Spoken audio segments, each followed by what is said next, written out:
Fire When Ready. War of the Submarine, Book 3. Written by R.G. Roberts.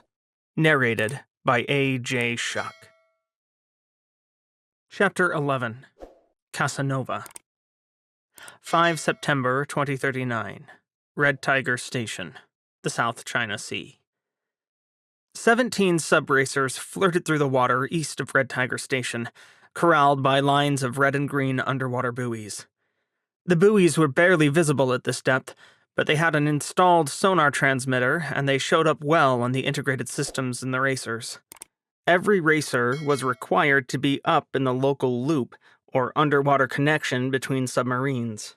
It monitored approaches and departures from the station, as well as races like this one. "We should head back," Sam Young said from the back of Ning's subracer. He smacked a closed fist on the fiberglass partition for emphasis. "Come on, where's your sense of adventure? The race starts in 10 minutes. Ning Tang grinned and flexed her hands on the controls. This little two-seater sub was a relatively new purchase, made with that second $1 million bonus they'd earned for finishing a usable, small-sized fusion reactor ahead of schedule. Pulsar Power Limited already promised them a third bonus for building a portable model, and the Fogborn research team was on track to earn that, too. Ning could afford to spend a little time in her toy. She'd earned it. And so had Sam, even if he was a worrywart. This was the first race held at the station in months, and she was determined to participate now that her replacement sub-racer had arrived after pirates stole the first one. Ning was still waiting for the insurance payment from that racer, but she knew it would come through. Thankfully, the bonus was big enough to stretch to a second racer. What else was she going to spend her millions on anyway? "I don't like the reports of piracy around here." She could hear him fidgeting with his tablet. "Ever since that sub crashed into the hangar, they've been getting worse." Ning rolled her eyes. "No one's going to bother with small subs underway. We'd be impossible to catch. You don't know that. Aren't these things so expensive they already stole one from you?" Her cheeks burned. "Yes, but not while I was driving it." "News says pirates completely took over Green Tour Market. That station's only 100 miles from us." "Come on, pay attention.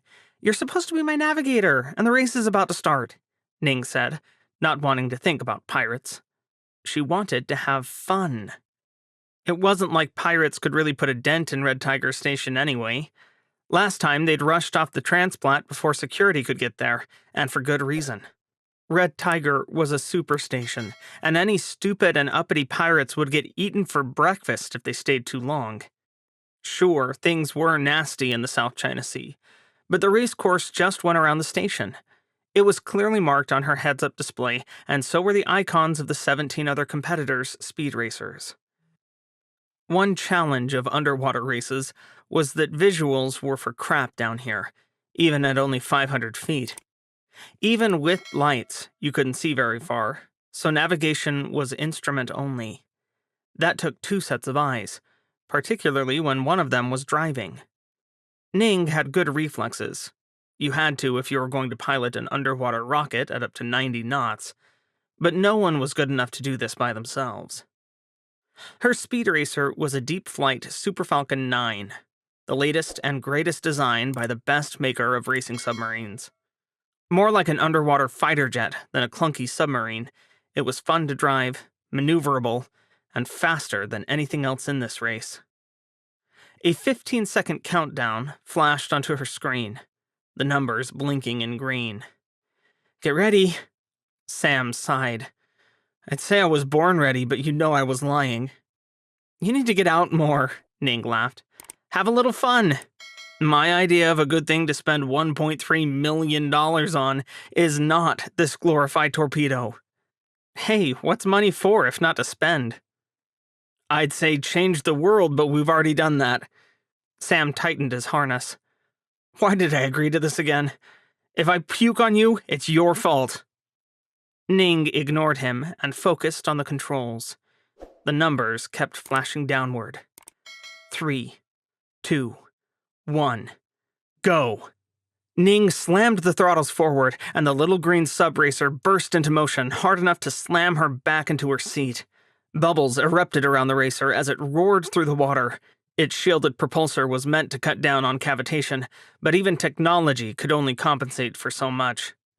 Sam made an oof noise behind her, a cross between a whimper and a gasp, but she tuned him out.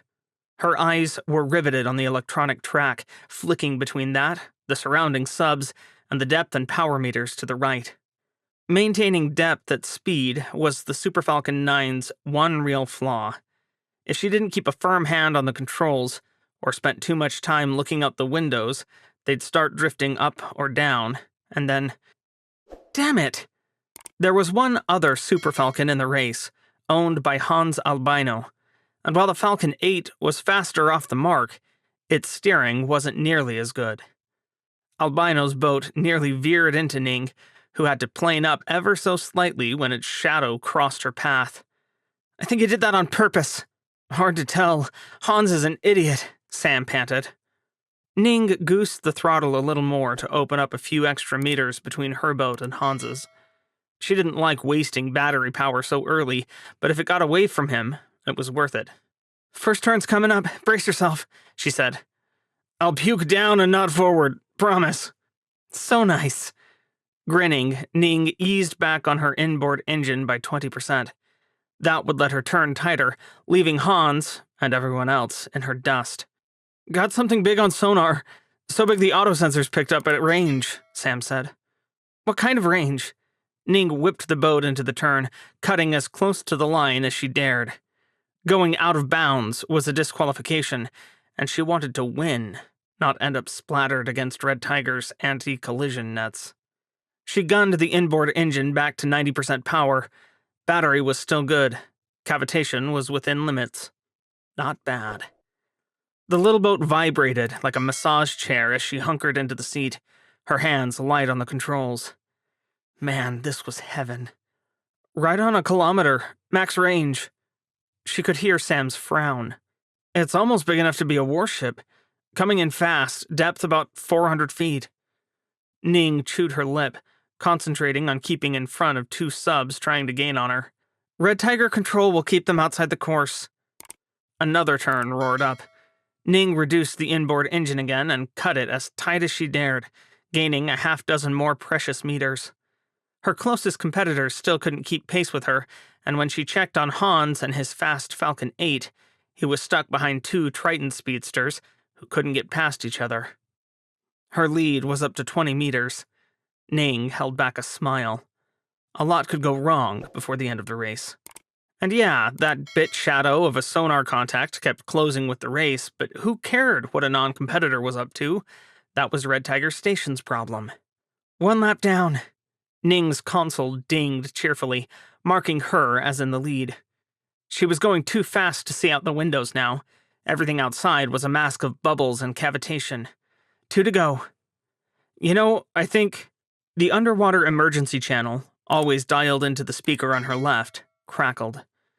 "All underway submarines around Red Tiger Station, this is the independently owned U-boat destroyer. Surface immediately or we will fire on you." "Say what?" Ning sat up so fast she almost let go of the throttles, and the subracer's nose dropped. Their depth sank dizzyingly fast, sailing from 500 feet deep to 600 before she could blink. Twitching her fingers, Ning leveled the sub off 200 feet above the ocean floor, just shy of Red Tiger Station's various pipes, power lines, and other apparatuses. She was off track for the race, but even fun-loving Ning knew that no longer mattered. Icy terror crept up her spine. "You're going to surface, right?" "No, that's probably suicide. And they'll steal my sub. Again." Ning kept her eyes glued to the screen, aware that the slightest twitch of her fingers could send her sub crashing into a pipe. That would mean a messy death, probably quicker than messing with pirates, but still sucky. We're faster than any off-market torpedo they can buy anyway. Probably. We are? Sure.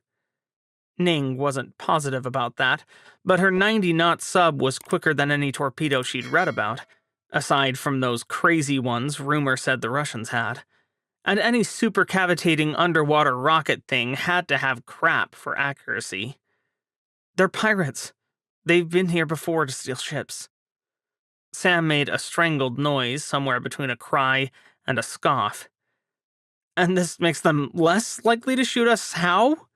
If they want to make money, they can't leave all the expensive subs on the bottom. Torpedoes do bad things to little submarines. She smiled with more confidence than she felt, keying up the quickest route to the hangar. That's assuming they can target us. We're small, really small. So I'll just sprint to the garage and we'll hide until someone meaner comes and chases these pirates away. What if they don't? Perth, Australia. The last thing Bud Wilson wanted was a chief. Chiefs stuck their noses in his business and decided that SDS-1 Wilson was a project they were going to fix. They assigned him developmental tasks to keep him out of trouble and build his career, then patted themselves on the back like no one had ever done that before. But the joke was on them. Overzealous chief petty officers couldn't handle him. Whatever fixing there was to be done, Bud intended to do himself. He'd gone to a couple of AA meetings, at least when he could make them. Jimmy Carter usually wasn't in port long enough for him to find one.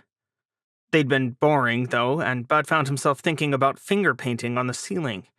So he quit.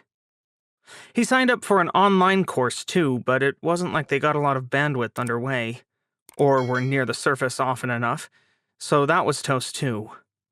Besides, it was boring and stupid and just talked about the costs of drinking too much, which Bud already knew. But he tried. For real. Bud's problem was that he wasn't really an alcoholic. He was just the worst kind of drunk. He'd always known that, even back on Bluefish, when he got in trouble about half the time he wasn't stuck on the boat on Liberty Risk. Back then, he hadn't had a reason to stop himself. Because why behave like an angel when the captain was going to treat you like a misbehaving child no matter what?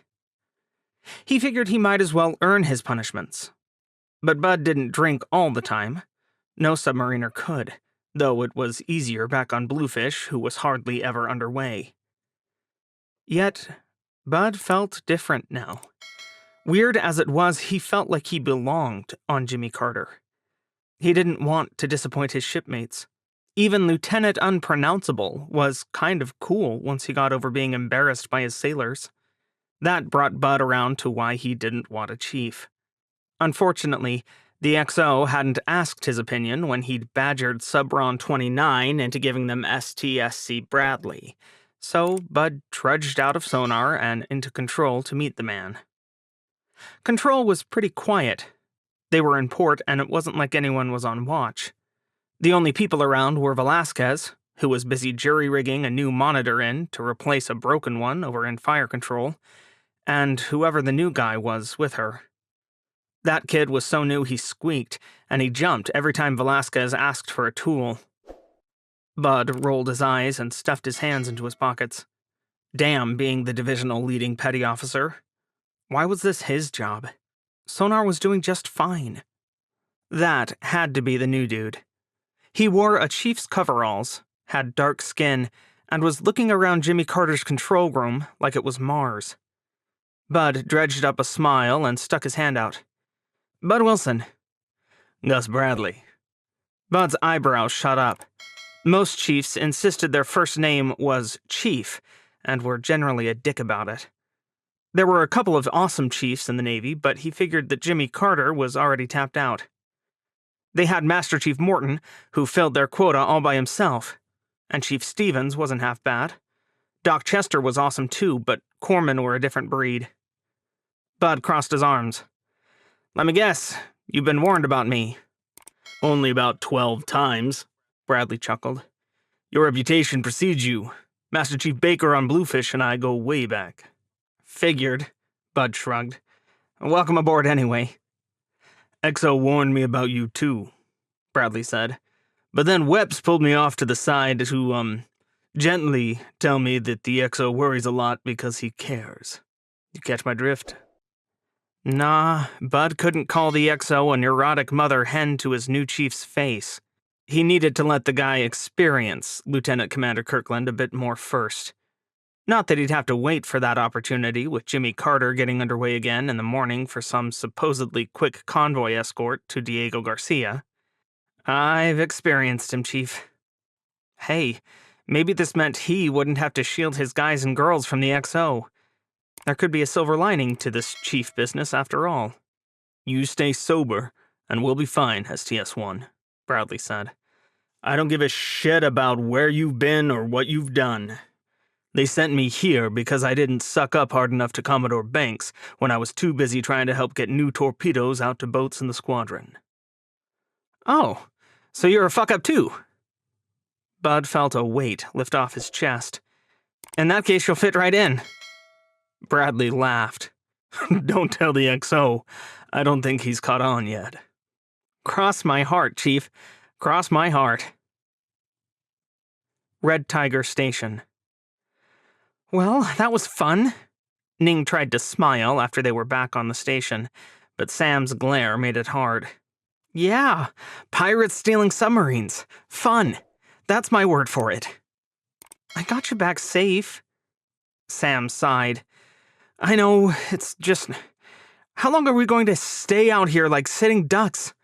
Pulsar keeps saying they'll pull us out if things get dangerous, but that was a real submarine out there.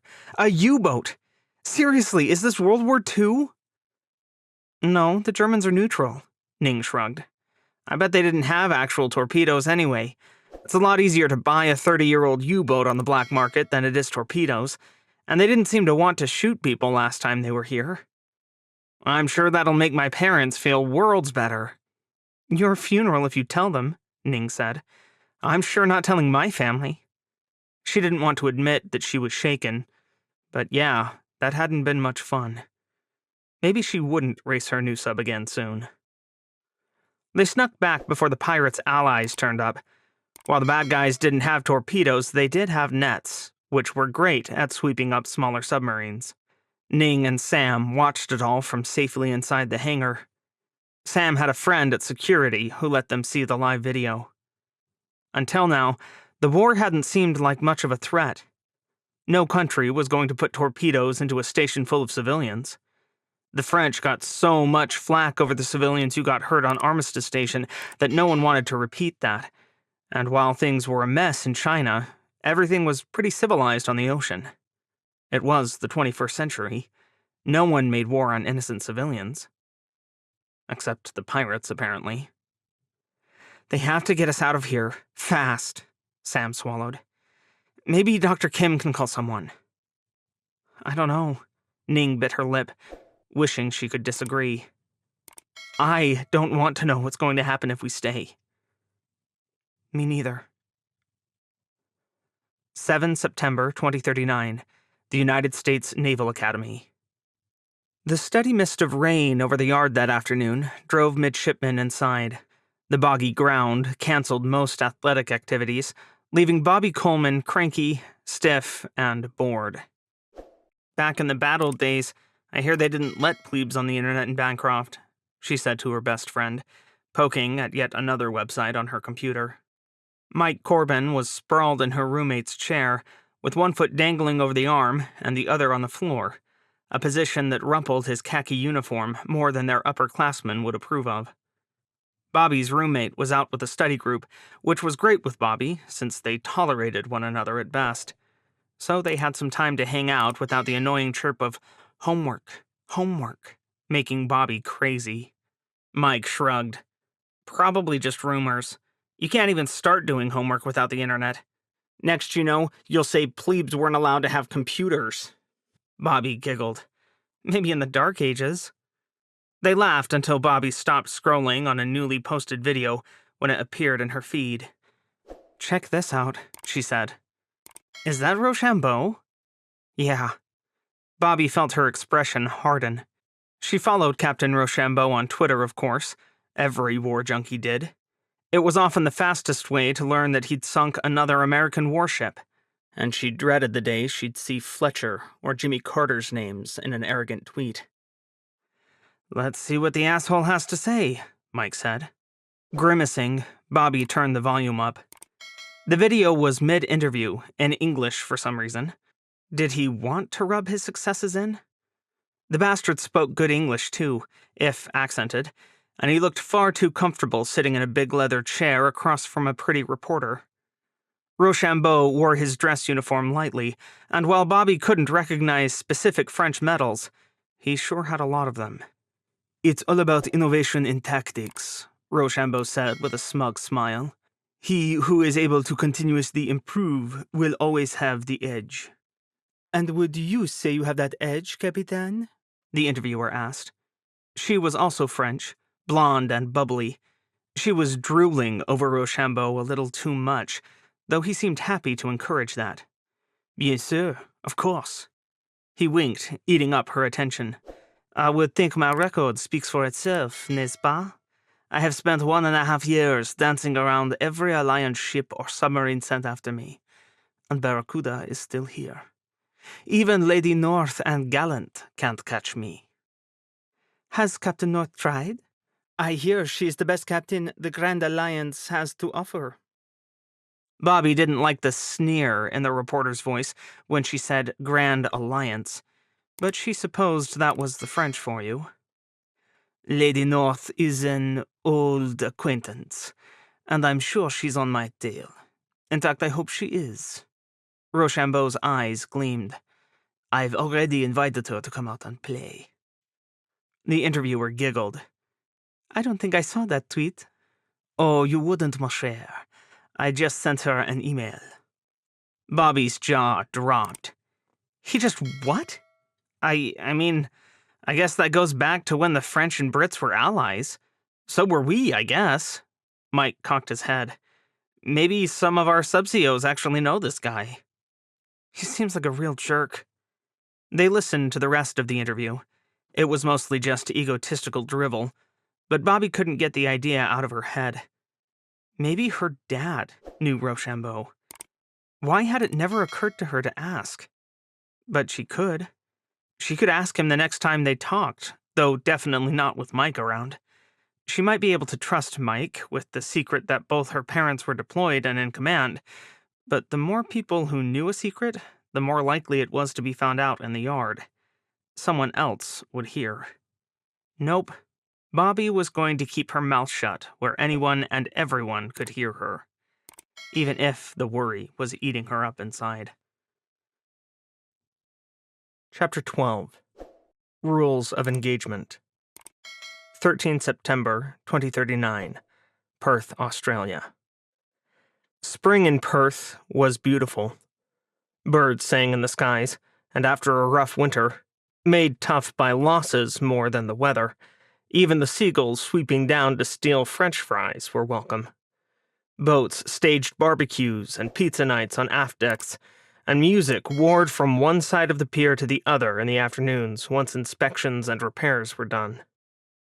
Fleet boats not in the readiness phase turned over to caretaker crews so their actual crews could get genuine rest and relaxation. Most were put up in the queue, or bachelor's quarters on base, but some ended up out in town. All enjoyed pools, beaches, and good food in the Perth springtime, away from their boats and the war, even if it was just for a week or two. Fleet boats got full-on briefings at the Submarine headquarters, and time to rest between patrols. Has-beens like Jimmy Carter received an hour-long visit from Commodore Banks's snooty chief of staff, Commander Rusty Hawkins, after a 10-day convoy escort to Diego Garcia and an immediate trip back that left everyone exhausted. What Alex wanted was a good night's sleep. Maybe then he could banish the pounding headache that had pursued him ever since Diego Garcia, playing sambas behind his eyelids and making him want to snap at everyone. What he got was a man who couldn't look further down his nose at Jimmy Carter if he'd been Pinocchio on steroids. The mission is to infiltrate the South China Sea without being detected by China, Taiwan, or any of the other forces present, Hawkins said to Alex's assembled officers.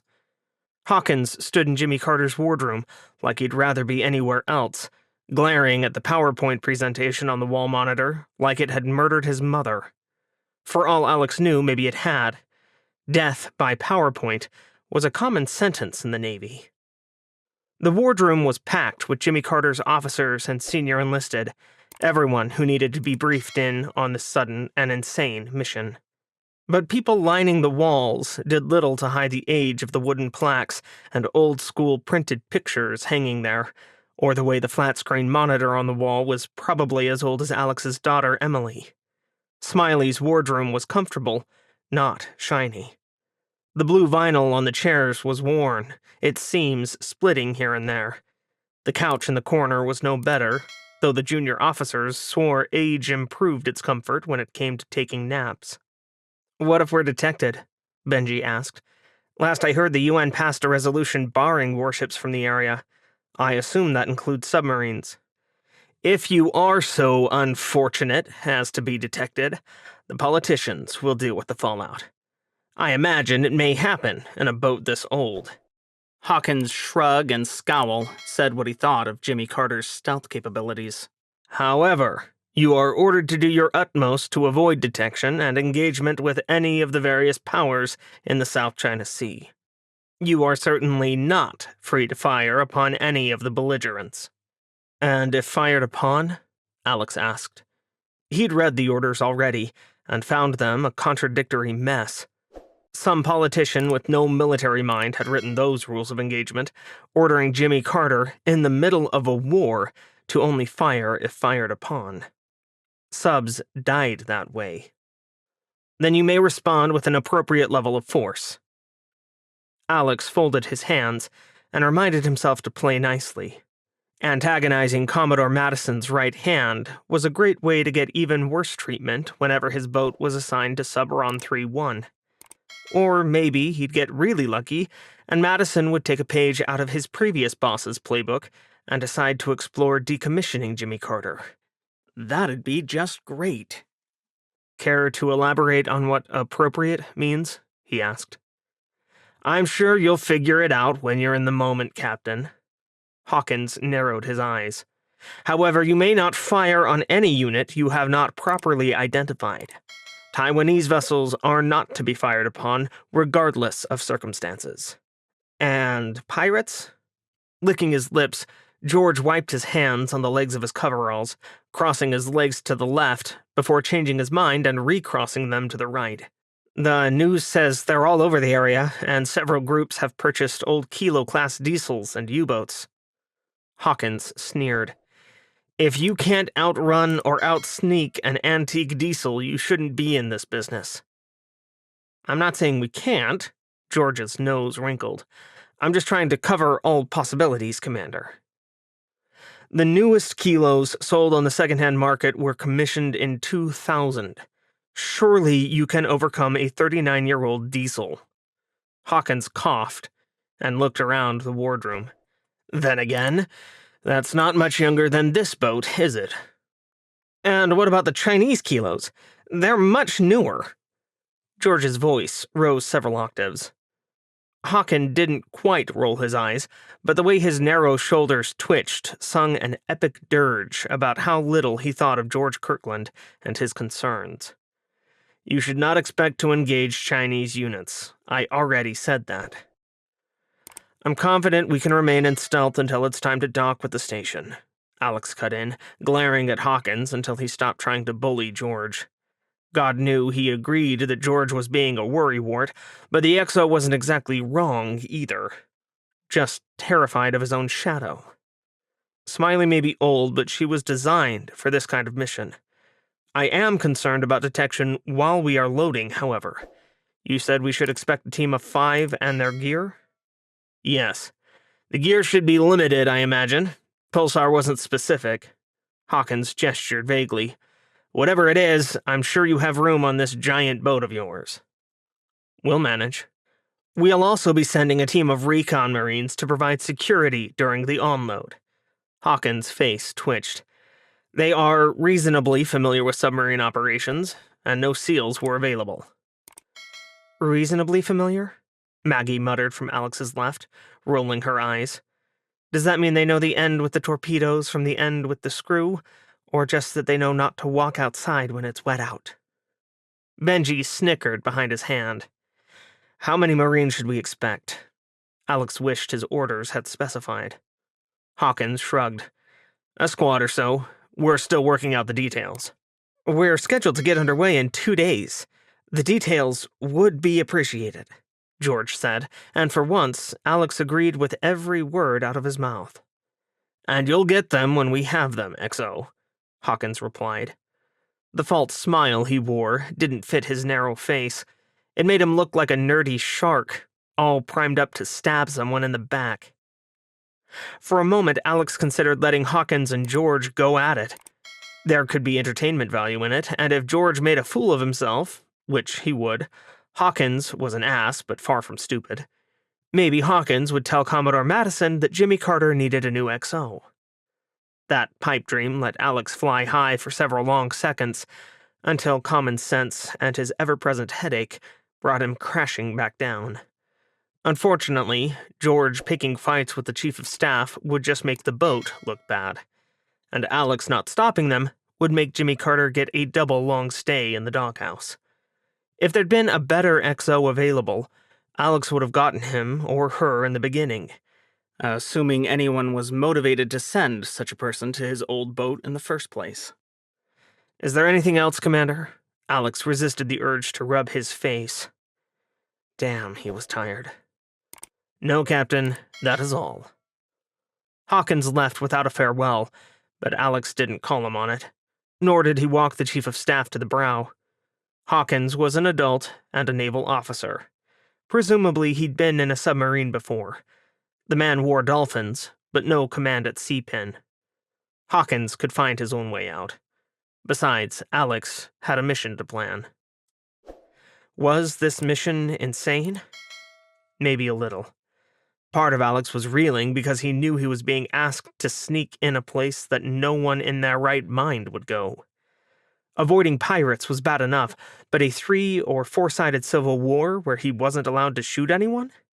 That just opened up opportunities for a real enemy to hide among the chaos and shoot Jimmy Carter's ass off. These orders were made of absolute horseshit. But arguing with Hawkins would have been as productive as doing a high dive off Mount Everest and hoping to find water at the bottom. Hawkins didn't outrank him and had never held command.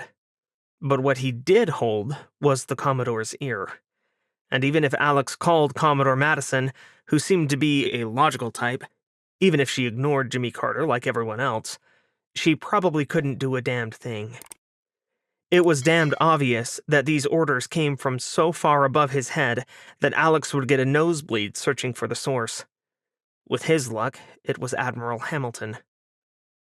Why did every terrible moment in his career have to loop back to her?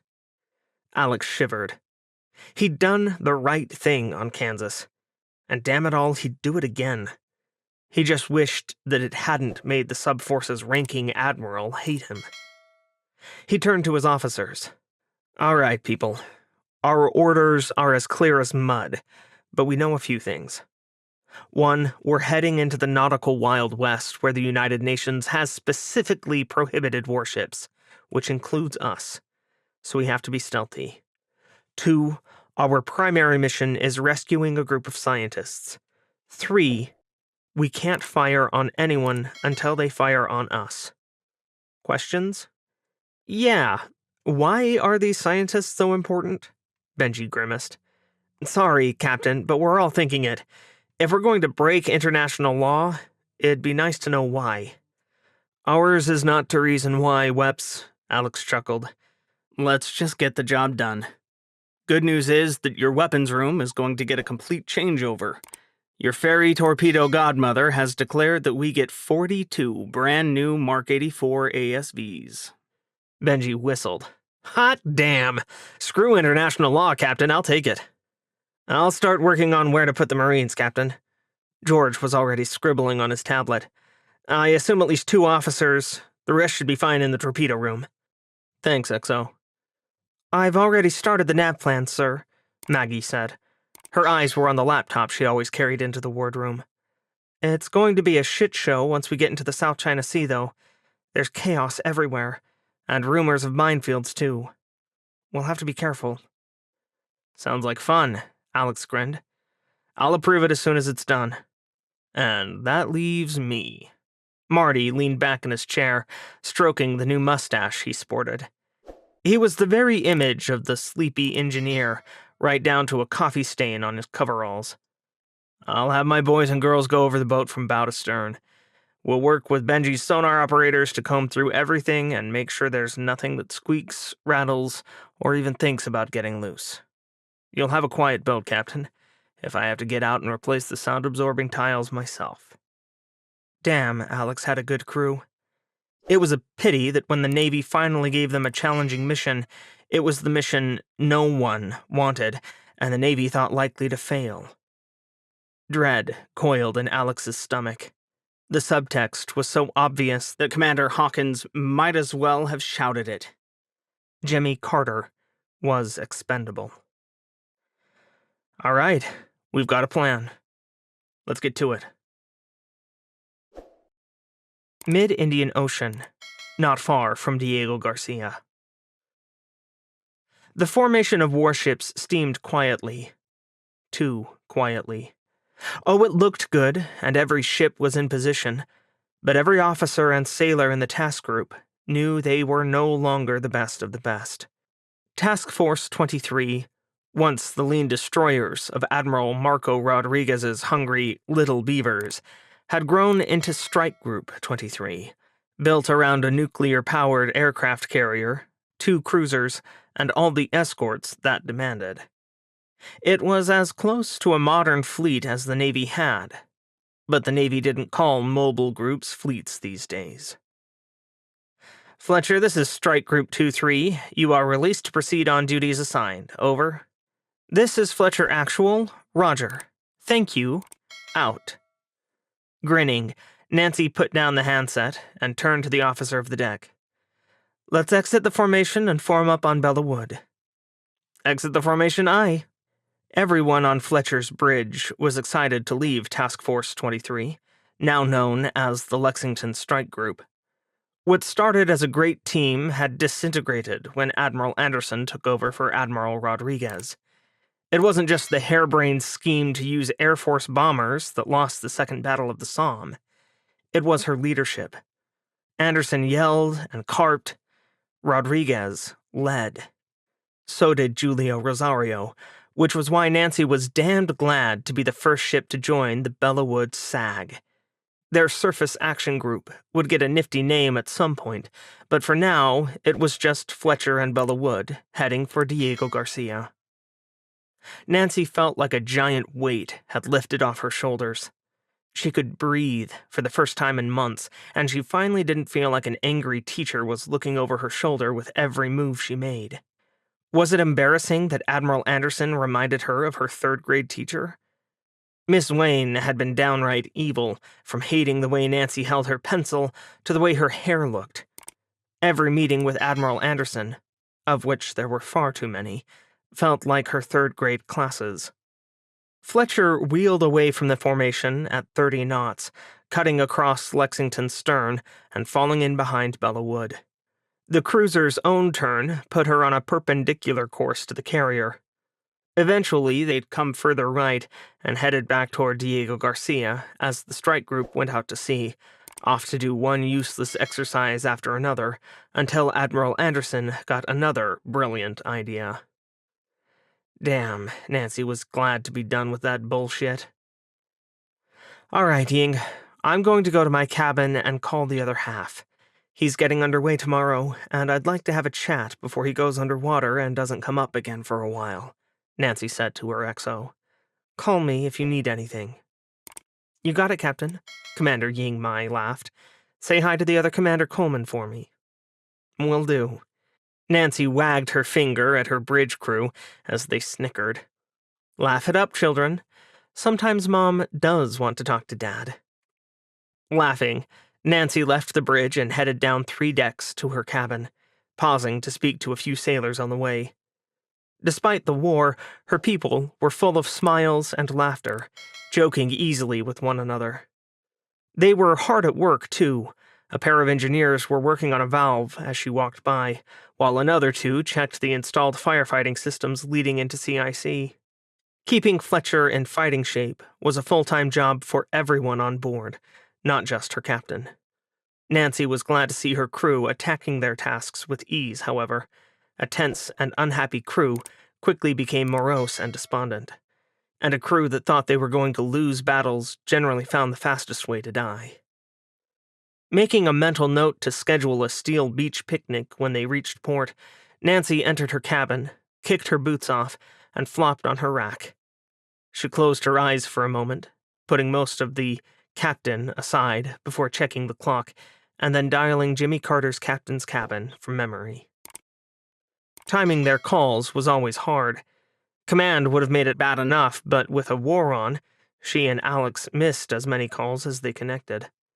But they tried to schedule times when the underway person could call whoever was in port.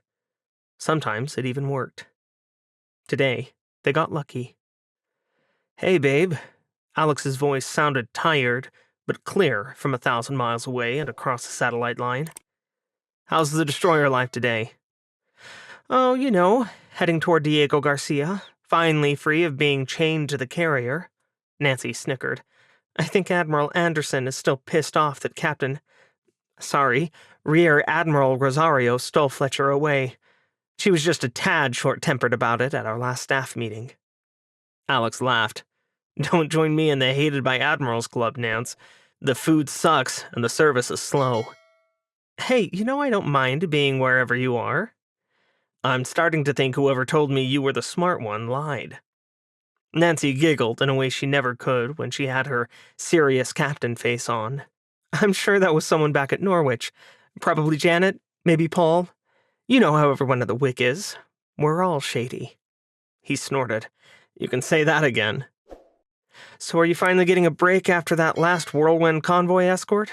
Nancy asked, hearing the tiredness in Alex's voice. "We're underway again in 2 days," he grunted. "I can't say to where." "At least that sounds more interesting than your usual fare." "Ha, something like that." A chill ran down Nancy's spine.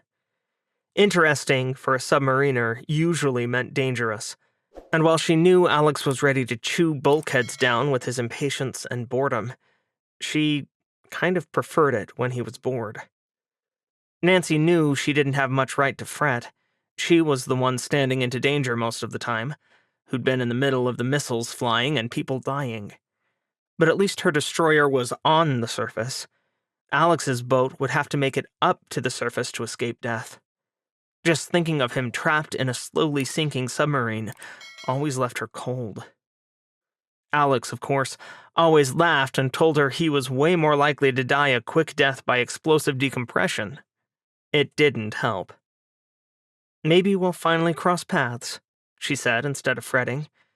In the 1.5 years of war, it was shocking how their commands had never encountered one another underway. Nancy looked forward to the day that changed. "I'm going to say that's unlikely this time, babe." "A girl can dream, all right." Alex chuckled. "Just don't tell me if there are hot guys in those dreams, okay?" Alex headed topside after getting off the phone with Nancy, his mood considerably improved. Yeah, his mission was a tough one, maybe a little insane, but at least he had a damned excellent wife to bitch to when it was over. Donning a hard hat, he eyed the crane swinging torpedoes down the forward hatch. Torpedoes were bigger than non-submariners always thought. A Mark 84 was 20-plus feet long, and the war shots were painted bright blue. Were they supposed to be camouflaged underwater, or was that just to tell them apart from the white practice torpedoes? Alex shook his head. He'd tried damned hard to fire 2 of the old torpedoes a few months ago, but that had worked out about as well as a sandwich made out of dog shit on a shingle. And now he got all the shiny new torpedoes, along with orders not to fire them. Great. At least the on-load team was operating in accordance with SOP. Safety observers were posted, and every crane operator had a spotter.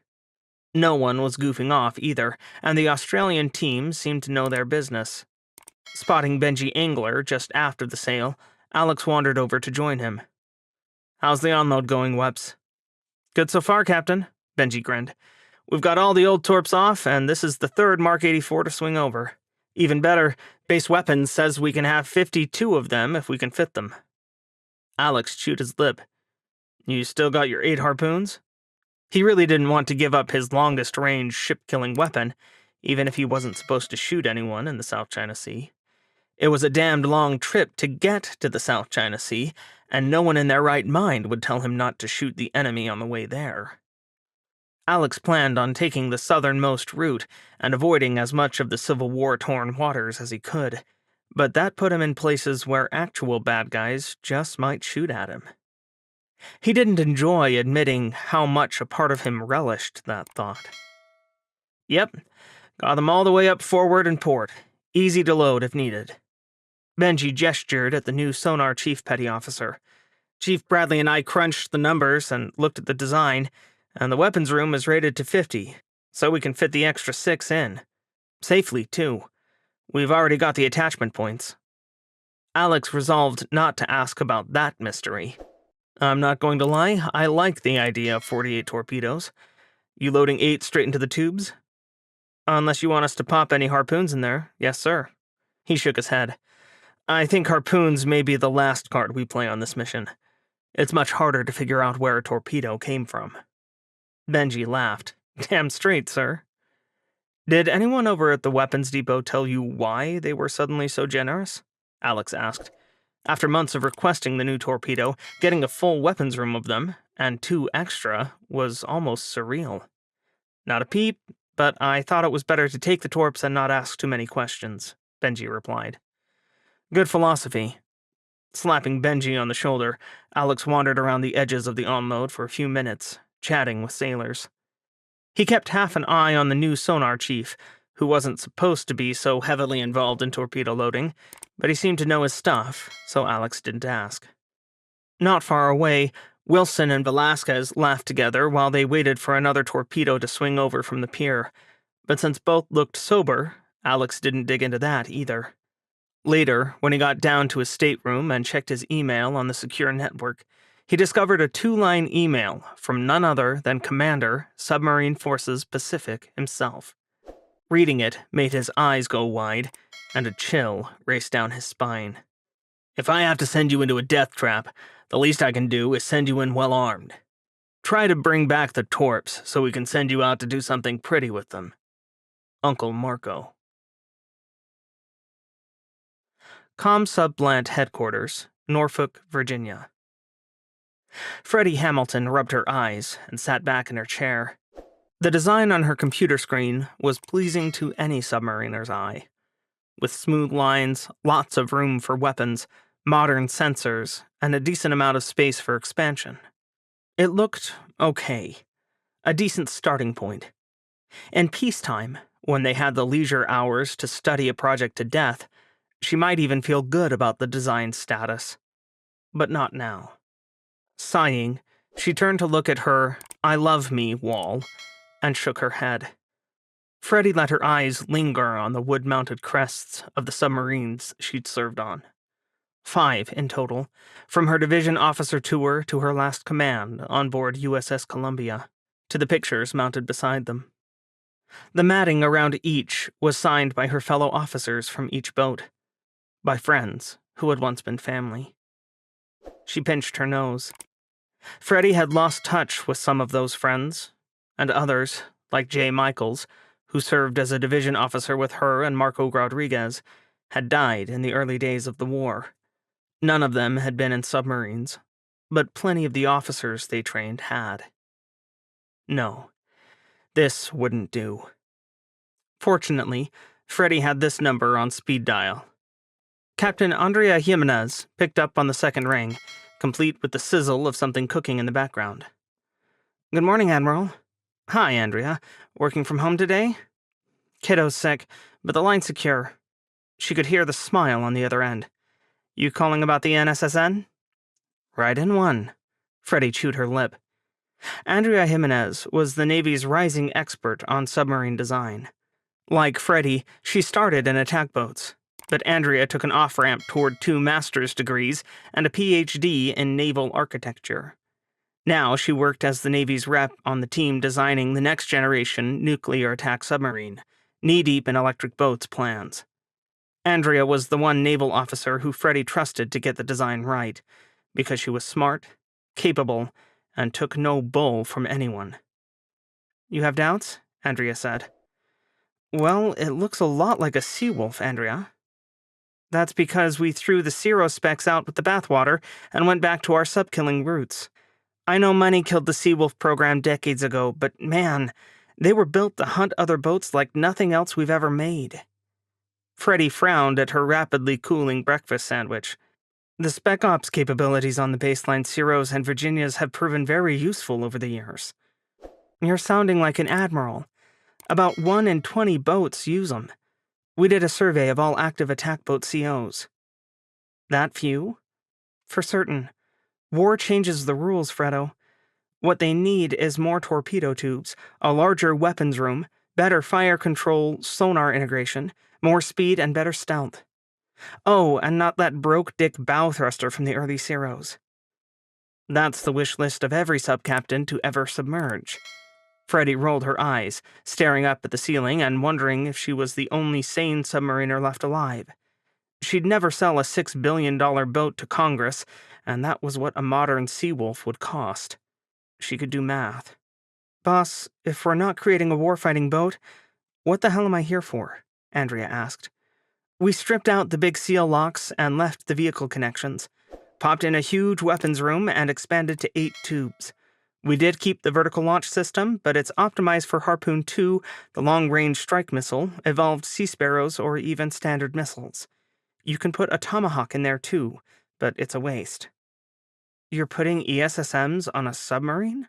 "Why not? A close-in missile that can target air or surface targets increases a commander's targets tenfold."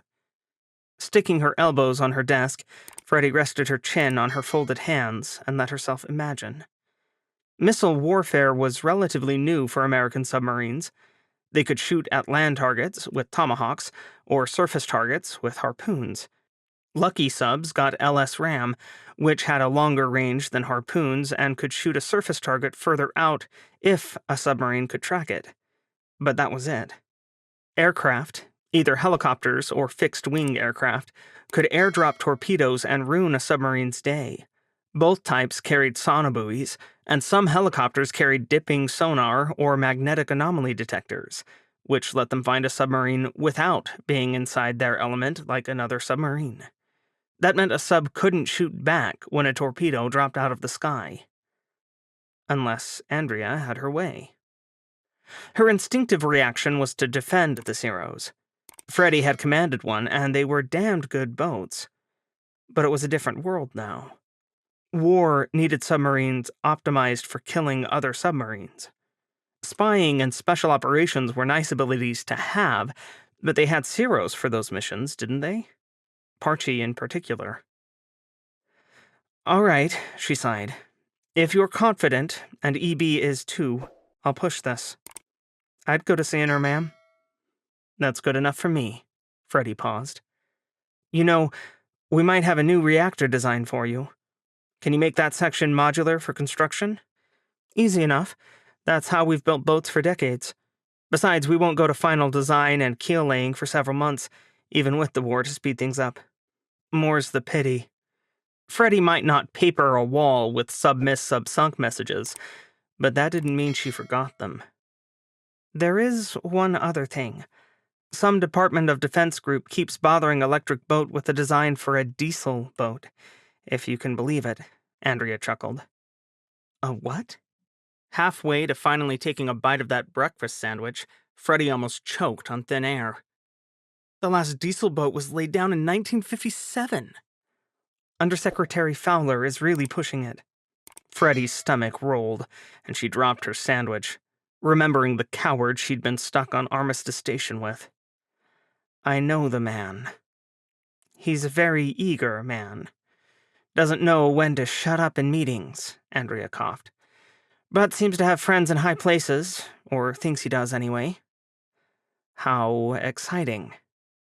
It was time for Freddy to prepare for a different kind of war, wasn't it? Chapter 13. That Rock and a Hard Place. 14 September 2039. Perth, Australia. The next day, right at Reveille, which came damned early after a torpedo unload that lasted past 1 in the morning, a knock came on his stateroom door. Groaning, Alex squinted at the clock and wondered why in the world anyone in his crew was up when he'd put out the word that work wouldn't start before 10. Yeah? George slipped in before Alex could even sit up. Captain, I don't know where to put all their gear. George was actually twisting his hands as he fidgeted. Alex stared at him, blinking sleep out of his eyes and thinking longingly of sticking his head under the pillow. Whose gear? The Marines, sir. They're here. Put it in the Special Forces locker. We still have one of those, don't we? Alex thought hard about what gear had been stripped when the Navy decided Jimmy Carter was no longer their super-secret spy submarine. It should be plenty of room for, 12 Marines? 13, and there are 3 officers, sir. We expected 2. Biting off a groan was so hard Alex felt like he should win a medal for the effort. Just stow it in the locker, and we have room for 3 extra officers if the senior one rooms with you. Oh, of course, sir. George nodded convulsively. I'll get on that. He blinked, finally seeming to notice that Alex was still under a blanket. Did I wake you, sir? Yes, and I'm a damned ogre when I haven't had coffee. So if you'd see if there's a pot on in the wardroom on your way out, I'd appreciate it. I'll get right on that, Captain. George vanished, leaving Alex wishing he dared go back to sleep. But it was 0630.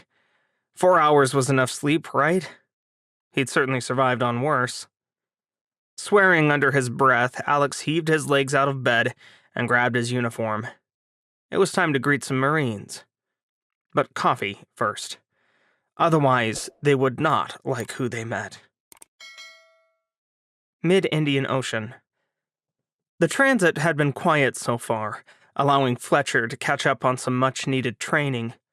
Being chained to an aircraft carrier meant serving the carrier's needs, which usually left Fletcher in plain guard. That position was close behind the carrier, canted slightly off to one side in case an aircraft crashed on landing and dumped their pilot in the drink. It seemed like a simple job, but driving so close to an unpredictable and large ship took a lot of concentration on the part of the bridge team, particularly when that carrier was Lexington, who was known for forgetting to call in her course changes and sudden speed changes.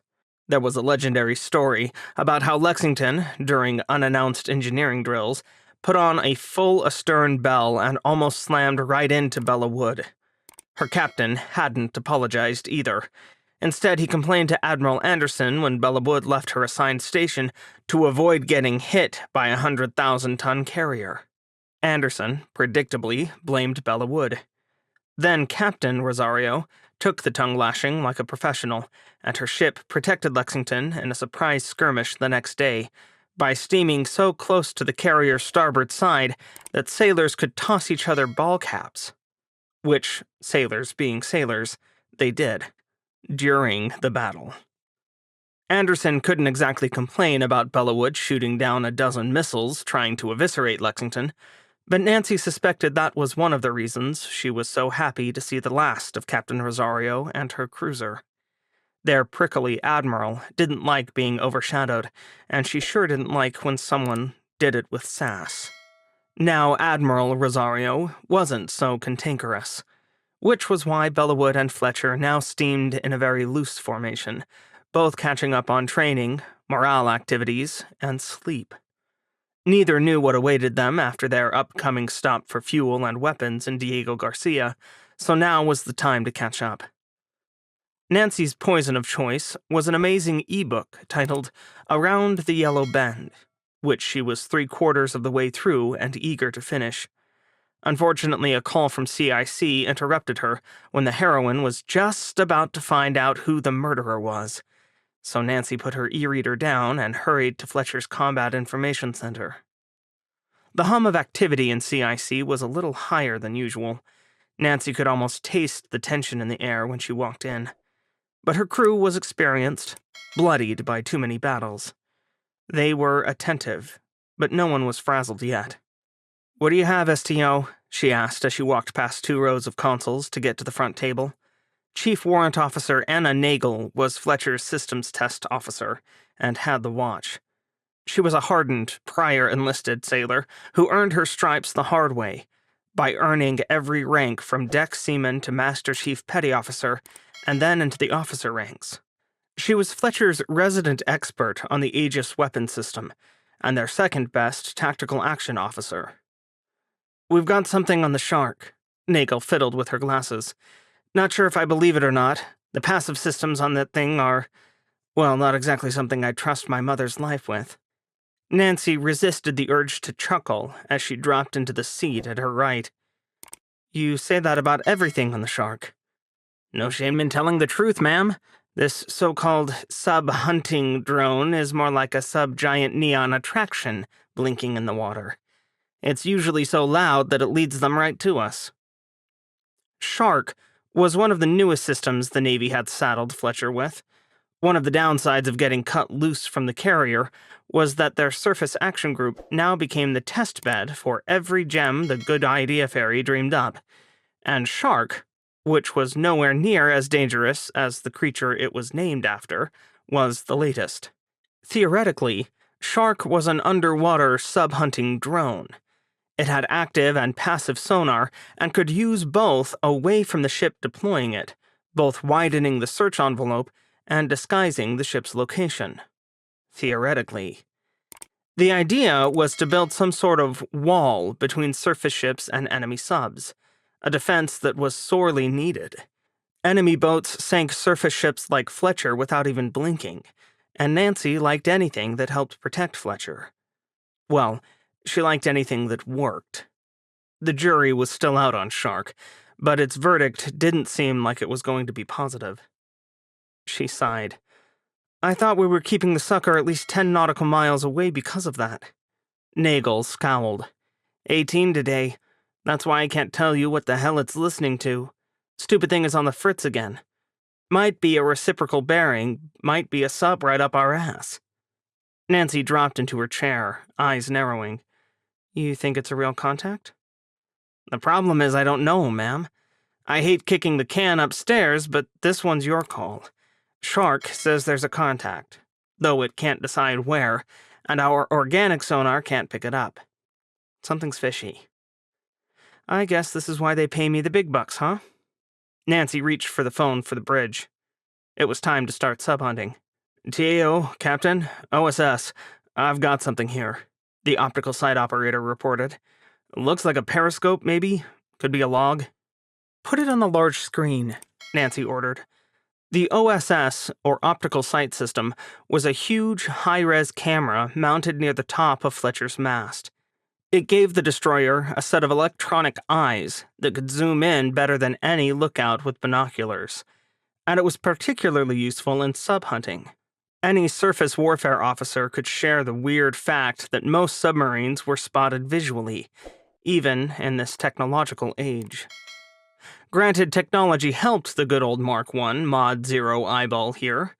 That optical sight system let an operator spy a periscope 10 miles off the starboard side, even when only a few feet of it protruded above the waves. The image blinked onto the large screen display in front of Nancy's console. It was a zoomed-in view of the ocean's surface in brilliant full color, shown on a 100-inch vertical screen.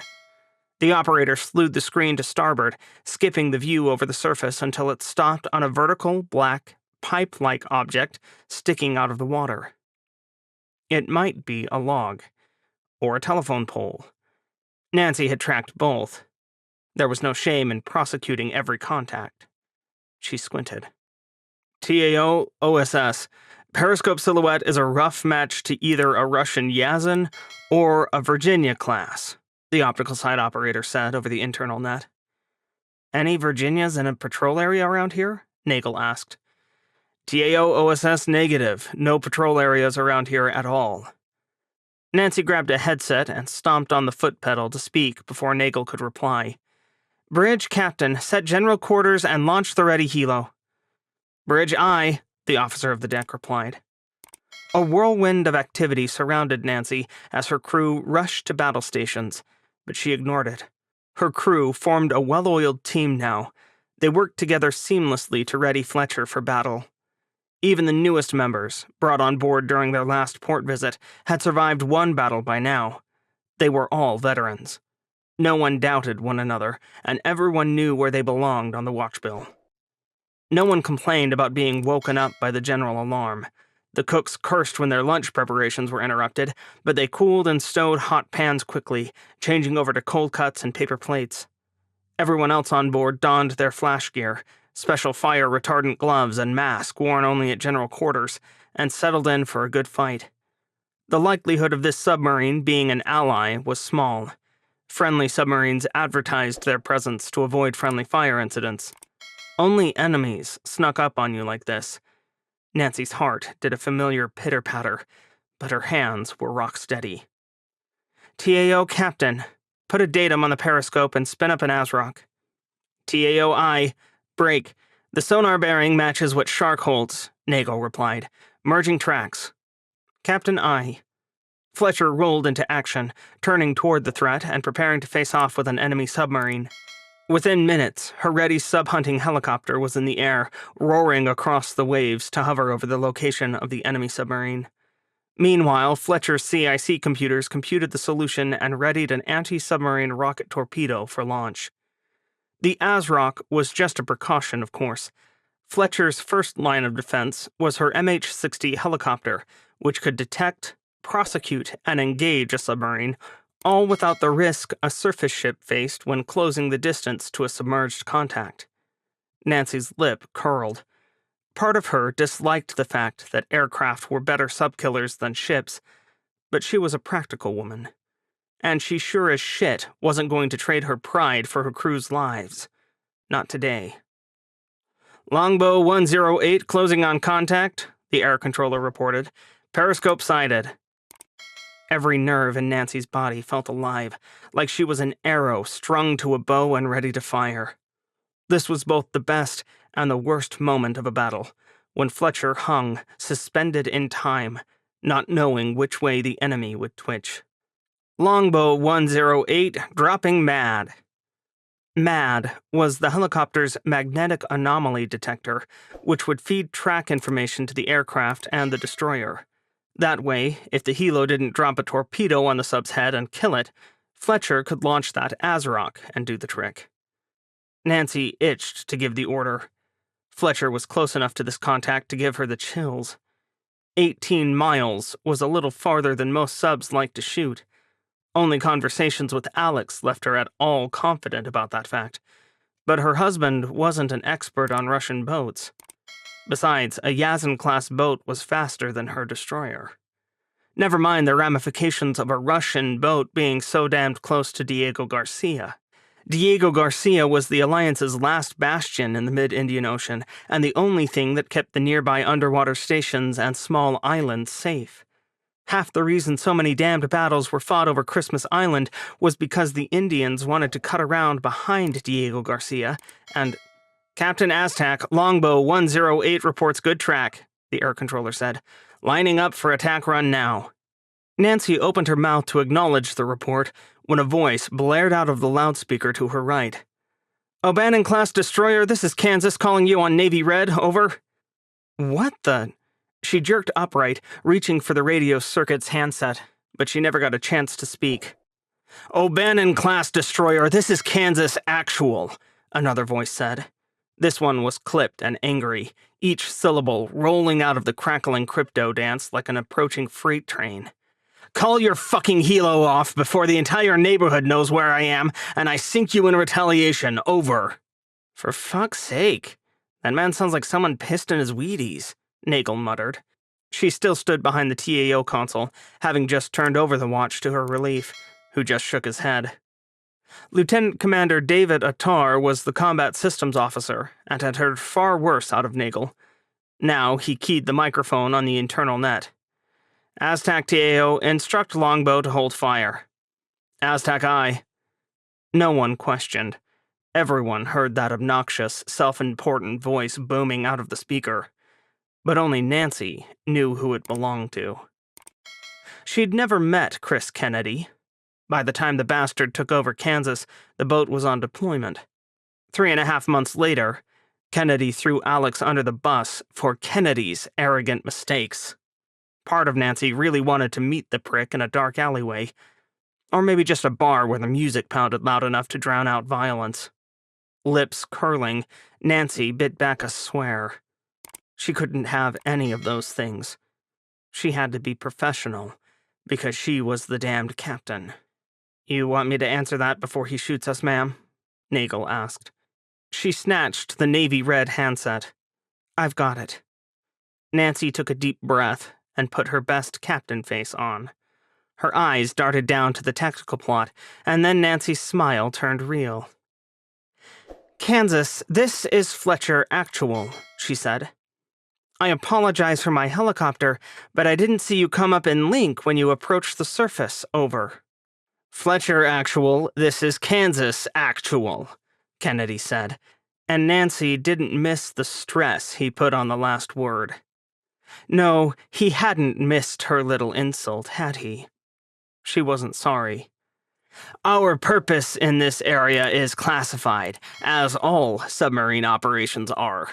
We do not come up in link unless necessary. Clear your helo away from my position immediately." His last request was the only reasonable part of that diatribe, so Nancy waved a hand at a tar, who passed the order along for Longbow to return home to Fletcher's deck. Then she lifted the handset again. "Kansas, this is Fletcher. Perhaps my understanding of submarine operations is incomplete, but I received a briefing of all sub-stovepipes and operating areas along our course, and you are not inside one of them. Over." Kennedy either thought she was an idiot, or that he could bamboozle her. Unfortunately for him, Nancy was both married to a submariner and liked to read tactical memos. She knew for a fact that subs weren't supposed to surface without coming up in link outside of specific operating areas. There was a war on, and that meant a lot of people, her included, were inclined to shoot first and ask questions later. No one really wanted friendly fire incidents, but a stupid sub took a lot more risks than a smart one. Coming up in link meant sharing their track location with other Alliance ships in the vicinity, which in turn meant those ships wouldn't sink the submarines.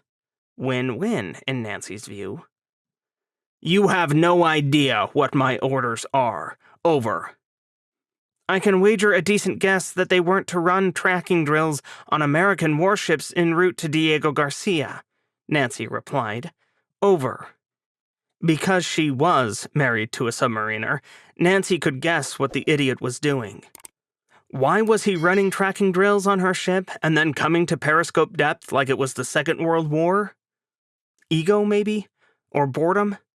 Nancy didn't care. A long silence followed, so she decided to fill it. "Kansas, this is Fletcher. I've recalled my helo and will proceed on duties assigned once recovery operations are complete." There was no reason to tell him about Shuck if he hadn't noticed it. Nancy might be biased, but she wasn't counting on smart out of Chris Kennedy. "I recommend not running your tracking drills on the cruiser 20 miles astern of me.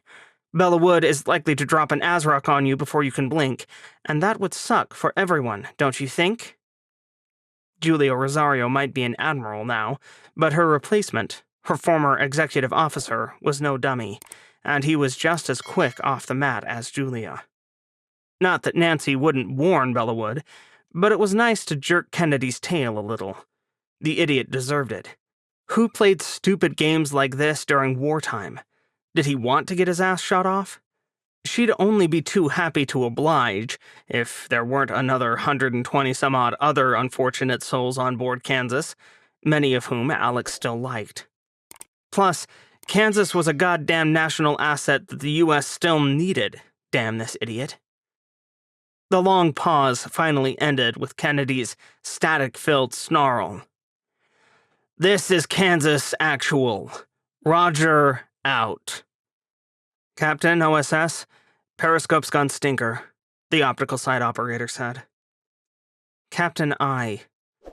Nancy turned to face an astonished Attar and Nagel. Well, that was a productive afternoon, wasn't it? Remind me to never get on your bad side, ma'am, Nagel grinned. Do you know that fellow, Captain? Attar asked more quietly. Nope. Nancy sat back in her chair. Never met him.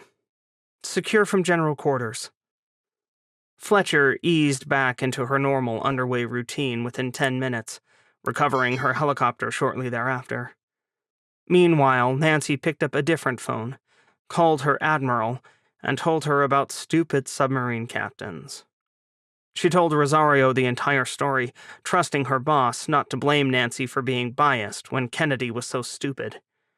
Rosario laughed and offered to track Kansas on active sonar until Kennedy bled from the nose.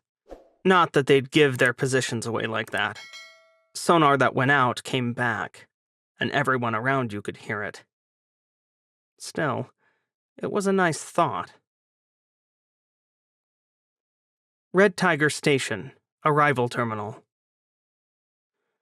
Her colleagues called her Ronnie, though that wasn't her name. She didn't use her own name professionally, and never would. In her line of business, doing so risked everything. Still, a nickname referring to the legendary Rani Durgavati was the highest compliment. She was no 16th century Indian queen, and her enemies were not the Mughal, but Rani would indeed take her own life before she was captured. Her handlers knew that, which was why they'd referred her to Captain Kiara Naidu. Naidu was a woman of many talents, but spycraft was not her area of expertise. She knew how to fight a ship, and was learning to command a fleet at Admiral Kare's side, but Naidu needed someone like Rani to do the dirtier jobs. At least, this one was interesting.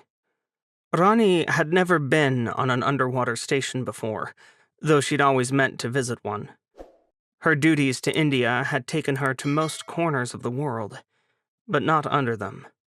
Stepping off of the ship at Transportation Platform 5, or Transplat 5, which had a 10-foot-high painting of a duck labeled Duckworth at its center, felt like being on shore. So far as Ronnie could tell, the platform was just a small, man-made island in the middle of the ocean.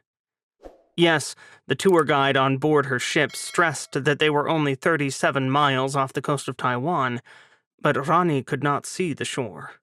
Ergo, they were in the midst of the ocean. The air was sharp with salt, but not nearly as heavy as she expected. Following the crowd and gaping like the tourist she pretended to be, Ronnie noticed the eyes watching her, and the long line waiting to board SS Farsi, the tour boat she'd arrived on. Ronnie and 27 fellow travelers were more visitors than Red Tiger Station received in months, and many people waiting to leave watched them with outright disbelief, muttering about why anyone would come out at all. They didn't need to know that Ronnie's superiors had paid 5 times the going rate to get Farsi out here, or that they bribed 2 pirate submarines to escort the boat instead of hijacking it.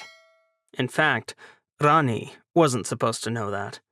However, she'd slipped into a corner to overhear a conversation between a gregarious pirate captain and Captain Naidu, which was far more informative than she expected. Information was her currency, and Rani intended to thrive.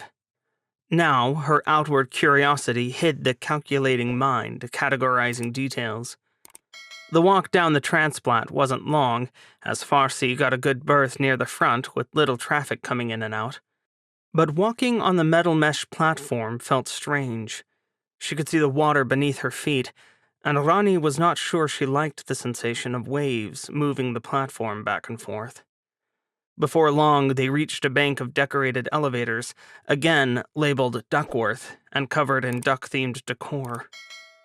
Rani guessed that was the name of the platform, though perhaps she was wrong and it was an entire wing of the station. The elevator ride down was identical to those above water, right down to the same boring music. There was no way to tell they were underwater. Her ears barely even popped. Rani knew that Red Tiger Station was on a plateau, and they weren't too deep, but stepping out of the elevator and seeing windows still sent a shiver running down her spine. Now she felt like she was underwater. The windows weren't numerous, thankfully. They weren't walls of them, as there were in her nightmares, but there were enough. The soft blue glow to the lights only served to further remind her that she wasn't on solid ground, though thankfully that faded as they approached the center hub of the station itself. Red Tiger Station has 5 working transplats and 1 under service, the tour guide said.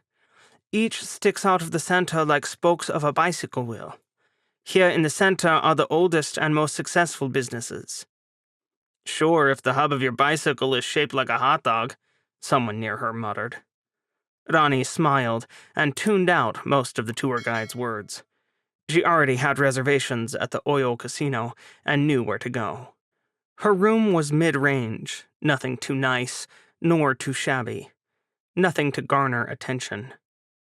She would shop and gawk for the next few days, establishing herself as an innocent tourist caught here by circumstance. It helped that Rani looked younger than her 33 years. She could blend in with the revelers and pretend to be happy. No one would suspect her of spying on the Fogborn team once she found them. Splitting off from the group, Rani headed down the main thoroughfare, past the museum, the build-your-own electronics emporium, and past the eager young people advertising their services out of a makeshift alley. She had just 2 suitcases with her, both of which looked completely innocent, because they were. She could build her own electronic spying gear if needed, and whatever weapons she needed, Rani would find here. Wherever there were humans, there were weapons. Past 4 restaurants and a designer cheese shop, Rani finally reached the casino. Its gaudy, flashing lights left her vaguely nauseated, but she tuned them out. She would have to gamble later, the more to look like a carefree tourist. That was fine. Her orders were flexible anyway. Rani was to take her time and get close to the Fogborn research team. If she could befriend them, so much the better. If not, a knowledgeable spy was more than enough. And when the time came, India would gain their secrets. One way or another. Freshly shaved, and with a clean set of coveralls making him look mostly presentable, Alex headed straight to the wardroom for that precious coffee. A year in command hadn't made him hate mornings any less, but caffeine helped him pretend. The headache pounding behind his eyes warred with the desire to go back to bed.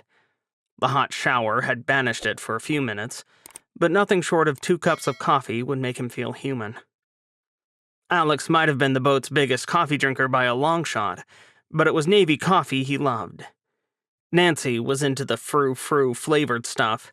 She bought a fancy French press and did unspeakable things with coffee beans that made Alex cringe. Then she filled it up with loads of cream and sugar, enough to make both a dentist and a doctor cry.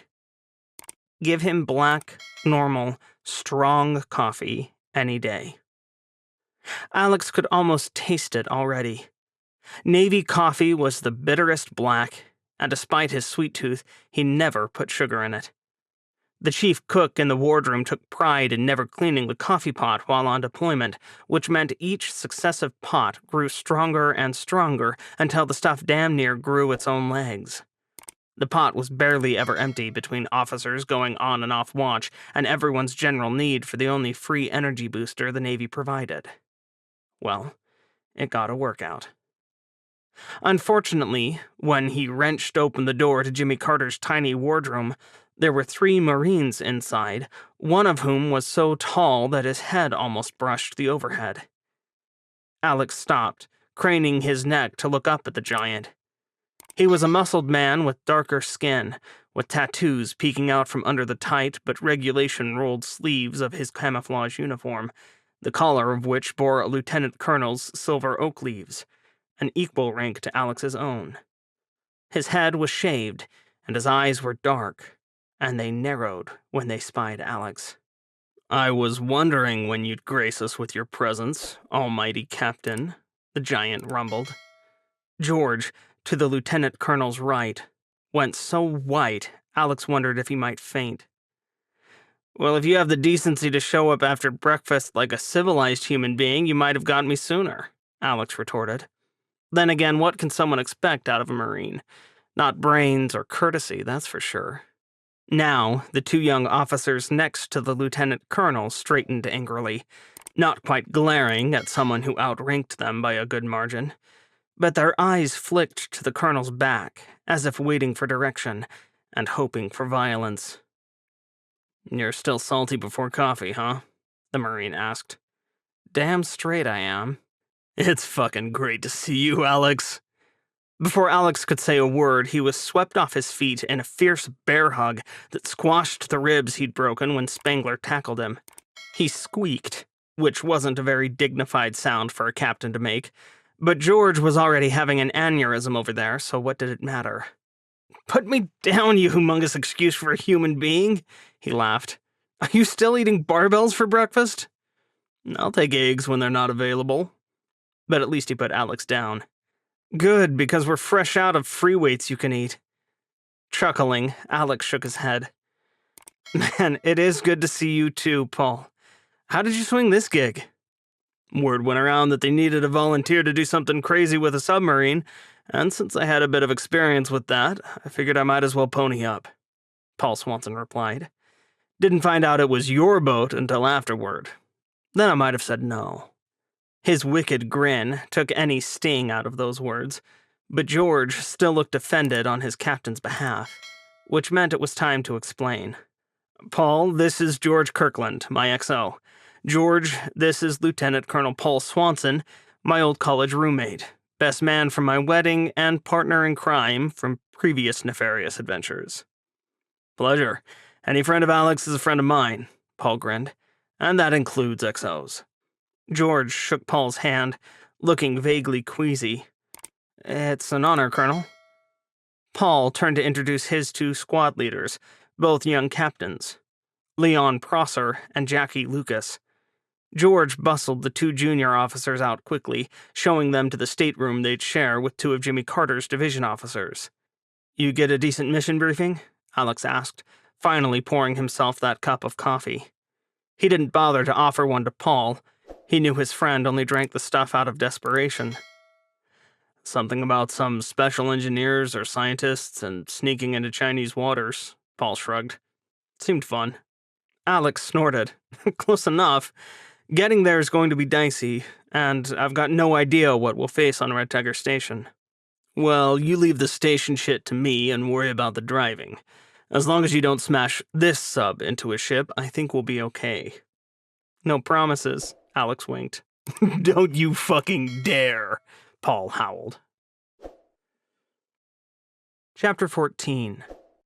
Cold Reminders. 14 September 2039. The Coral Sea.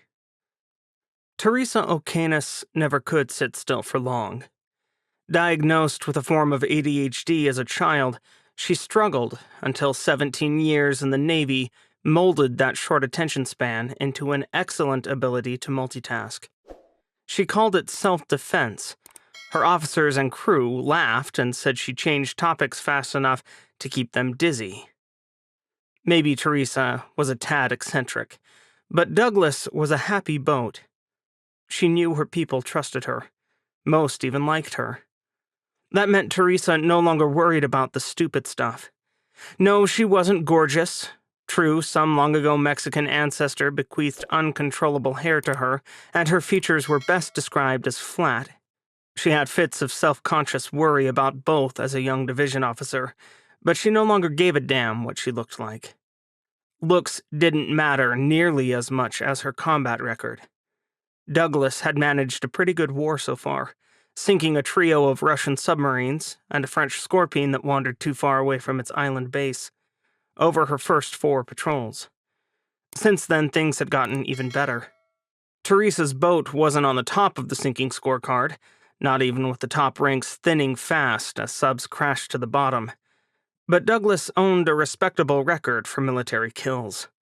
With 10 subs and 6 military surface ships confirmed, Teresa and Douglas had slid into the number 5 spot, right behind the late and great Rico Sivers. Commander Sivers also had 16 kills, but his predated hers, as did his Medal of Honor. Teresa wouldn't surpass him until she sank a 17th enemy combatant. But the important metric, the one hanging in the forefront of everyone's mind, was that Douglas was actually America's second-best surviving submarine. Everyone ahead of them was dead except Razorback. Captain John Dalton was at that proverbial 17th kill, and while Teresa wasn't on a mission to best her fellows like Kurt Kins, knowing she was close did make things exciting. Even the boring as watching paint dry convoy missions interspersed between the thrilling moments were just the price of doing business. Besides, the last convoy commander Teresa worked for had foolishly taken Convoy 151 into a known operating and refueling area for Indian diesel submarines, allowing Douglas to bag 2 further enemy kills 3 days ago. It could be worse. Teresa knew that she'd been damn lucky to catch one of the Scorpions snorkeling and recharging its batteries, and she'd been even more fortunate to spook the second one out of hiding before it was in effective range of Douglas. Still, she'd take what she could get. Teresa O'Canus wasn't sure how she'd come off the bench to get near the top of the list of Alliance submariners, but she was here to do a job. Even if being just under John Dalton and Ursula North terrified her. Unfortunately, those 2 Scorpions took 7 torpedoes to kill, one of which was a dud, an unfortunate side effect of rushing the new Mark 84 into production. Even worse, Douglas hadn't been able to reload during her last port visit. That left her with only 6 torpedoes, 4 in the tubes and 2 waiting on the rails. She didn't have any Harpoon 3s either. Her vertical launch tubes were full of tomahawks, which everyone knew were useless against ships, particularly after that trick Uncle Marco pulled at Christmas Island. No way would the Indians fall for that again.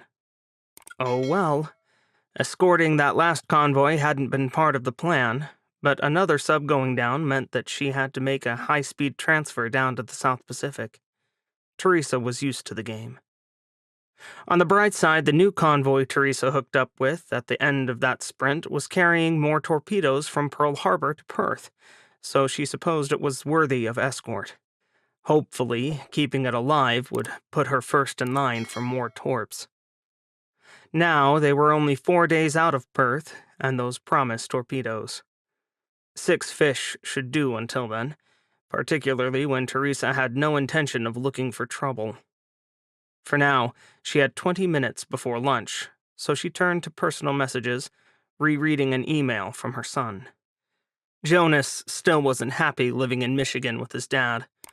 Teresa wasn't delighted with that either, but Jacob was a town councilor in the middle of freaking nowhere. That boring little town was as safe from the war as anyone could get, which was where she wanted her son. And it wasn't like she could leave a teenager alone at home in Groton while she waltzed off to war. Part of every single parent's pre-deployment checklist was family care planning. In her case, that meant turning over temporary custody to her ex-husband. Jonas loved his dad, but Jacob Hernandez had remarried and moved far away when he was just 8. He spent some of each summer there, but usually it wasn't this long. He was adjusting, but his emails showed he still wasn't comfortable. At least he seemed pleased that his mom was proving to be a true old-fashioned warfighter. Teresa grinned to herself. She was no Mush Morton, but damn it, she was holding her own. A new email popped into her inbox, and Teresa grinned. She and Alex Coleman had been emailing back and forth since leaving the submarine commander's course 14 months ago. There were things that a CO simply couldn't discuss with her own crew, and it was nice to have someone else to bitch to. A captain had to appear competent and confident, and you just couldn't complain to the people you led. Besides, Alex was always entertaining. He had an insipid XO and a low tolerance for stupidity, which meant his rants were energetic and expletive-filled. His wife didn't understand the submarine-specific stuff, and John Dalton was up on a pedestal, probably too busy for pedestrian bitching like this. That was a friendship Teresa never had quite parsed. She found Dalton stuffy and arrogant, but she was happy to be the sounding board for her frustrated friend. Teresa never doubted that the Navy's decision to bury Alex Coleman and Jimmy Carter was stupid. Despite rumors about him going to Admiral's Mast a few years ago, there was a quiet brilliance about him. By the time their class had been halfway through the submarine commander's course, everyone had known he was good. If they had to pick one of their classmates to follow into combat, Teresa knew they'd all pick Alex. But Big Navy had a long memory. Whoever he'd pissed them off good. She was midway through her response to his latest email about his XO's inability to take a joke when Douglas rolled into an unexpectedly tight turn, vibrating and picking up speed. She grabbed the phone. Captain, what's going on?" Teresa typed a quick farewell on the email as she spoke, promising to finish the story of the two scorpions later. The last thing she needed was to get to control and discover that her OOD had been asleep at the wheel and let one of the lazy merchants get too close. "Captain, we've got hydrophone effects bearing 120 and 125, at least 2 torps inbound at UNNS Lewis and Clark," the officer of the deck replied in a rush, his young voice tight with tension. "Man battle stations and I'll be right there." Teresa clicked send as she rose. She hated leaving things unfinished, even small matters like a personal email. It went out to the remote servers immediately. Douglas had the latest connectivity upgrade and could send and receive data from as deep as 1,000 feet. After living a long life full of secrets and silence, being able to email someone right before she went into battle was damned liberating. Teresa felt lonely if she didn't have at least a dozen people to keep in touch with, so this lifeline kept her sane in a captain's lonely world. But it was time to put her game face on, so she abandoned her computer and rushed out of her stateroom. It didn't do for the captain to hurry too much. After this long at war, that hinted that she couldn't trust her crew. She slipped past sailors as they raced to their battle stations, securing hatches, closing valves, and donning flash gear, smiling and nodding greetings. Most grinned in return. Douglas's crew was confident, strung like a bow ready to fire. Heart beating firmly, Teresa reached control less than 30 seconds after giving the order for her boat to go to battle stations. The general alarm was still blaring, and she had to raise her voice to be heard. "What do you have, Carson?" By chance, her navigator was already on watch, so there was no delay required to allow a new officer of the deck to get situational awareness. The navigator always had the deck for battle stations. It was tradition. And besides, Carson was Douglas's best ship handler. Carson Burroughs was a tall, lanky, and awkward African-American, but there was no sign of discomfort now. He knew his business. "Lewis and Clark is dropping decoys and making best speed away from the torps, and the idiot destroyers have gone active on everything. The sonar picture looks like mud, ma'am. We're not picking up anything." "Glorious. You want me to call Murphy and ask them to cease pinging?" Teresa's XO asked from her right. "Probably no use. They're feeling threatened and won't listen." Teresa shook her head. "Let's go a bit deeper and see if we can't use the surface guys as beaters instead." "You got it, Captain." In contrast to Carson, Lieutenant Commander Sally Weber was solidly built, sandy-haired, and shorter than pretty much everyone on board. However, she was also ferociously competent and was rapidly becoming one of the best friends Teresa ever had. Sally was unflappable in combat and far less prone to pacing or finger-painting on the bulkheads than her captain. Carson ordered the boat deeper, and Teresa fought the urge to fidget. Usually, she used exercise to banish her inner wiggling demon, but that wasn't an option now. Instead, she kept her eyes focused on the plot, watching the track of Lewis and Clark and the torpedoes following her. Modern link technology gave sub-commanders greater situational awareness than ever before, but even the unification of 4 warships' sensors, Douglas, Michael P. Murphy, and 2 Canadian frigates, couldn't detect the enemy sub's location. In fact, they couldn't tell how many enemies were out there. For all Teresa knew, there might have been a dozen French or Indian subs. What a time to only have 6 torpedoes. Teresa pursed her lips. This far south, at least the enemy probably wasn't Russian. In Teresa's experience, Russian submariners were either stellar or terrible, and the fact that they couldn't find this guy put him or her into the former category. "Hydrophone effects have ceased, Captain," the sonar supervisor reported from his station to her right. Unlike earlier classes of submarines, Virginia's, like Douglas, lacked a separate sonar room, which eliminated communications delays, but made it harder for the sonar operators to concentrate. "The computer says there's a 99% probability of them being F-21 Mod 2. The F-21 Mod 2 torpedo was the second-best submarine-launched weapon in the French arsenal. Although the French Navy had shared a lot of technology with the Indians, they hadn't shared these torpedoes. Only their newest nuclear attack subs and the French-manned Scorpion 3s carried them. The F-21 could be fired at long range and had a speed over 50 knots. It wasn't as fast as its successor torpedo, the F-27 Artemis, but Teresa had to take this threat seriously. "They did say that the French varsity were down here," she said to Sally, who smiled. "Good thing the admirals decided to send ours, then." Teresa met her XO's eyes and grinned, heat touching her cheeks.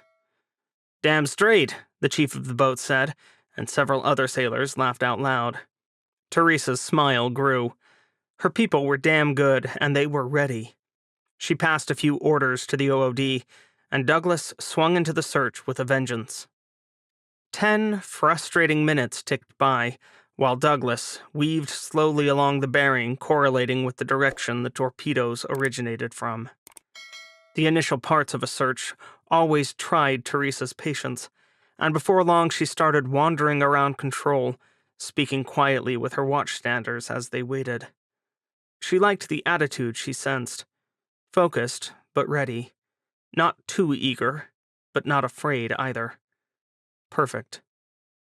Finally, Douglas got her first sniff. "Captain, there's a faint narrowband contact on the 57 Hz line."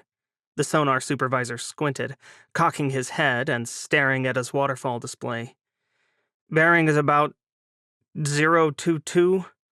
Range is hard to figure, but I'm thinking over 20,000 yards.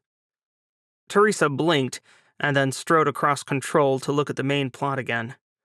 But Sally, over with the fire control party, took the words right out of her mouth. "Are you sure about that bearing, Chief?" the XO asked, her repeater showing the same data as the main plot did. "That's over 190 degrees off the estimated torpedo firing position. Could you have a reciprocal bearing?" Chief Osborne paused to punch commands into the sonar computer before shaking his head. "I've got it on the tail and the starboard array, XO, and intermittently on the bow dome. There's no way the computer inverted it." Huh. That was odd. "Do you have a class correlation?" "That freak could make it a couple of French boats, Captain," Osborne replied, his eyes locked on the screens. "It could be one of their third-generation Scorpions, or maybe a newer wreck one. But the nukes usually aren't this quiet, ma'am. We're having a bitch of a time holding the track. I bet it's a brand new diesel operating on battery, and that makes it a Scorpion 3. Teresa's eyes met Sally's again, but now neither of them was smiling. They both could do the math. Teresa's next stop on her seemingly aimless wander brought the captain to her XO's side. "2 boats, you think?" she whispered. Sally nodded. "A diesel couldn't have fired those torps and gotten over there so fast." "This just got more complicated." Teresa heaved a sigh. "Those newer Scorpions are quiet little bastards, aren't they?" Sally scowled. "Too quiet." Sonar, keep your ears open. We're probably dealing with 2 enemy subs out here. Maybe more. Teresa squared her shoulders. Designate the new track hostile, and put a datum in at our best guess where the torpedoes were fired from. Aye, Chief Osborne cut himself off. Captain, we've lost track. Got a slight hole-popping noise first, but I can't tell if he's gone deep or shallow. Very well. It was all Teresa could do not to howl, but this was how the game was played. You want me to notify the convoy, Captain? Sally asked as Douglas resumed her search. Teresa chewed the inside of her lip. For a moment she hesitated, her shoulders tense, almost paralyzed by indecision. Feeling like an ocean of calm in the midst of Control's action was abnormal for her. Teresa was accustomed to being the center of attention, but something gnawed at her instincts. Should she stay in stealth? Maybe. But it was better to risk the minuscule chance of detection and call the boss. Otherwise, her own allies might drop torpedoes on Douglas's head. Besides, the convoy commander's standing orders required expeditious reporting of all contacts. Weaseling out of that was hard when she wasn't actively tracking either of the enemy or closing for the kill. She had time to make the report. Yeah, damn good idea, XO. Let them know we have 2 probable enemy subcontacts, ID unknown, but probably French Scorpion 3s. Recommend new convoy course. She glanced at the plot again. 300 to avoid. Teresa had done nothing wrong up to that point, but she hadn't done everything right either. A product of a peacetime navy, a year of war had taught her a lot of lessons, but not all the right ones. She'd done well so far, but those peacetime habits doomed her in the end. The Naval Undersea Warfare Center estimated that the probability of another submarine detecting a Virginia class during short voice transmissions was around 7%. But their best guess was just that, a guess. And it was wrong. Michael P. Murphy acknowledged the contact report, and Teresa watched the plot as the auxiliary ships, a mixture of oilers, ammunition carriers, and civilian foodstuffs and parts carriers, turned to the course she recommended. Meanwhile, Douglas changed depth again, moving her towed sonar array beneath the thermal layer and slowly closing the range to the enemy's last known positions. Although older than the new Ciro class, Douglas and her sisters were still among the quietest submarines ever built. Teresa, like her colleagues commanding other American subs, knew her sonar equipment was the very best in the world. That mentality was a holdover from the Cold War, a time when the U.S. Navy was unquestionably the finest in the world. But it didn't account for the new multi-power world. The French Navy, or Marine Nationale, was one such force, and Jules Rochambeau remained their very best. Armed with a submarine that had been designed, built, and tested in under 2 years, instead of having been studied to death for over a decade or more, he wasn't constrained by things he knew to be true. While Teresa was busy searching for him, Rochambeau silently slipped Barracuda into a firing position just off Douglas's starboard bow, closing the range to under 10,000 yards. Teresa's best guess had been wrong, too. Barracuda was the only enemy sub stalking her convoy, and the Requin-class subs really were unequaled.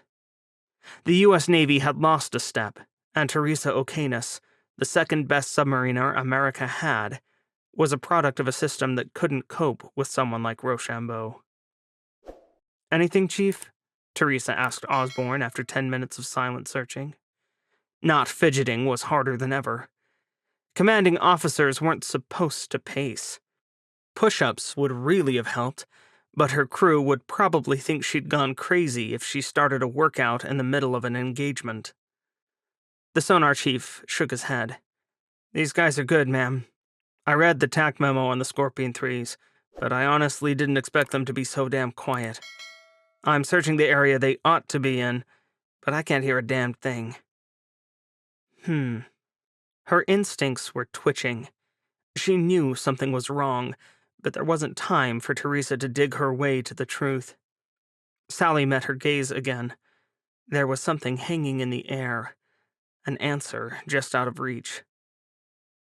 "Come right a little, Carson," she ordered. "Maybe closing the range with these guys will help a bit."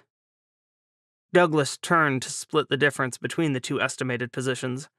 Diesel boats moved slowly on battery power, even the advanced ones like the Scorpions, and by that logic, neither contact could go too far without Douglas hearing. Douglas had advantages in speed, endurance, and maneuverability over a smaller diesel submarine. A Scorpion might be quieter, but once Douglas found one, she could kill it. Another minute ticked by, and then 2. Finally, another sonar tech spoke up. "Got something!" Petty Officer Fernandez shouted, her voice shrill and loud in the silent space. "Narrowband contact on the tail and starboard side array. Closing our bow. Contact correlates to a Requin-class SSN." "Check that again." Chief Osborne's hands flashed over the keyboard. Teresa's head whipped around to stare at the sonar stations. "If that's..." She almost got there in time. "Track ID confirmed." Osborne twisted to look at Teresa, his eyes suddenly wide. "Unique characteristics match hull number 722 Barracuda." A chill ran through control. Everyone knew Barracuda's reputation. "What's the range?" she snapped. Osborne grimaced. "Ma'am, best guess is something between 10 and 30,000, but it's remaining steady, and we need a course change to... Make tubes 1 and 2 ready in all respects, including opening the outer doors." "Make tubes 1 and 2 ready in all respects, including opening the outer doors, Weps." "Aye," her weapons officer replied, his voice high and tight. Teresa had to hurry over to turn the firing key as Douglas rolled onto her new course.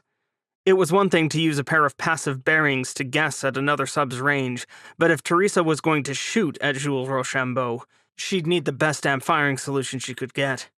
"Key is green," she said. A few long seconds ticked by. Too long.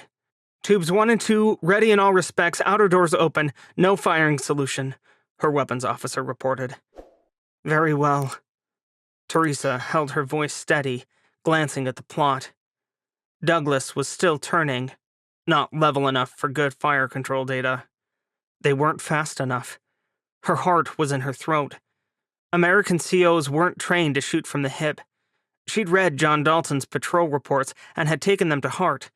Teresa knew that getting in close was the way to go, even with their newer and faster torpedoes, but 16 years of training was hard to overcome. In a peacetime Navy, each submarine was treated like the $2 billion national asset it was. Every submariner was taught to triple-check everything, particularly firing solutions. Abruptly, the icon representing the tentative position of Barracuda started blinking. Fernandez swore. "Captain, we're losing contact!" "Come back left," Teresa ordered Carson, wanting to kick herself. She turned to Sally and spoke in an undertone. "I should have shot when..." "Torpedoes in the water!" Fernandez's screech split the stillness. "Torpedoes in the water bearing 109! God, that was right off her starboard bow. The textbook perfect shot.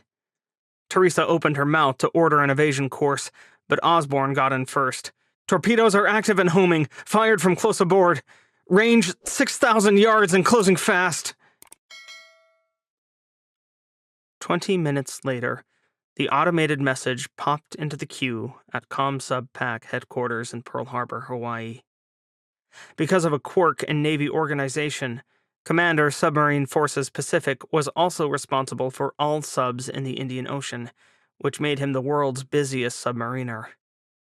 3 minutes after that, an aide knocked on the open door to Vice Admiral Marco Rodriguez's office. "We got another one, Admiral." The man that the subforce affectionately called Uncle Marco sat back in his chair and sighed. "Well, shit." "Yes, sir." There wasn't much else for the young lieutenant to say, so she just handed her boss the hard copy of the message. Uncle Marco was old-fashioned and didn't like to receive traffic on an electronic tablet. Everyone knew that Rodriguez took a copy of the sub-miss-sub-sunk messages home when he wasn't sleeping on his office couch, but no one knew exactly what he did with them. One copy papered the walls of his office, but what about the other? One of his former aides claimed that he burned them as kindling. A retired acquaintance from his OCS days said he slept with them under his pillow. Some people thought he buried them in the backyard like a weird-ass time capsule. There were a lot of mysteries surrounding Marco Rodriguez. The one thing everyone could agree upon was that the Puerto Rican-born admiral was one of the toughest and least politically correct officers in the Navy. He was loud, and he was foul, but a sub-miss-sub-sunk message always shut him up. "Fuck," he whispered, scowling at the paper. "Get me Commodore Banks on the phone." "Yes, sir." She turned to hurry out the door. "Wait!" The bark stopped her cold in the doorway. "Admiral?" "Scratch that. Call Banks yourself and tell him that I'm poaching Razorback and Dalton for Operation Sandacast. I'll call Dalton myself, but I don't have the stomach to talk to that lazy-minded SOB today." "I'll get right on it, sir."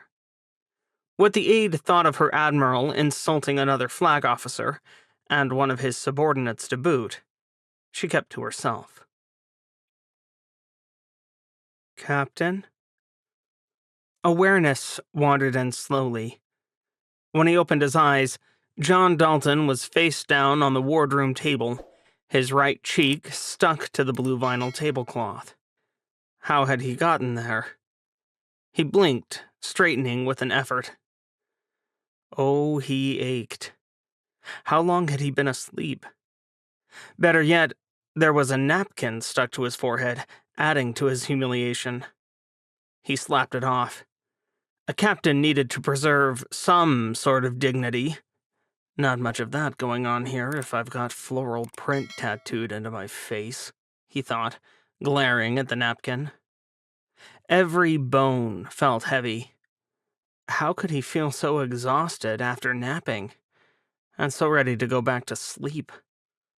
Shaking off the cobwebs, John looked up at his communications officer. The young lieutenant was suspiciously red in the face. Was he laughing, or embarrassed to have found his captain, winner of the Navy Cross and top living submarine commander in the U.S. Navy, drooling on the tabletop like a toddler? John didn't want to ask. He cleared his throat. "What's going on, DJ? You decide I slept on the table long enough?" DJ shook his head so fast John feared for his glasses. No, sir." Whatever he thought about his idiot CO's sleeping habits, DJ Cunningham clearly intended to keep to himself. "Admiral Rodriguez is on the phone for you." John jolted upright. "Admiral Rodriguez?" "Yes, sir. He, called the quarterdeck when you didn't answer your direct line." "Well, I'll have to hide better next time, I guess." It was all John could think of saying, but his heart was in his throat. Why was the commander of all the subs in the Pacific calling him? As the child of a 2-star general and a 1-star admiral, John wasn't particularly afraid of flag officers, but he still hurried to his stateroom, wondering where the hell he'd stuffed the number to the direct line for Comm-Sub Pac's office. Razorback was one of the newest boats in the fleet, but John's stateroom still wasn't much larger than a closet. It also was a short sprint from the wardroom, which meant he didn't have to pass a lot of staring sailors along the way. Not that John was really worried about his reputation at this point. He commanded a happy and razor-sharp crew, pun intended, whose trust he knew he'd earned. His predecessor had looked like a movie star, and frozen up in combat. John was a touch overweight, fighting baldness, and knew how to kill the enemy. He also knew who his people preferred to follow. Still, the last time Comm-Sub Pac wanted to talk to him, the fired Admiral Brown, who didn't survive hoarding new torpedoes in a warehouse, a staffer called John. Having an admiral call him direct was ominous. Much to his surprise, The phone was still ringing when he scooted into his stateroom, slamming the door shut without looking. He grabbed it quickly. "Captain Dalton?" "Where the hell have you been, Dalton?" the voice on the other end barked. "Is your crew so damned incompetent that they can't find their own CO on a 370-foot-long submarine? Or were you hiding from your wife with a prostitute?" John's jaw dropped. "Don't answer that," Rodriguez snapped. "I don't want to know." "Admiral, I don't give a rat's ass what you get up to in your free time, Dalton." Rodriguez cut him off again.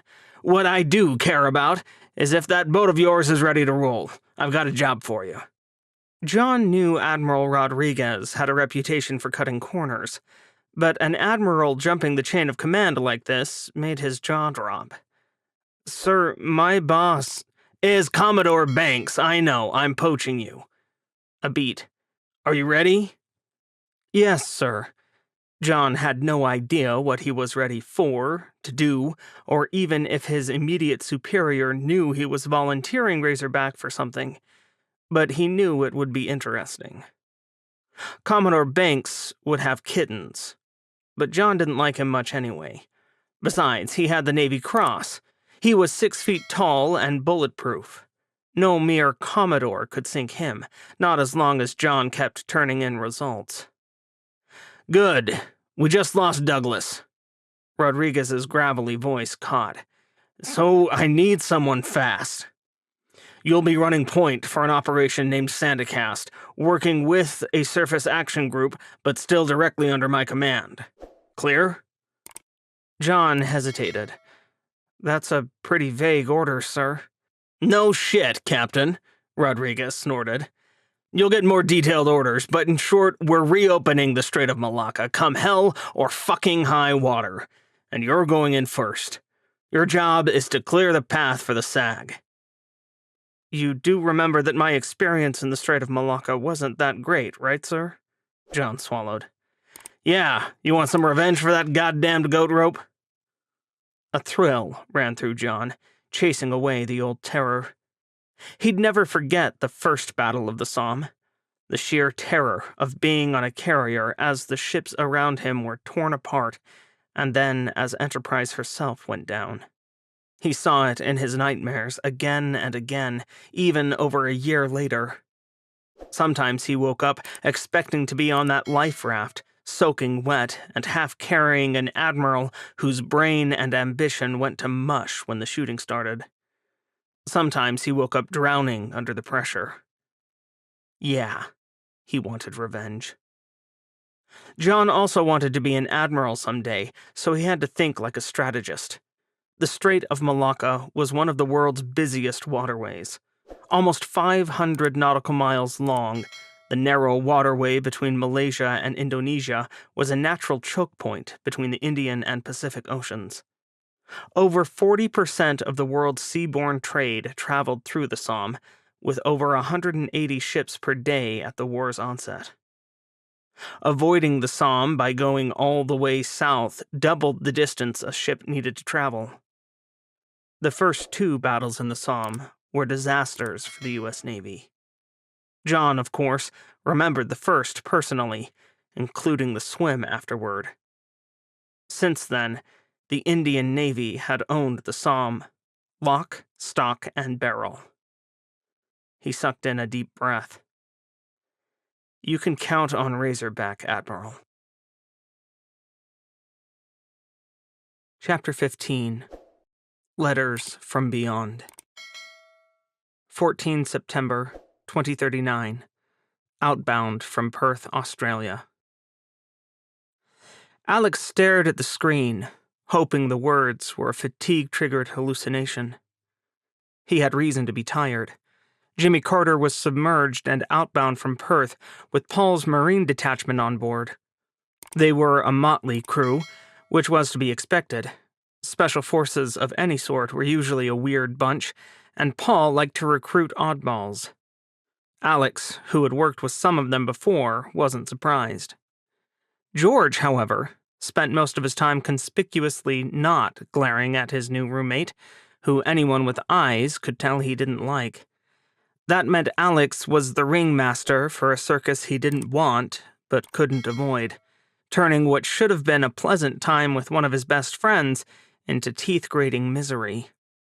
Even exchanging funny stories with Paul resulted in George fretting in a corner, glaring at Paul like he was stealing his captain's attention away. Which he was. Paul was trying to behave, mostly.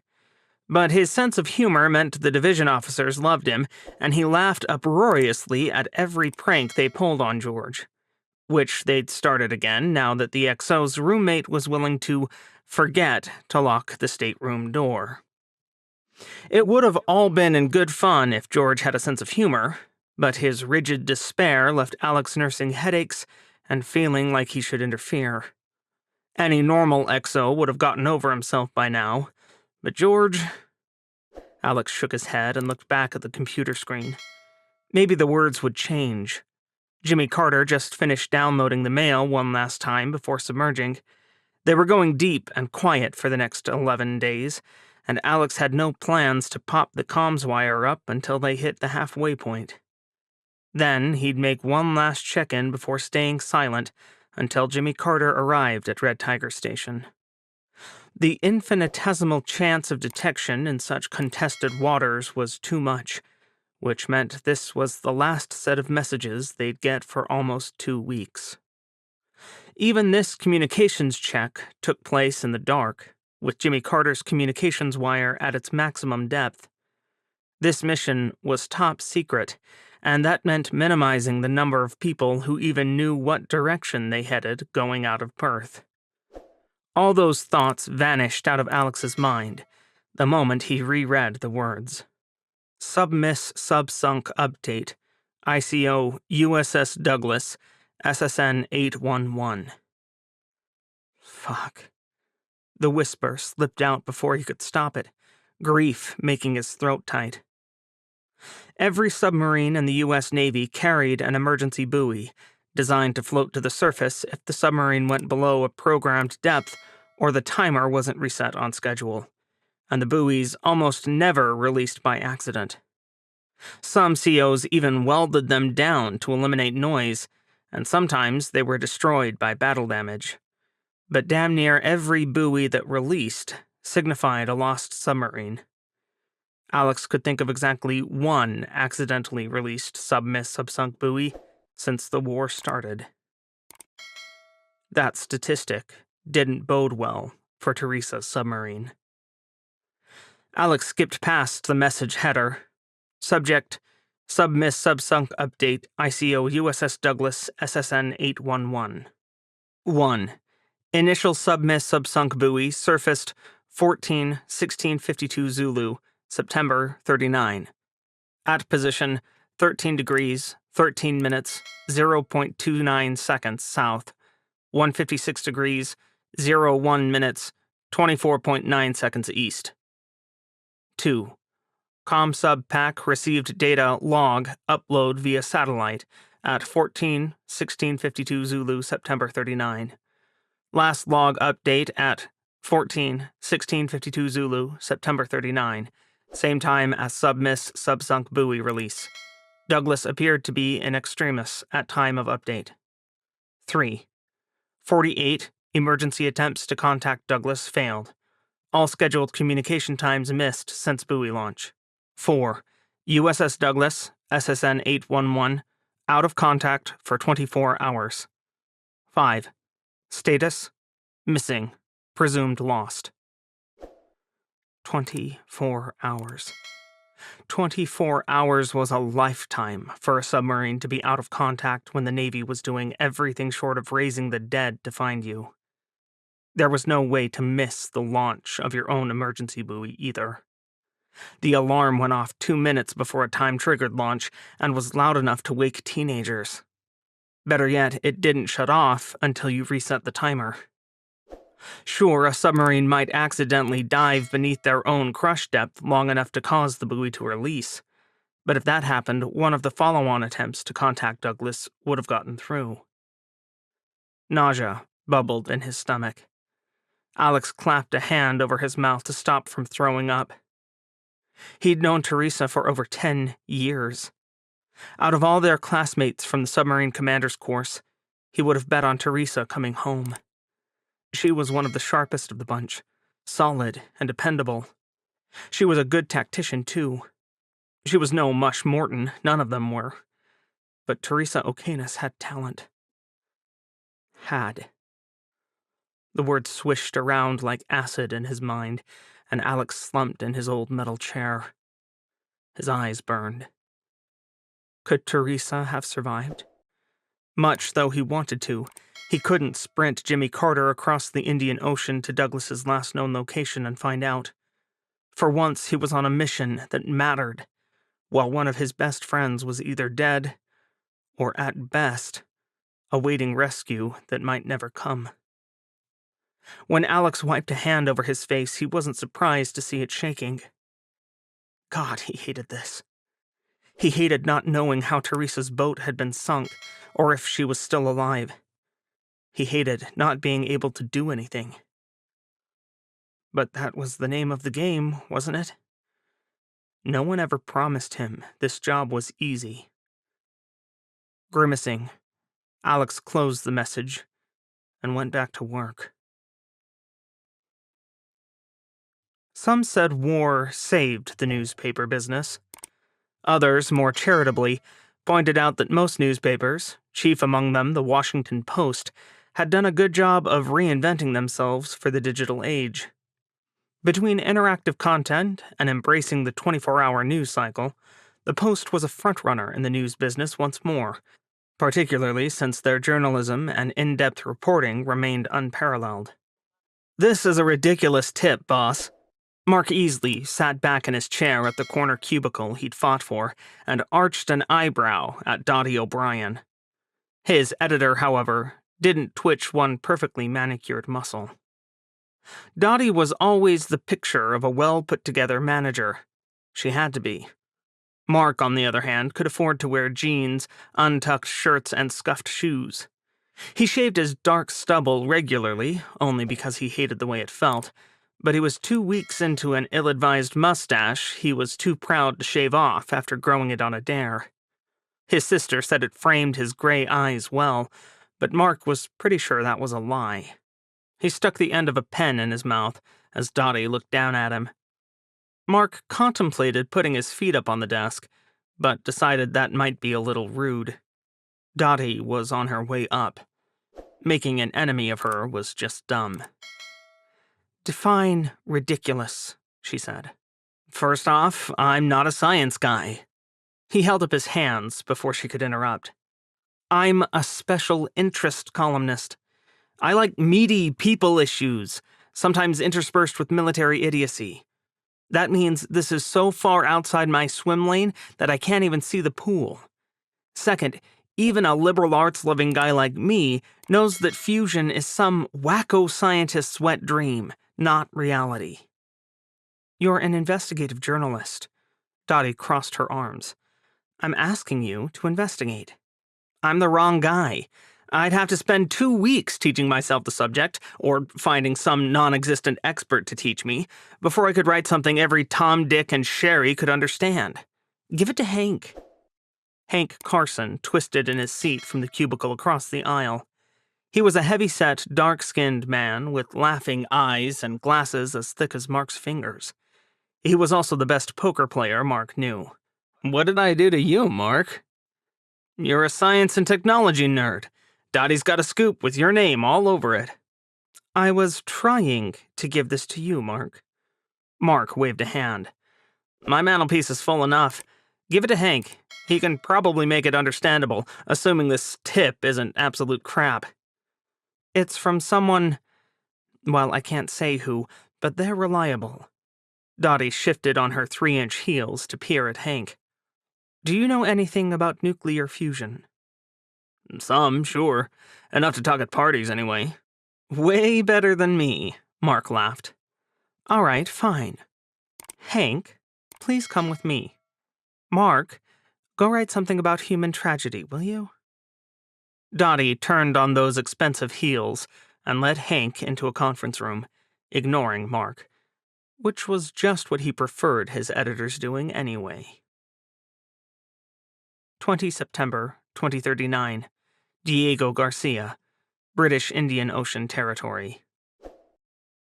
A storm brewed in the distance, its gray and dark clouds contrasting with the clear blue waters around the Chagos archipelago. Mostly uninhabitable and unimpressive, the group of 60 tiny islands sat in the middle of the Indian Ocean, just south of the equator. Originally discovered by the Portuguese in the 16th century, the island was named Diego Garcia for the European explorers involved in the initial expeditions.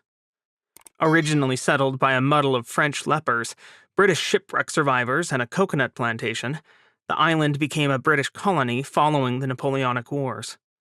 By 1942, RAF Station Diego Garcia was established, but that base was closed 4 years later. However, when the UK started withdrawing from the Indian Ocean in the 1960s, the United States stepped in, and a deal was made to maintain a mutual defense position. The United Kingdom purchased the Chagos archipelago from Mauritius for £3 million, creating the British Indian Ocean Territory, or Biot. The U.S. promptly leased the Biot, turning it into a forward naval base with the addition of 2 airstrips and military housing. Throughout the Cold War and the years that followed, the base was mostly used for military pre-positioning ships, which carried heavy equipment for invasions that never came. Once war broke out in the Indian Ocean, however, Diego Garcia quickly became home to many more ships. "Rudder amidships, all engines ahead 2/3, Commander Fletch Goddard ordered. He waited until Parramatta's bow was clear of the slip before ordering, "All engines ahead full." Diego Garcia was still a backwater port, but it had grown significantly since Fletch visited the place as a lieutenant. Then it was a sleepy base with nice beaches, 2 bars, and 1 tiny barracks. Now it was a bustling hive of activity less than 1,000 miles from the Indian mainland, bristling with defenses and busy with supplying nearby ships. Even more importantly, Diego Garcia was only 1,500 miles from the Strait of Malacca. That put his frigate in a perfect place to join a new strike group headed towards everyone's favorite battleground. Fletch had mixed feelings about the battle he knew was coming. The Somme was the world's trading lifeblood, but he'd lost too many friends in those waters already. 2 bloody battles full of losses, mainly on the Alliance side, stained the waters in the Strait of Malacca, and he wasn't sure that the coming 3rd one would be much different. But this was why he'd given up that shiny new destroyer the Admiralty wanted him to have, and taken the aging frigate instead, wasn't it? Fletch needed to be in the fight, and so far Parramatta had proved herself worthy. His crew had turned into top-notch submarine hunters, but the next battle would need something else. His eyes flicked up as they passed an American destroyer, his crew rendering honors to their ally and receiving them in return. Fletch turned to his navigator. It's my favorite American destroyer." "May I ask why, sir?" the navigator asked. "USS Fletcher. Such an excellent name." Fletch grinned. "Do you know her captain?" "Not at all, though perhaps I'll remedy that one of these days." Fletch shrugged. "We've sailed together, and she seems an excellent tactician."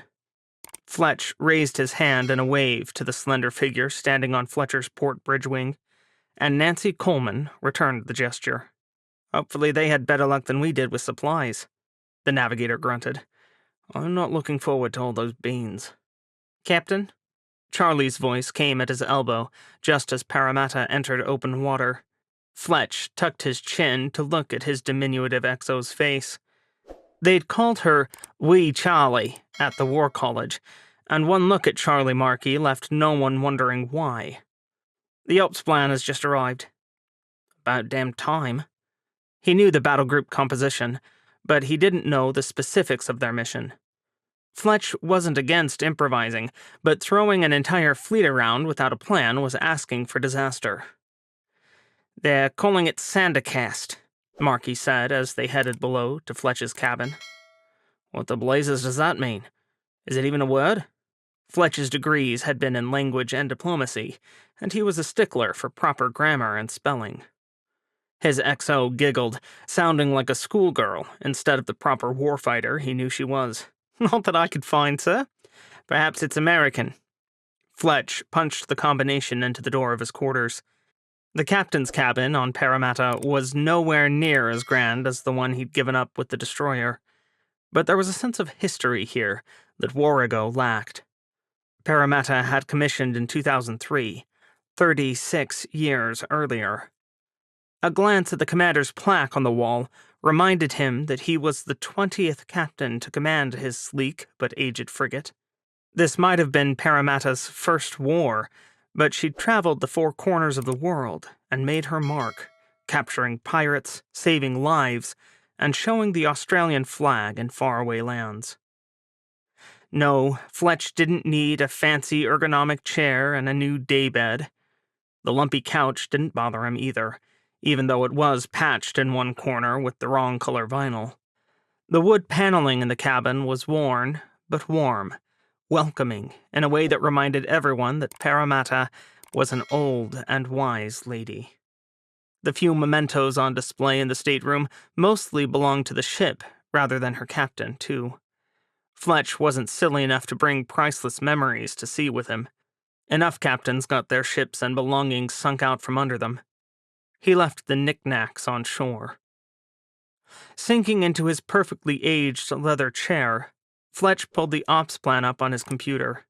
The electronics were all new, courtesy of Parramatta's many upgrades, so angling one of his 3 monitors so Charlie could read it was easy. He had no secrets from his XO. If he dropped dead during the night, it would be her job to fight Parramatta in the coming battle. Knowledge was everything. His eyes swept over the summary page, taking in the timeline. He could read the specific details later. T-000 hours. U.S. SSN 1. Enter SOM from north and sweep ahead of main body. Mission: destroy all enemy submarine forces within SOM. U.S. SSN 2. Take station at southeast end of SOM. Maintain blocking position. Mission: prevent entry of enemy submarine or surface forces into SOM. 300 hours. Advanced Surface Force enter SOM from north. SOA 30 knots. Advanced Surface Force consists of Surface Action Group, SAG, Alpha, US DDG-2, AUS DDG-1, AUS FF-2, US LCS-1. Mission: seek and destroy enemy CDCM batteries and surface assets. 330 hours. Main body enter SOM. Main body consists of US CVN-1, US CG-2, UK DDG-1, US DDG-2, AUS FF-1, US LCS-1. Mission: seek and destroy. Odds favored Parramatta as part of the Advanced Surface Force. Fletch drummed his fingers against his desk. Even with a sub going in ahead of them, the first ships through would get hammered. That attack boat might take out the enemy subs in the narrow strait, but its CO would neither know nor care about the coastal cruise missile batteries. That would be the SAG's problem, and Fletch would be in the thick of it. "Well," he finally said, "this will make for an eventful day." "Yes, sir, it will." Charlie's eyes met Fletch's. This is what they had signed up to do, not sit in a shipyard somewhere silently gathering dust. It was nice to finally have an opportunity to make a difference. Lunchtime at Red Tiger Station was always a madhouse. There were 4 food courts, but in Ning's opinion, no one put much thought into the location of the stupid things. One was way the hell out on the east side of Red Tiger, near nothing but apartments. That was great at breakfast and dinner time, but when people were at work and wanted food, it was a real pain in the behind. The other 3 were clumped way too close together, with nothing interesting out near Fogborn's corner at all. And she didn't really like the street vendors who'd taken to setting up stands nearby. Sam ate just about anything, and Dr. Kim said it was fine, but there were times when Ning wanted greasy, stupid American food. Unfortunately, that meant she had to walk through the crowd at the Green Court in order to reach Blue Court, trying to ignore her stomach rumbling the whole way. Sam was off eating some hero or gyro or whatever, so he hadn't wanted to come with her, which made Ning stomp just a little more than she needed to. At least she didn't have to go to Red Court. That was out by the garage and an even longer walk. Sighing, she added herself to the embarrassingly long line. Ning considered running equations in her head for a moment, and then pulled her phone out to start playing her second favorite game. "Excuse me, Ning?" Ning Tang turned to face Audie Meyer, the deputy commander for the Pulsar security detachment on Red Tiger Station. She was a tall and willowy woman who didn't look like she could tell one end of a gun from another. But what did Ning know? She'd never so much as touched a firearm. Ning didn't see Audie much, unless there were real problems on Red Tiger Station. But even then, those didn't usually touch the Fogborn team, so Ning didn't much have to care. What she wanted to do was get her lunch in peace. Fast food French fries were her sin, the greasier the better. They helped her think her way through complex problems like containment fields and laser equations. Maybe she should have gone to the other end of the station. Red Court always had shorter lines. She turned and pasted a smile on. "Hi, what's up?" "Can we talk for a moment? Nothing scary, but it's important." Audie seemed a little rattled, so Ning looked around. No pirates. "Sure." Swallowing, she followed Audie into a small security office just behind the taco place. "I'm not in trouble or something, am I?" "No, of course not." Audie smiled and gestured Ning into a red plastic chair that creaked and was even more uncomfortable than it looked. "I just needed to talk to you about the Fogborn project." Ning shrugged, glancing at the monitors to her left. They showed all parts of the station, but focused on Blue Court, and the Fogborn Research Cell, which was way the hell 2 platforms over from here and in its own private corner. "That stuff should probably go through Dr. Kim." "I hear you're the one who made the breakthrough," Audie replied. "Rumor at Pulsar says the design is yours, and believe me, the company is very happy with you." "I have the best job." Ning was too off-kilter to grin. She didn't like this stark room. Red Tiger Station was famous for a riot of colors and art, which was why she loved it here despite the threats of piracy, flooding, and a war or 3 dropping on their heads. The room was empty, except for Audie. That was strange, too. Audie leaned forward. "How would you like to make even more money for doing it?" Ning laughed nervously. I'm doing pretty well.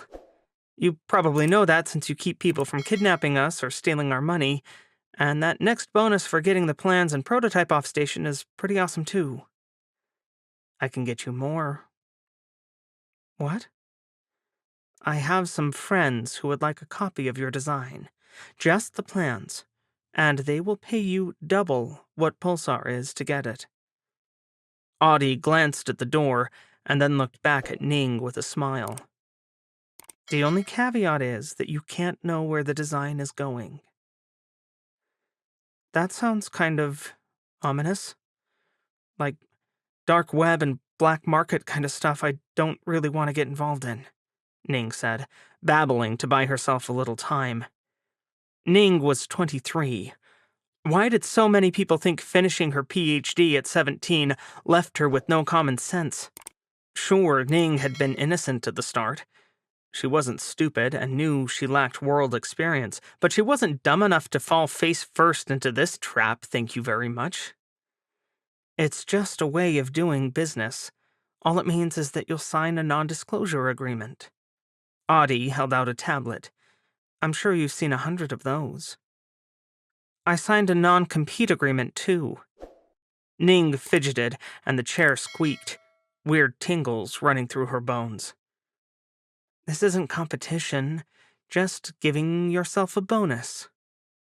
Ning frowned. You work for Pulsar.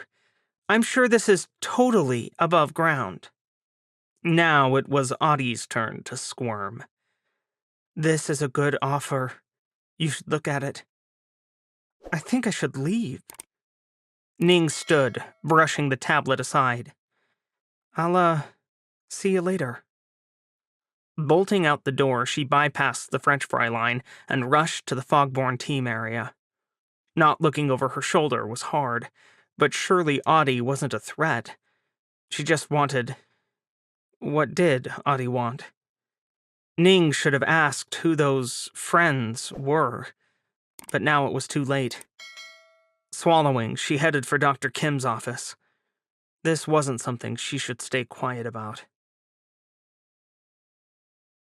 Diego Garcia still didn't have a lot in the way of pier space. The heavy lift ships who used to call the base home were now anchored in the harbor. No one knew if a full-on tank invasion would ever be necessary in this war, but those ships, and the tanks, trucks, and other equipment on board, weren't what the Navy needed right now.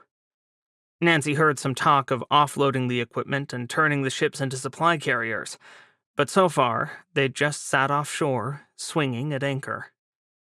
Fortunately, there was enough space on the quay wall for Fletcher to moor just aft of Bella Wood, and forward of USS Lionfish, a fast-attack submarine. It was a tight squeeze, and required the help of a tug to get the destroyer in, but onloading missiles required pier space, so they had little choice. Aft of Lionfish, Nancy spied another Australian frigate getting ready to depart. HMAS Bogan was decades newer than Parramatta, sleeker, and faster, but unproven. As far as Nancy knew, the coming battle would be Bogan's first. She wished them luck. She met Rear Admiral Rosario on the pier just as Bogan cast off all lines. Strange, isn't it? Rosario's smile was crooked. Part of me wants to be there with them. And part of me could do with never seeing the Somme again. Nancy shuddered. I might even take the long way around, even if we win it back. Rosario chuckled. I wouldn't go that far. So what's the mission, ma'am? Nancy refused to be like her husband and stuff her hands in her pockets. Instead, she clasped them behind her back, glancing over her shoulder at her destroyer. Fletcher was still beautiful, despite the battle scars.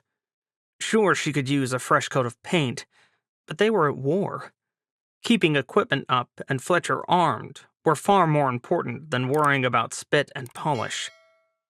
Her eyes flicked to Bogan, whose unmarred sides gleamed. Yeah, they were new at this. The poor Aussies on board probably didn't even know which equipment liked to glitch yet. Seek and destroy, Rosario replied. After we leave here, we'll hook up with an oiler, top off the gas tanks, and then meet HMS Diamond as she comes out of the Red Sea. Then the three of us will go on the offensive and hunt Indian and French surface assets, including their supply ships. Nancy nodded. So like Admiral Rodriguez wanted to do before Task Force 23 got poached for Christmas Island and everything else. Exactly. 3 ships should be a small enough force that they leave us alone. Rosario's gaze shifted east, and we both know there's about to be a hell of a fireworks show to make the enemy look everywhere but at us. I aim to use that. Fletcher's got your back, Admiral. Nancy grinned. She'd only been in one fight under Julia Rosario, but she knew who she'd follow into the storm. Rosario clapped her on the shoulder. Then let's load those missiles and get out of town. Rani watched the girl flee the security office, cocking her head. It was a pity that the simple option, offering money, had not worked. A few days spying on the Fogborn team had identified the youngest member as the weakest link. Ning Tang often wandered off by herself, and she rarely paid attention to her surroundings. Audie Meyer, a long-term investment on the part of Indian intelligence, knew Ning well enough to confirm Ronnie's assessment, which was why she put the security officer up to making that monetary offer. Sadly, it would not be that easy. Shrugging, Ronnie continued to shadow Ning as she fled toward the Fogborn research team's secure area. She was confident that Audie would not betray her Indian paymasters, at least not if she wanted to keep her boyfriend out of prison. That thought made a thin smile cross Ronnie's face as she passed a falafel stand, the sense of which filled the wide, tube-like street connecting two of the station's main platforms. She had been in the intelligence business long enough not to be surprised by how corruptible security types were. Audie Meyer might have accepted a mere bribe, but the addition of a small amount of blackmail, such as the evidence that her longtime boyfriend was embezzling money from Waze, where he worked in security, guaranteed her loyalty. Even if Pulsar pressed her, Audie would hold firm. After all, Waze, otherwise known as the Worldwide Acquisition and Services Group, was a far nastier customer than Indian intelligence. The intelligence community had rules that sovereign nations followed. Waze, an underwater conglomeration that came to power with the rush to the ocean floor, was a cross between an old-fashioned mafia and a hungry capitalistic behemoth, with the morals to match. Indian intelligence was no danger to Audie, but if they slipped Waze evidence that her boyfriend was embezzling, well, Audie knew the risks. Rani turned her attention back to Ning Tang as the Fogborn's youngest member turned a corner, slipping past a surf shop. Why was a surf shop underwater? And a bakery? The girl paused to look over her shoulder, but by the time her eyes found Rani was absorbed in a display of chocolate cupcakes. She would let her flee today. Rani was not in a hurry. She would wait until Ning regained her confidence. Then she would act. India needed the information inside Ning Tang's head, and if Ning would not provide it willingly, Rani would provide Ning Tang to India. Alex hadn't expected an email from beyond the grave. Jimmy Carter slowed again, her Type 2 periscope barely breaking past the waves. This was the midpoint of her run to Red Tiger Station, which was quiet so far. But they were about to enter much more contested waters as they crept closer to the South China Sea, so Alex deemed it wise to check the mail one last time before going in. He'd opted for a southern approach instead of the typical western one, avoiding the Strait of Malacca and slipping through the various seas around the Indonesian archipelago. That eventually let Jimmy Carter transit north through the Sulu Sea and hug the Philippines, which were far calmer waters than the middle of the South China Sea. There was still nasty fighting near the Spratly Islands between a couple of the Chinas, both on the surface and under it. Alex was happy to skip around north of that. Hopefully, they'd nip into Red Tiger Station from the south, and no one would be the wiser. Emails crept in slowly along the comms wire once the boat went shallow. There was a lot of data to unpack, and it all came rolled up in one mess of information that the server doled out a bit at a time. Alex wasn't in a hurry to check his email after the last shock he received, so he waited until the download was almost complete before heading to his stateroom. Then he caught the sender's name on his screen. This time he bolted for the head he shared with George, barely making it to the toilet in time to leave his lunch in the bowl.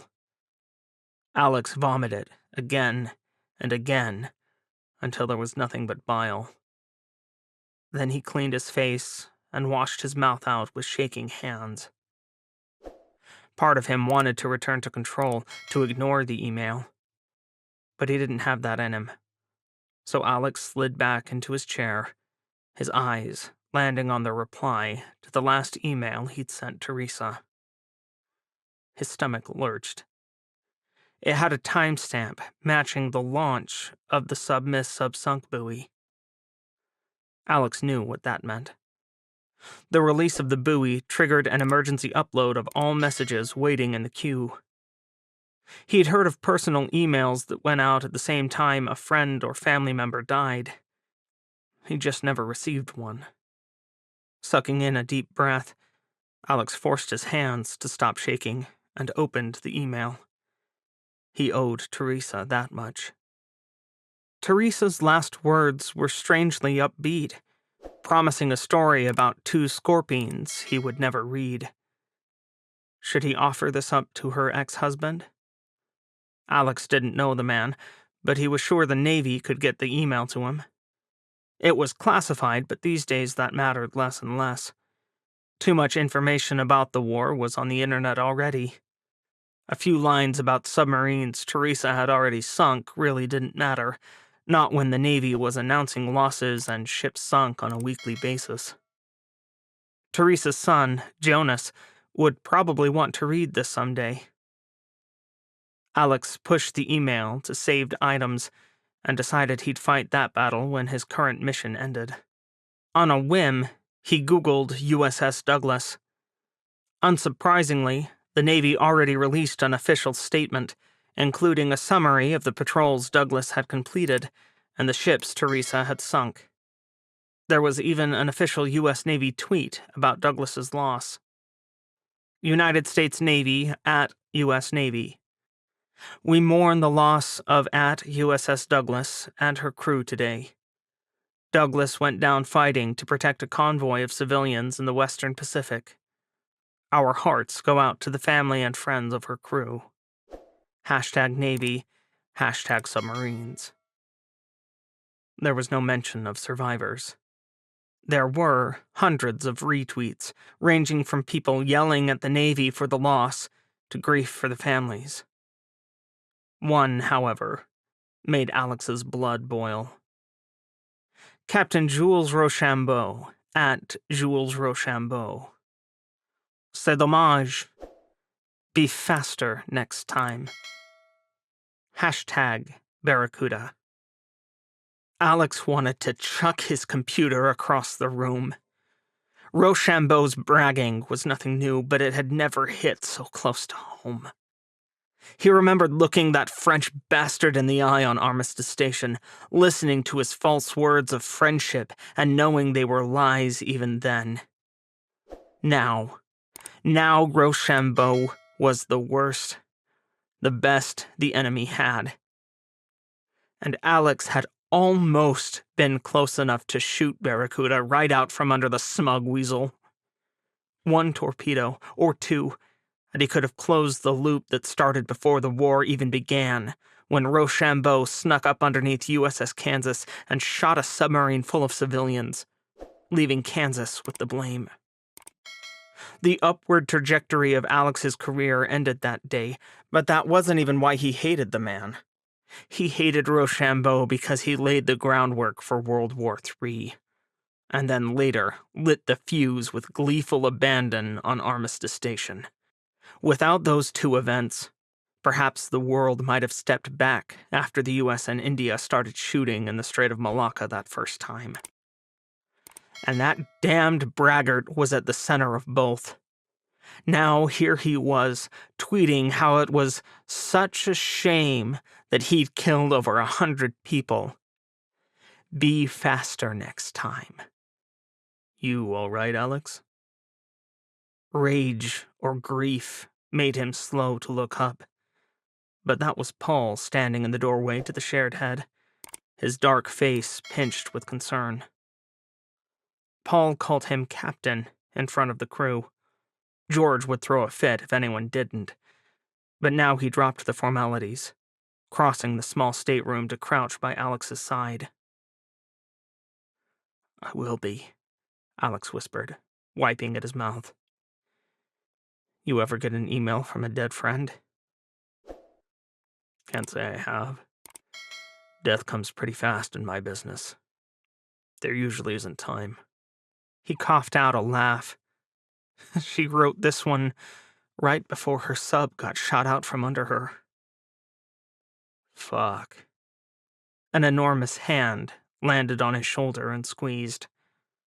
Alex tried not to shudder in relief or grief. I'm sorry, brother. Thanks, Paul. Alex scraped his hands over his face, thinking about Rochambeau's tweet. Be faster next time. On second thought, he'd leave the email from Teresa right where it was. Her family had suffered enough already. And then, he'd find a way to be faster. Chapter 16. Not a Moment Too Soon. 25 September, 2039. Red Tiger Station. You guys all packed? Dr. Kim Leifson had gathered the Fogborn team together in their break room, and while her expression was calm, Ning could tell from the way she picked at her nails that she was nervous. The room felt eerily empty without papers and coffee cups strewn across every available surface. Even though their designs were electronic, everyone but Ning was old-fashioned and liked to draft on paper. Even Sam, who was just a bit older than her and should have known better. But Ning hadn't realized how she'd gotten used to being surrounded by paper, how comfortable it felt. Homey, even. Now it was gone, and the room felt bigger. She shivered. You think this is actually going to happen? Dieter Weber, their quality engineer, yawned, curling up on a couch Ning hadn't realized was decorated with a faint pattern of roses. They usually weren't visible under the spare parts bin. The last, 4 attempts were all cancelled? Why not this one? This is the first time they've sent the Navy. Sam Young sat to Ning's right, folded neatly into a big armchair. I'm going to bet pirates won't scare them away. There's something other than pirates going on here. The words blurted out of Ning before she could stop herself, and 4 heads swiveled to stare at her. She flushed. Couple days ago, 5, Audie Meyer from Pulsar Security offered me a bonus for giving some so-called friends of hers copies of the reactor plans. She what? 3 voices echoed. Kim's eyes narrowed. Why didn't you mention this earlier, Ning? I don't know, it was weird, okay? Ning flung her hands up. You weren't in your office when I came by, and then I kept hoping she'd say it was all a joke. You're going to have to report that, Jake, Kim said to their dedicated security guard.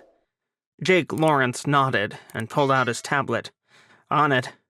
He glanced up at Ning. I'll need the details, but it's probably just corporate espionage. Some other company bribed Meyer, and now Pulsar's going to have to deal with her. Shame. I always thought she was one of the good ones. She seemed nice enough until she tried to get me to break my non-disclosure agreement, sure. Ning scowled. Point taken. I'll fill out the forms, Jake replied. Back to our evacuation. Are we going to be able to bring the prototype? It's disassembled and inert and should fit through a normal hatch, Sam said. Then there shouldn't be a problem, Kim replied. No one said there was a limit on what we could bring, so long as it fits through a hatch, she smiled. We're looking at an early morning departure, so we need to be ready tonight. Ning's heart fluttered. Were they really going to leave? After so many months of trying, she was eager to walk on dry land again, and to get their design into safe hands and finally end this project. She had other things she wanted to do. Losing her life to fusion was not on her to-do list. I've got all the project files downloaded and on 3 devices. They're uploaded to the cloud too, but that requires triple authentication to get at. Ning grinned. That way Audie's friends can't just creep off with it. Good work, Kim smiled. So now we sit tight until the Navy arrives tomorrow, and we take our luxurious ride out of town. Could be cool, Ning shrugged. I bet Navy subs have all kinds of awesome tech. She'd been on every interesting type of civilian submarine known to man, except the luxury yachts, which were just giant party buses, but never a Navy boat. Ning was looking forward to that experience almost as much as she wanted to get out of the spring-loaded tin can. Guys, we've got a problem. Sam held his tablet up, and Ning caught the headline. Fusion is the future. Hank Carson, Washington Post, September 26, 2039. Ever since the experimental reactor team in Provence, France, made a breakthrough with a usable, power-producing fusion reactor, albeit on a small power scale, the race has been on. Who can create a working fusion reactor and provide clean, safe, and renewable power? And now that there's a war on, who can put that reactor in a small enough package to be used on a warship? Rumor says there may be an answer to both. As most know, nuclear fission is still the commonly used form of nuclear reactions, both in civilian and military applications. Fusion, however, provides 3 to 4 times more energy without the same radioactive waste or a danger of a meltdown or runaway reaction. The only problem is that deploying fusion has been hard. Fusion is the dream of every scientist, Professor Jennifer Abel of Georgetown University says. However, it's been the unreachable holy grail for so long. Every time we think we've achieved it, we discover we have to pour more power into it than we get out, which doesn't exactly achieve that goal of clean world power, does it? Ever since the war started, the experimental reactor team at ITER, formerly a multinational effort, but now utterly controlled by France and her allies, has pushed forward to replicate the self-fueling fusion reaction created by Christophe Girard. The Girard reactor in Marseille has powered half the French power grid for 8 years, but it is the size of a football field. No one has shoehorned a self-sustaining reaction into a smaller shell. Until now. Multiple sources indicate that Pulsar Power Limited, a giant among global defense contractors, has finally hit a home run. With at least 5 separate research groups working on fusion power, Pulsar has often been called desperate to make this breakthrough, but now that work has paid off. A source within the organization hints that one isolated team has achieved not only a self-sustaining fusion reaction, but has also created a portable and usable design. Only time will tell how small this reactor is, but if these reports are true, it could change the world. 26 September, 1 mile south of Red Tiger Station. You expecting trouble? Paul murmured from Alex's right. He fit better in Jimmy Carter's control room than anywhere else. If Alex kept his old friend right by the periscopes, Paul was less likely to hit his head as they approached Red Tiger Station. Alex shook his head.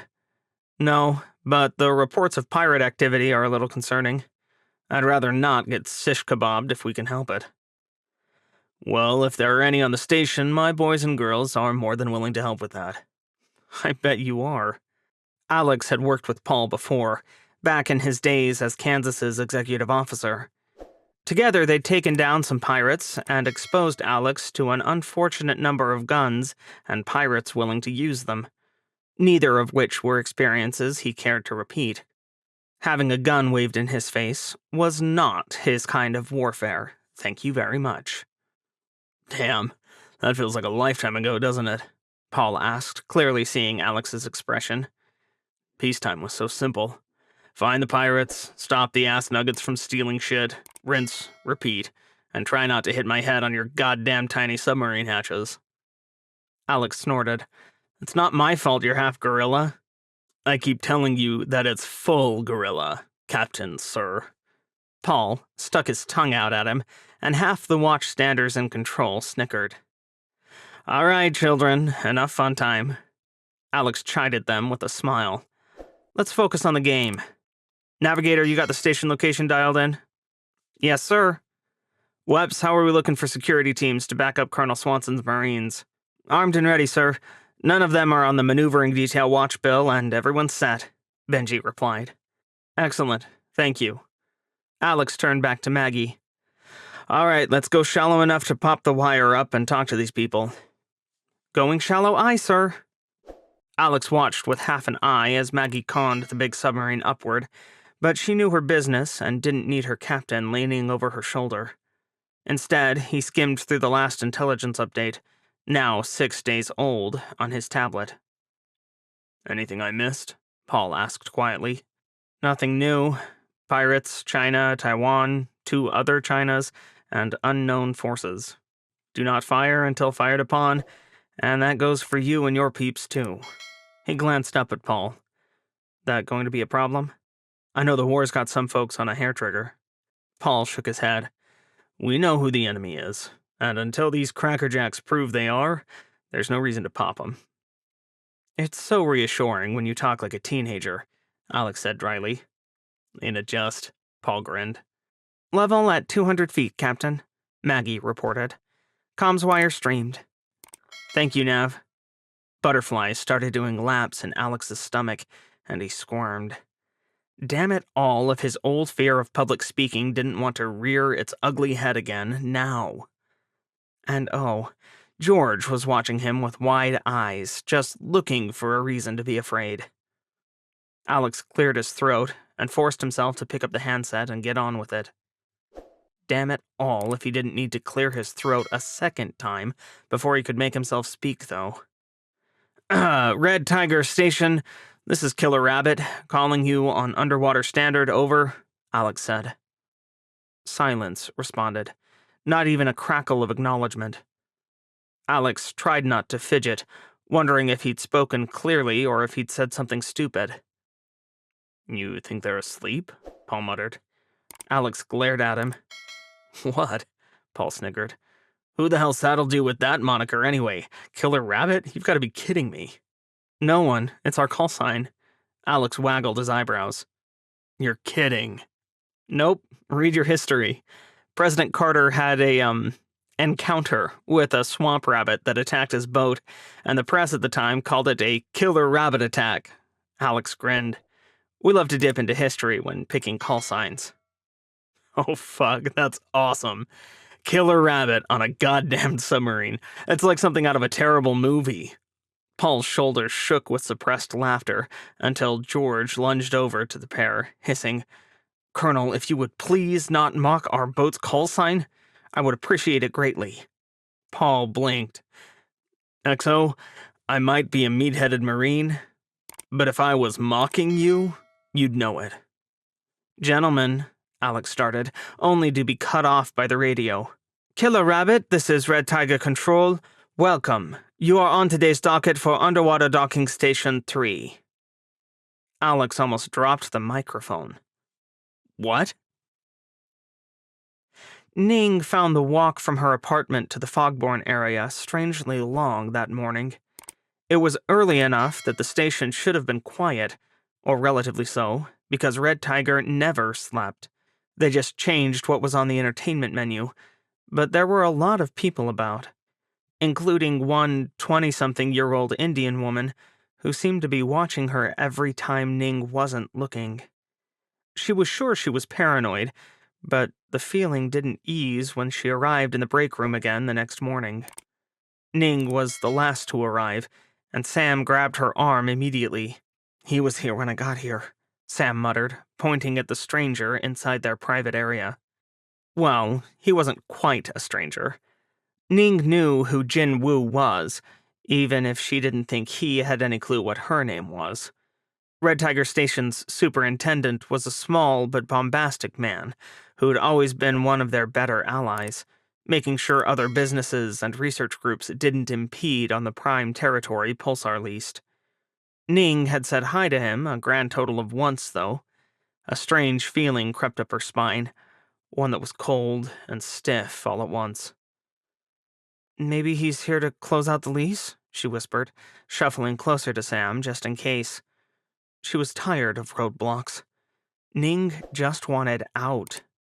Mr. Wu, it's very kind of you to come see us off, Dr. Kim said, wearing a smile Ning knew was strained. She looked like she hadn't slept all night, with her hair in the messiest ponytail this side of a bee's nest. I'm afraid I've come for more than that, Doctor. Wu crossed his arms. I understand you're all leaving today. I want in. Kim stopped. I beg your pardon? I want off this station and into whatever gig you have with Pulsar.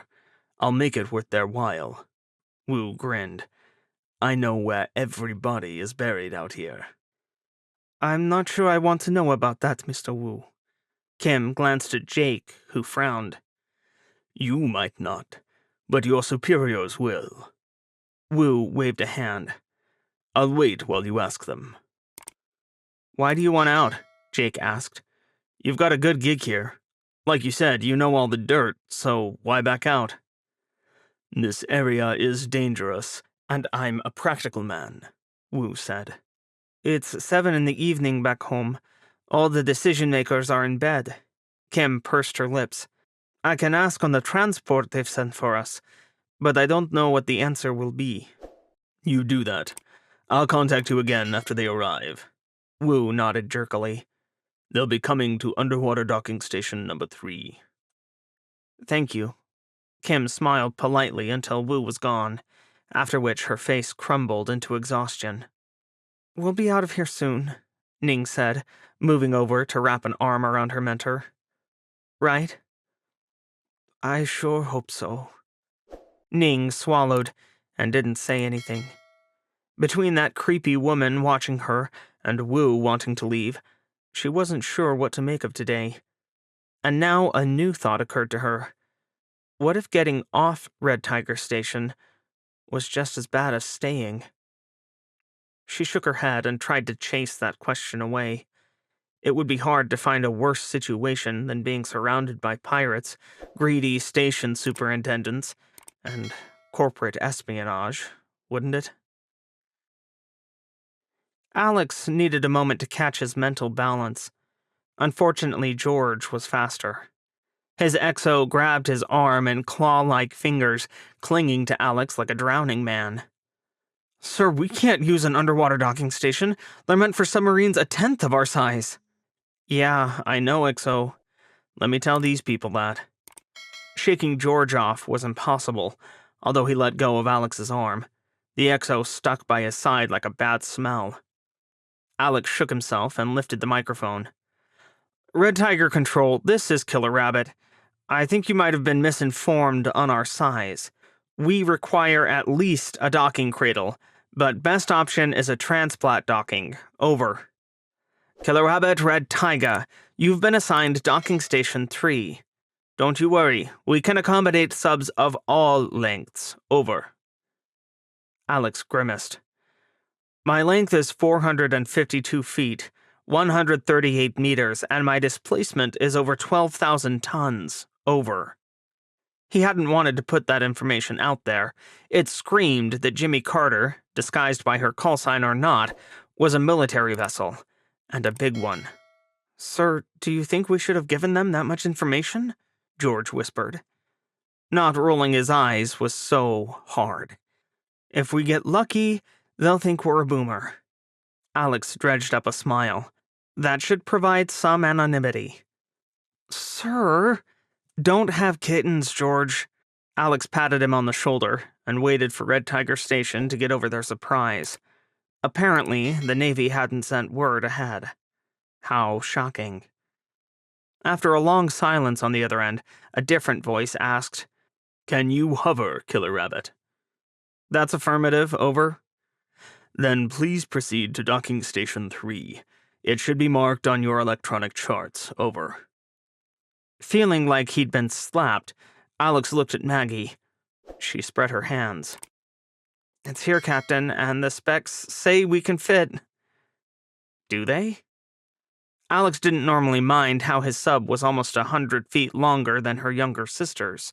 Only the late-model Virginias were around her length, and those boats were half-missile boat, not pure attack submarine.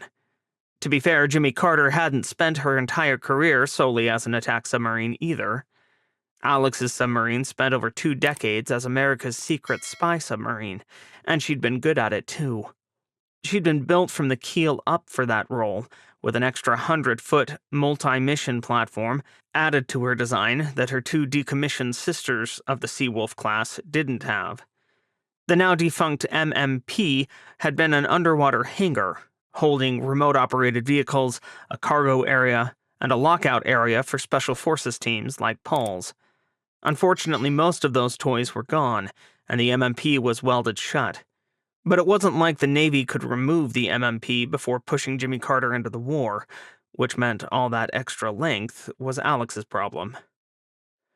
For some definition of fitting, Maggie grimaced, with about 25 feet to spare forward and aft.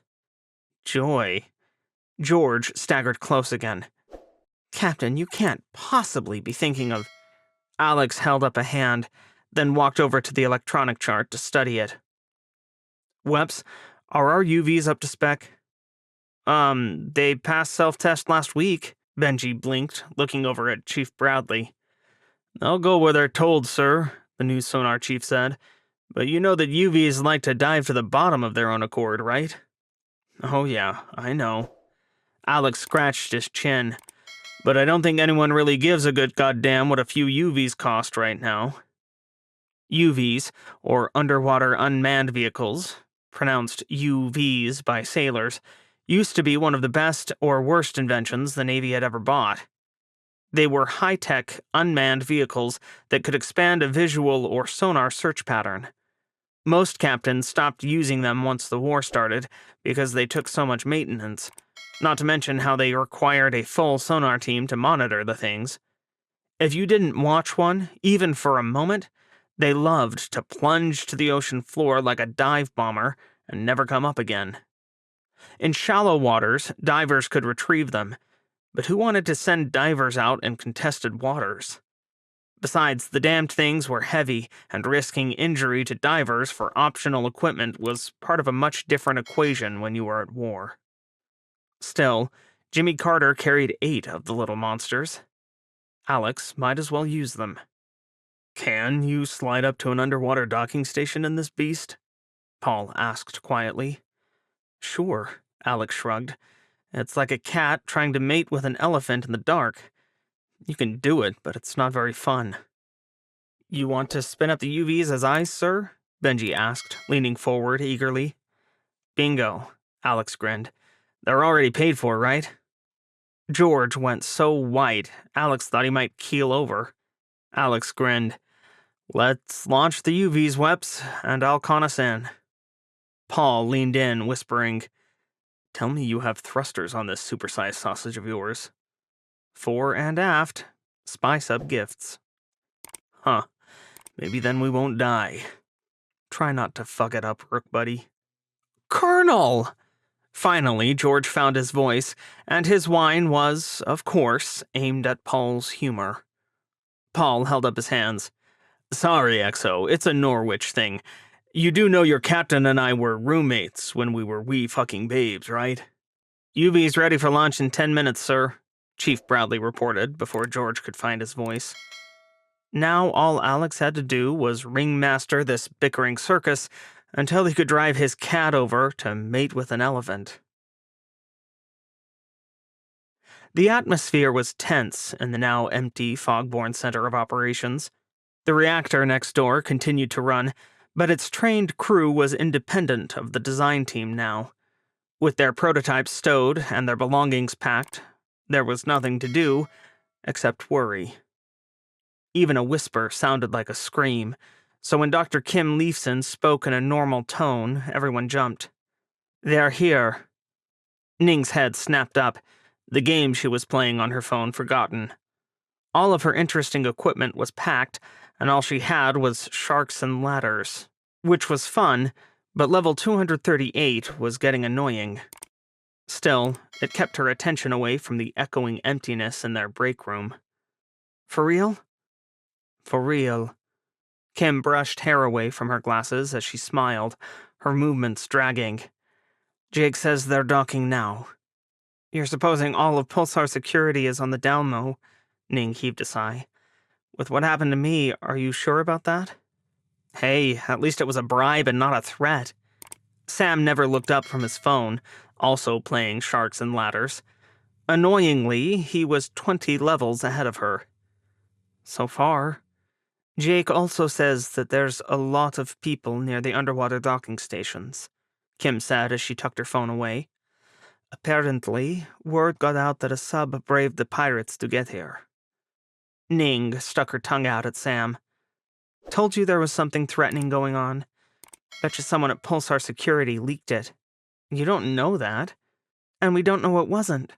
Pulsar arranged our ride out, so they're the ones who know about the sub, right? She asked.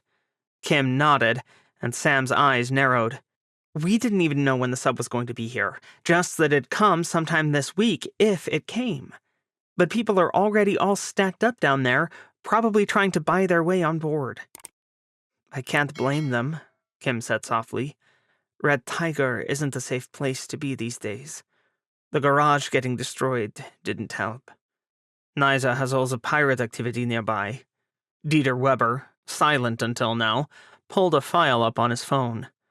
I've been tracking it from news reports and Pulsar security files.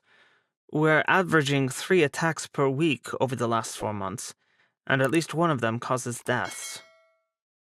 That bad? Sam asked. Dieter nodded. Worse this month. It's up to 4 attacks per week if I look at a radius of 1 mile around the station. Ning shuddered. Can we just leave this place? That's exactly what we're doing. Kim squeezed her shoulder. In fact, we should go join that crowd now, shouldn't we? We wouldn't want to miss our ride.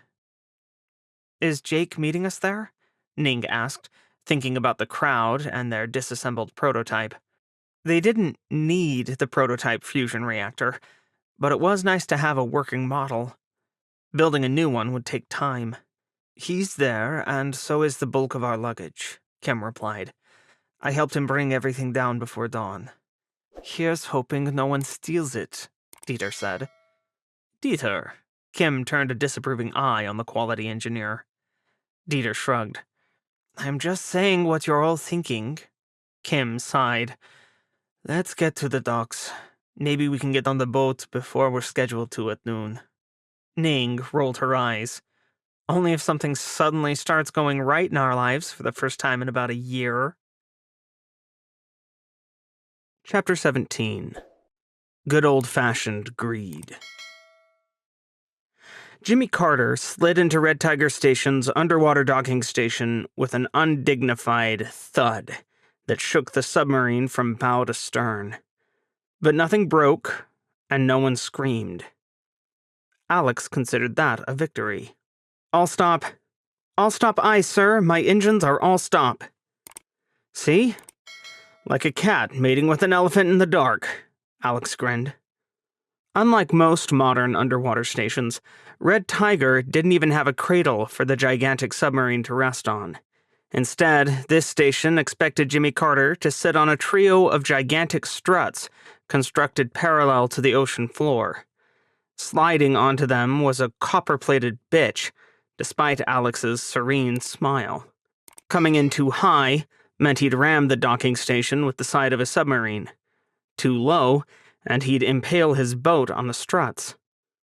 While he was fairly sure that the high 100 steel of Jimmy Carter's hull could withstand the impact, particularly at low speeds, what the hell kind of idiot captain wanted to find out? Instead, he had to aim Jimmy Carter for the perfect sweet spot in the middle, crabbing the boat sideways so that she floated above the slats by just a few inches until ballasted down to rest on them. Then, Red Tiger Station could swing out the end of the docking arm to maneuver it over Jimmy Carter's spine, where it would connect to her midships hatch. That arm extended and met the hole with a second thump as Alex fought back the urge to scowl. That was sloppy. The idea of all of Red Tiger Station's personnel being so cavalier with procedures made worry gnaw at his gut. People who ignored procedures usually forgot maintenance, and Alex's boat sat perched on 3 metal struts that sure as hell required upkeep. But he'd split before the damn things could break, he reminded himself, even if they'd never encountered a 12,000-ton submarine before. You still haven't convinced me why any sane cat would want to fuck an elephant, Paul rumbled. That's because there's no reason. This design is stupid, even for a luxury boat worth millions with home-mounted cameras. Alex shook his head. I've driven one of those, if you recall. They aren't maneuverable enough to get in this hole without being scratched either.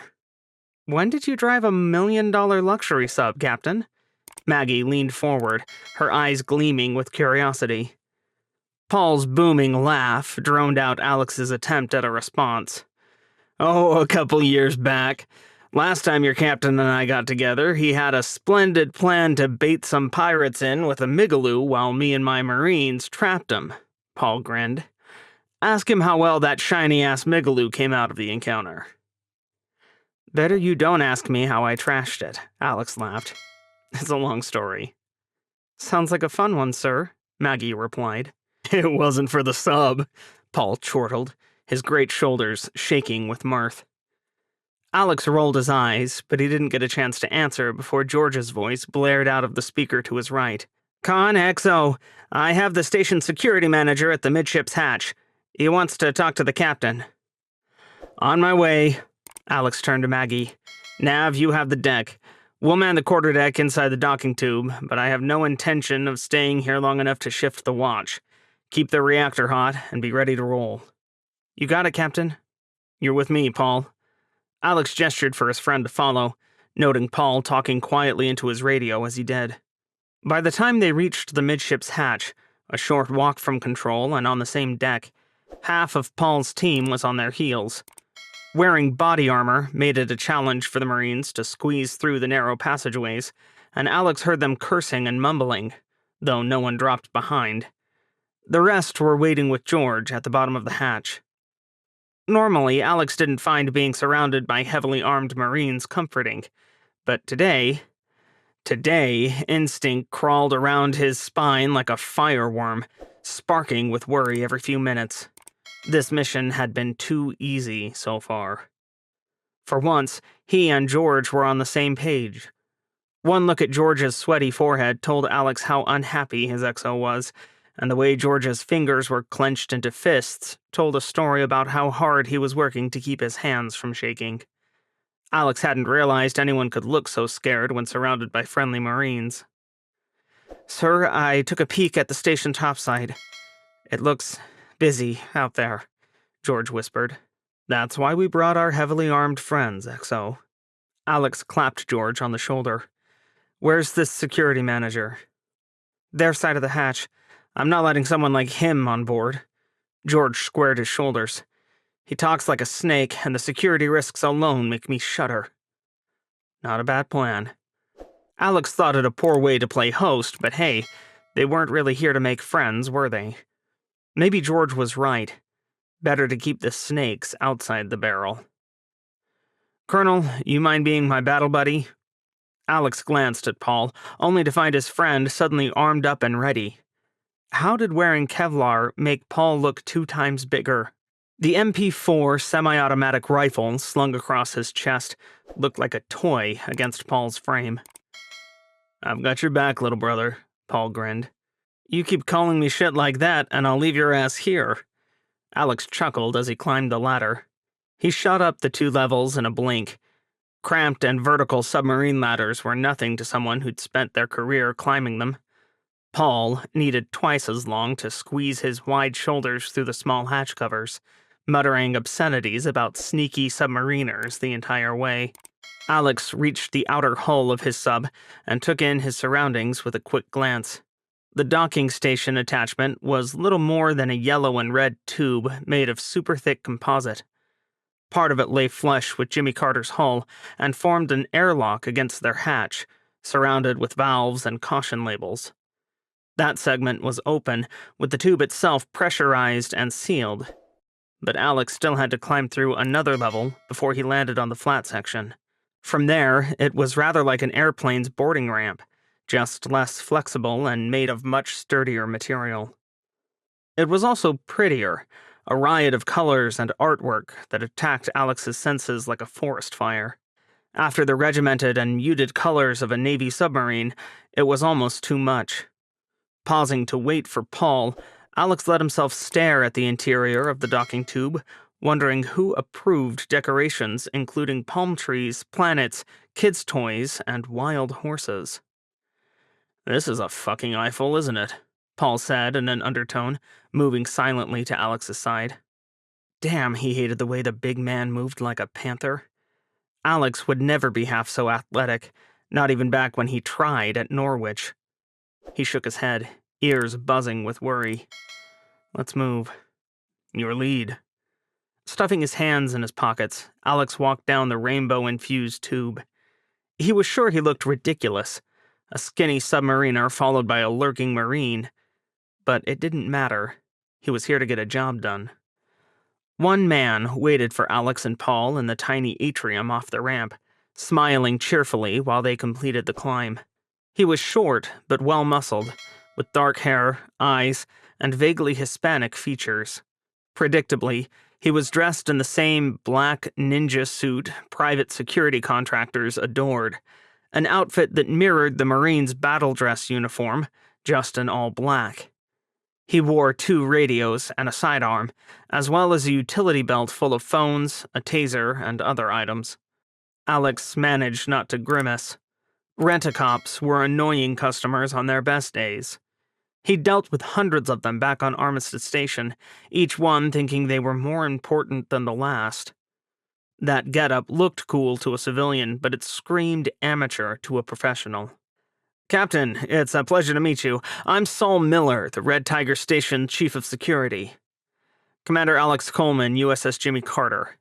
Alex shook the offered hand because it would have been rude not to, but made a mental note to use hand sanitizer later. This is Lieutenant Colonel Paul Swanson, Commanding Officer, 2nd Reconnaissance Battalion. Mr. Miller? Paul did not offer a hand, and Miller just twitched a little when Paul's giant paws landed on his MP4. My XO tells me you had an urgent need to speak to me before we pick up our passengers, Alex said. He didn't like the way Miller kept trying to drift down the docking ramp toward his boat. Pretty much everything on a Navy submarine was classified, even when the boat was 35 years old. I did. Miller's shifty smile made Alex's skin crawl. I could see on sensors that your submarine is very large. Jimmy Carter is unique. Now was not the time to get into how Alex's boat had a 100-foot midsection she couldn't use. The latest Virginia-class boats were actually a touch longer than Alex's grumpy old lady, but they were mostly designed to be missile boats. Aside from the spec ops stuff she no longer had, Jimmy Carter was a pure attack sub. But nope, he was not here to give this dude a history lesson. She's one of the largest submarines we've ever hosted. Miller's smile grew, and his eyes flicked toward the hatch again. Paul shifted, his right hand landing ever so gently on his sidearm. Miller just grinned.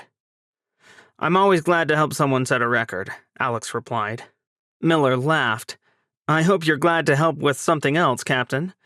There are several influential people on this station who would like to leave, and they'll pay well for the privilege. Alex blinked. You've got to have other ways to leave than on a U.S. Navy submarine. Unfortunately, you're the only one to make it here in the last 4 months that has a snowball's chance of getting away. Well, Alex pursed his lips. You've got my condolences, but my mission is plain. I'm only here to pick up one team, and Colonel Swanson is here to make sure those 5 people get off the station safely, if you catch my meaning. Miller twitched again, his hand fluttering in the air, anywhere but near the pistol at his side. We don't want any trouble with the Marines, he said, but you're missing out on a great opportunity if you ignore the people who want to leave. Great opportunity being boatloads of cash. Alex figured he should just put it in the open. Miller grimaced. We prefer bank transfers. And I assume you're the suave and well-traveled gentleman who's going to set all this up? Paul rumbled from behind Alex's shoulder. His glare pinned Miller to the spot.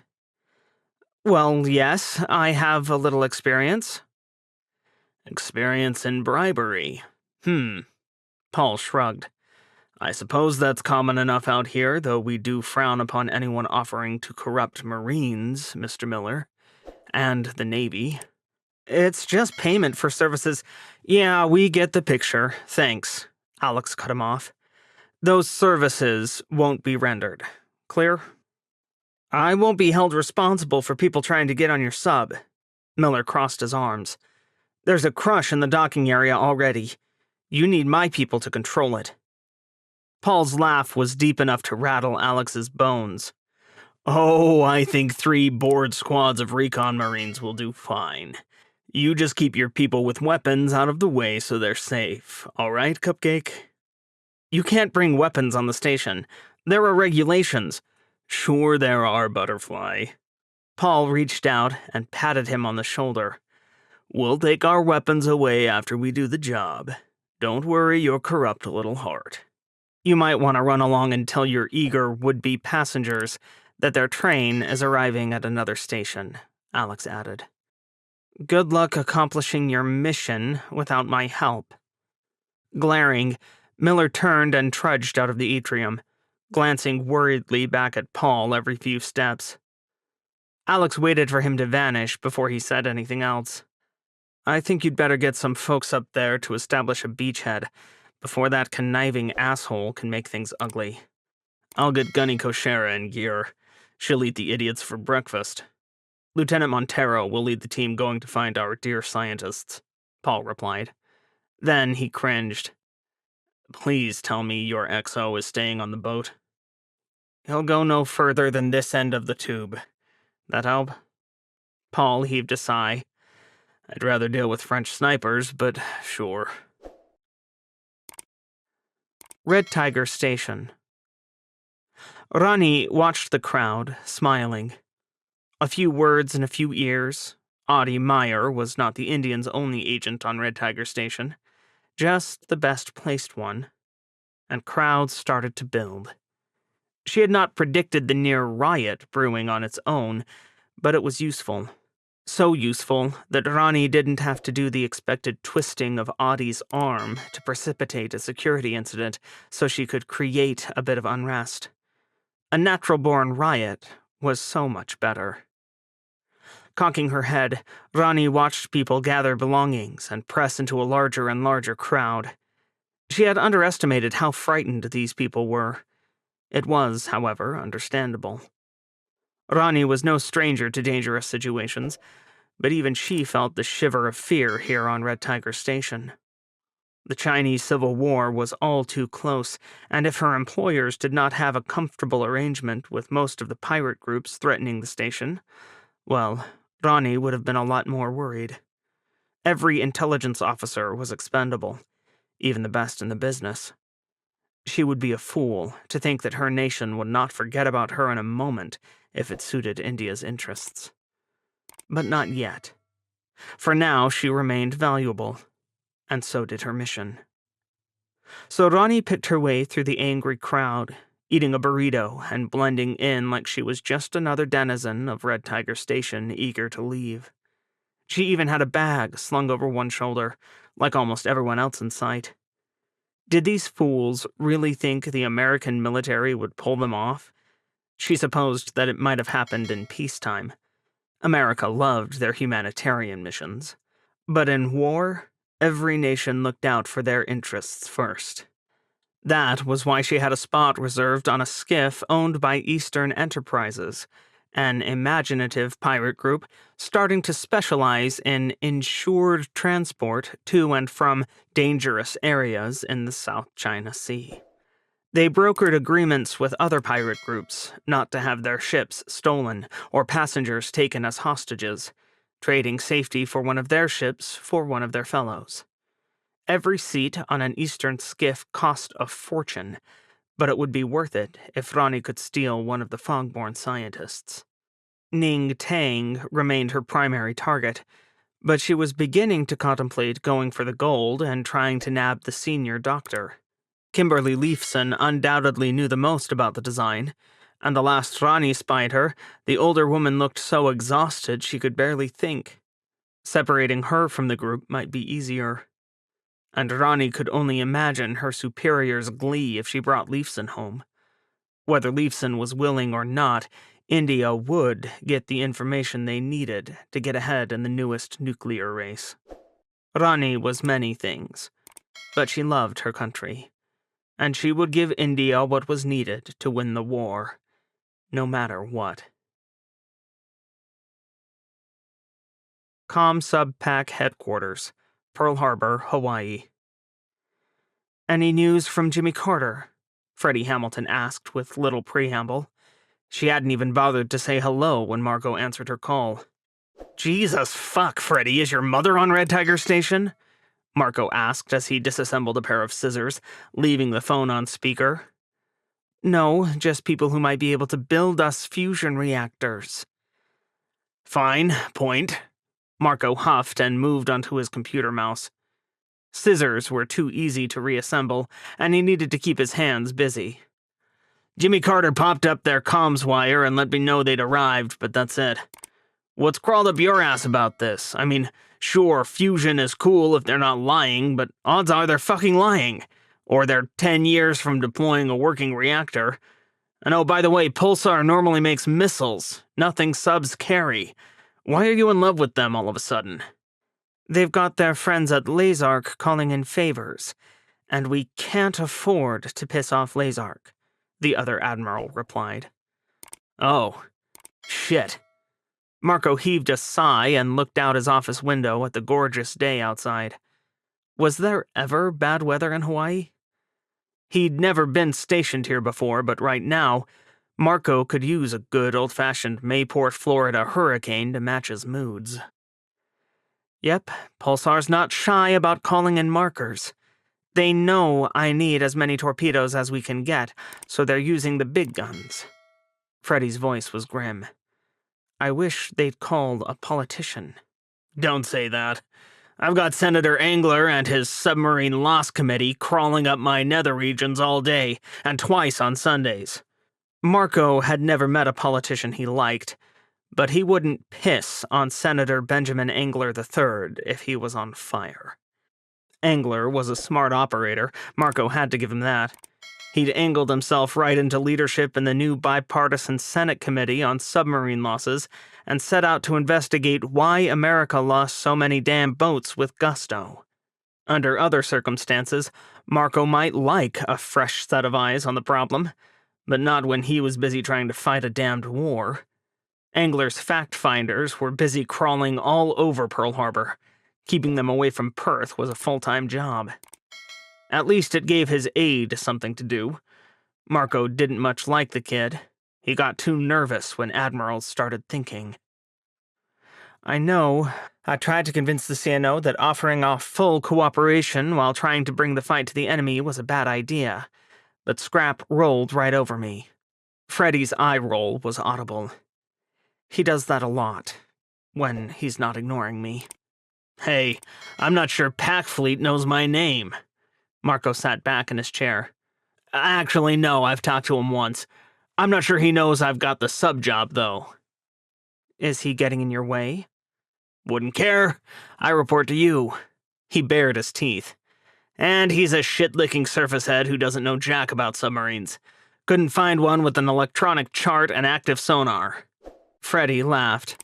"You shouldn't say things like that about 4-star admirals." "Fuck him, and the destroyer he rode in on." "You are incorrigible." "Ha! You're lucky I'm educated enough to know the meaning of that word." "Says the man with 2 master's degrees, one of which is in mechanical engineering," Freddie replied. "Me engineer. Me words, no fucking word." This time it took Freddie almost 30 seconds to stop giggling. Marco smirked. Mission accomplished. Shit, the war sucked enough. If he couldn't make one of his oldest friends laugh, who the hell was he? Still, he made a mental note to check on Jimmy Carter. He didn't normally give a good goddamn about the Navy's oldest attack submarine, which she'd remain, unless Freddie really was serious about recommissioning a few mothballed 688I boats that passed their prime when Marco was a lieutenant. Did anyone below his rank even know how to drive those things? He shuddered. Jimmy Carter was newer than those Los Angeles-class boats, but she'd been in continuous use. Hard use, too. Marco'd never served on her because flamboyant, loud, and foul-mouthed idiots like him were not handpicked for spy submarines, but he knew her reputation. Jimmy Carter bounced from mission to mission right until the new Parchie, unironically named for the very old one, stepped into her shoes. The Navy meant to decommission Jimmy Carter, but then the war wandered on in, so now a 34-year-old former spy sub was out fetching special people from a really special place. He sure as shit hoped the old girl was up to the task. Same with those 40-plus-year-old boats Freddie wanted to push back into service. At least they'd been modernized before being shoved into mothballs, but most of them had been on metaphorical ice for 10 years. Marco shuddered. There was a reason subs used to be decommissioned at 30 years. Pressure hulls couldn't be replaced without building a whole new boat, and once you let the water into the people space... Yeah, he felt bad for the fool who pissed off Freddie enough to get sentenced to Jimmy Carter. No way was Marco going to war in a boat old enough for a man his age to date. Red Tiger Station. One look at that growing crowd, and Paul decided to lead the Go Find the Fogborn Scientists team himself. There was an ugly undercurrent in the crowd's muttering, one born of glares and shuffling feet that left his teeth on edge. No one had started pushing yet, but the group around the hatch leading to the boat was 20 to 30 deep, and 4 times that many across. Many of them carrying bags, boxes, and ridiculous shit like scuba gear, a dartboard, and even a desk chair. Where did they think they were going? Worry churned in Paul's gut. Riots really weren't his speed.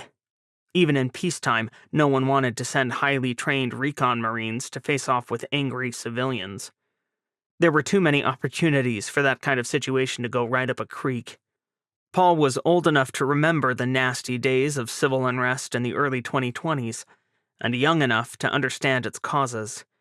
And he found the idea of any boneheaded politician turning the military against civilians gut-churning.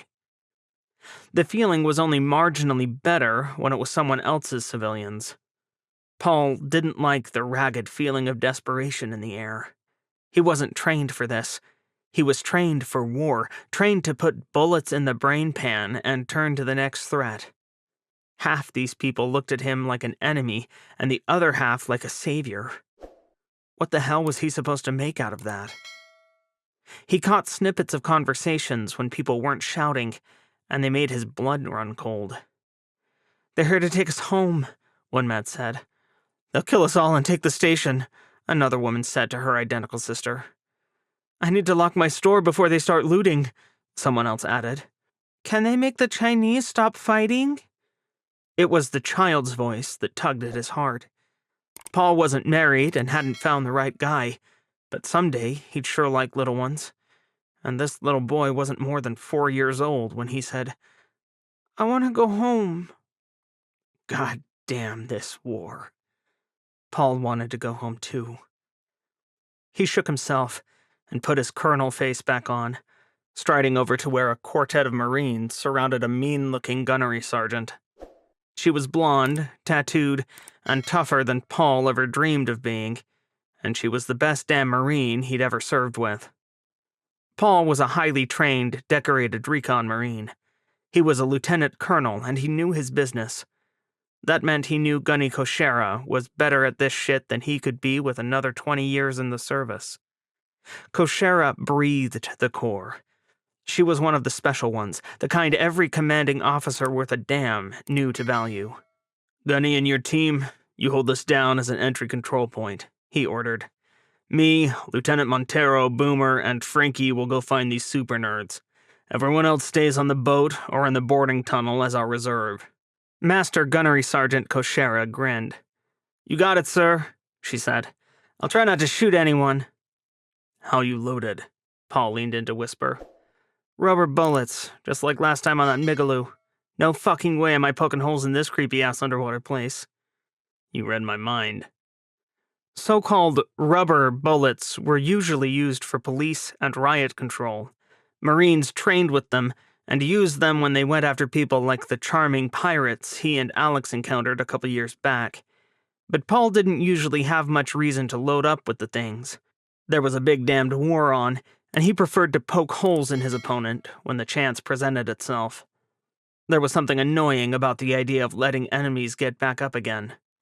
So far, he'd had a boring war with lots of surrendering enemies, but they made recon Marines for the wild jobs. Let's move. Paul gestured to his impromptu fire team and led them through the crowd. One nice part about being a 6'9", broad-shouldered tower of humanity dressed in Marine fatigues was that people dove out of his path. Anyone who didn't was generally willing to shoot him, and Paul knew how to deal with them. Wary, tired, and eager eyes tracked his every step, but no one hefted a weapon. Paul grimaced. Would these people escalate to a full-blown riot when told they couldn't leave? Or had the security manager already covered that? Unlikely. He seemed the type to rile them up instead. Paul couldn't forget that threat. Usually, the sight of Marines did wonders to quell anyone's desire to riot, particularly Marines carrying weapons. But the security manager was an ambitious dumbass with more money than brains. Great. He resembled all the non-recon commanding officers Paul had during his career. His Marines trucked through the station in a loose formation, trying to look less threatening, maybe even casual. Paul wasn't great at that, not until he got a couple of drinks into a good night anyway. But scaring civilians wasn't the way to go. This wasn't his first underwater station, but it was the biggest by far he'd visited, and Paul had to push away the thoughts of what a nightmare storming the place would be. He could think of a couple ways to get in, but all these nooks, crannies, and tubes. He refused to call them streets, which Red Tiger Station seemed to, were a goddamned maze.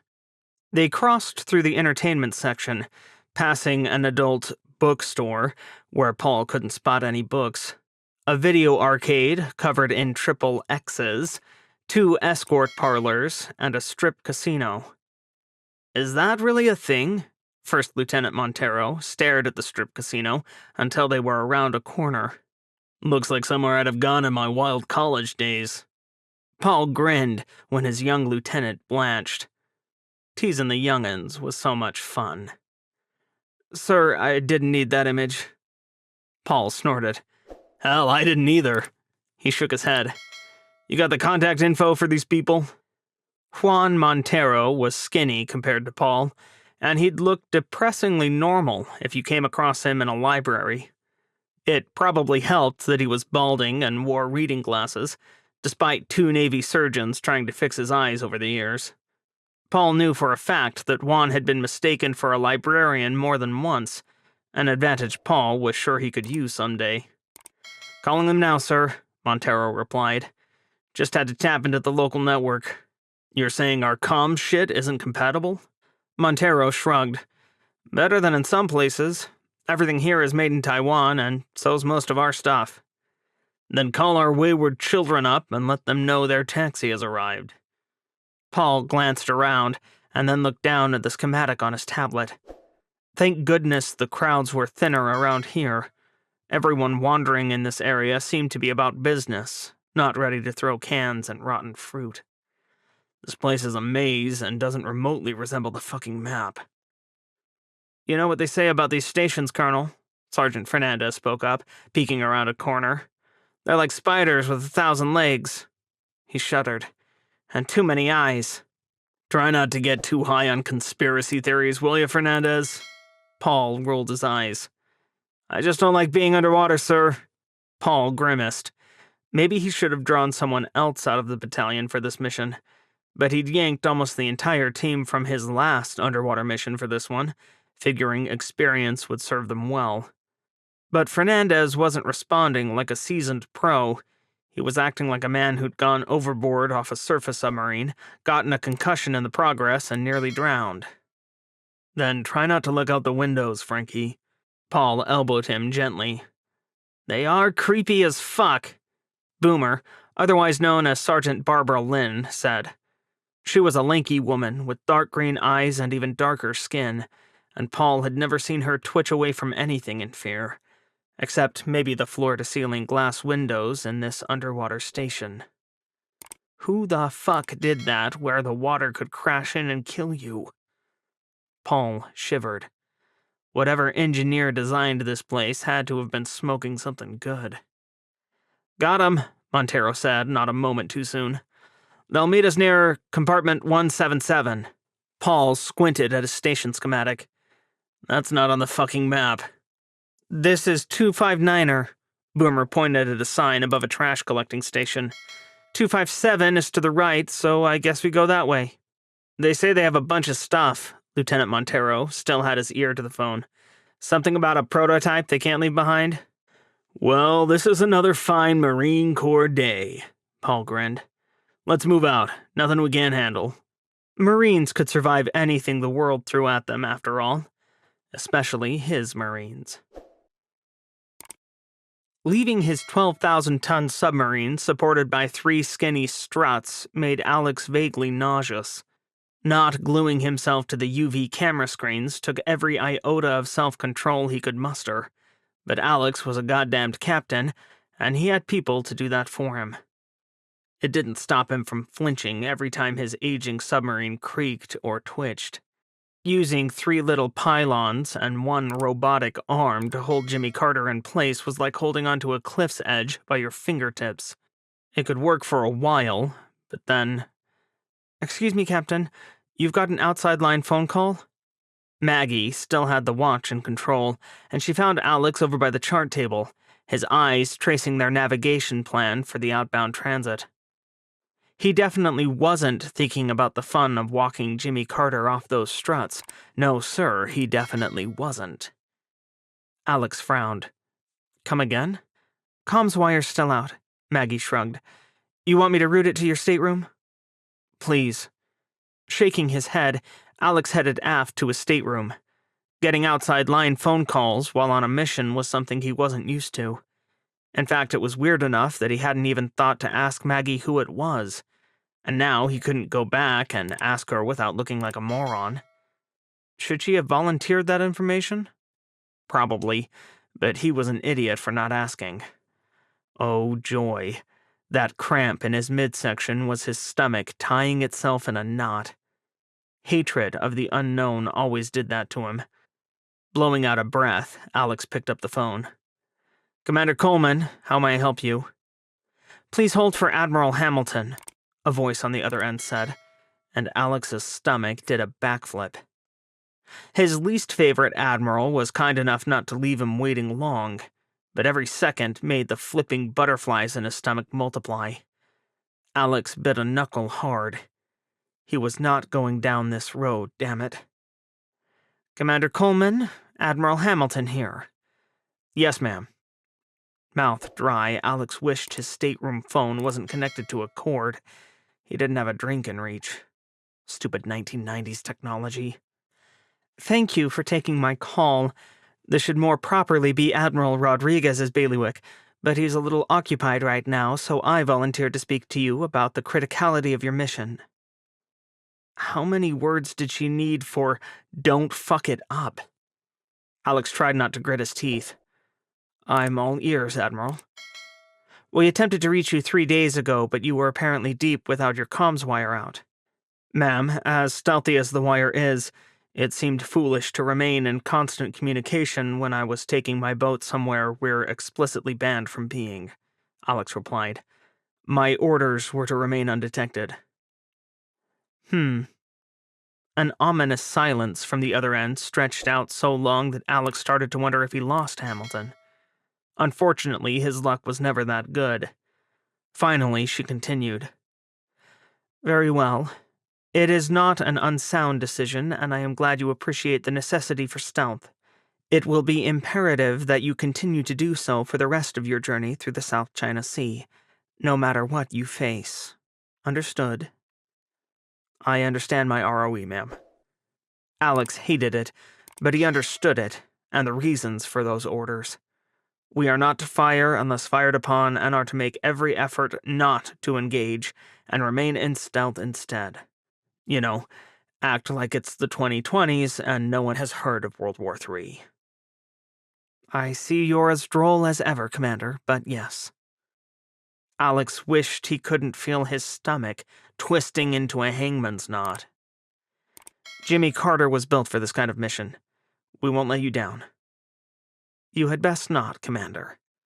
That team you're bringing back could change the very future of submarine warfare. Chapter 18. Chaos. 100 nautical miles east of the Seychelles.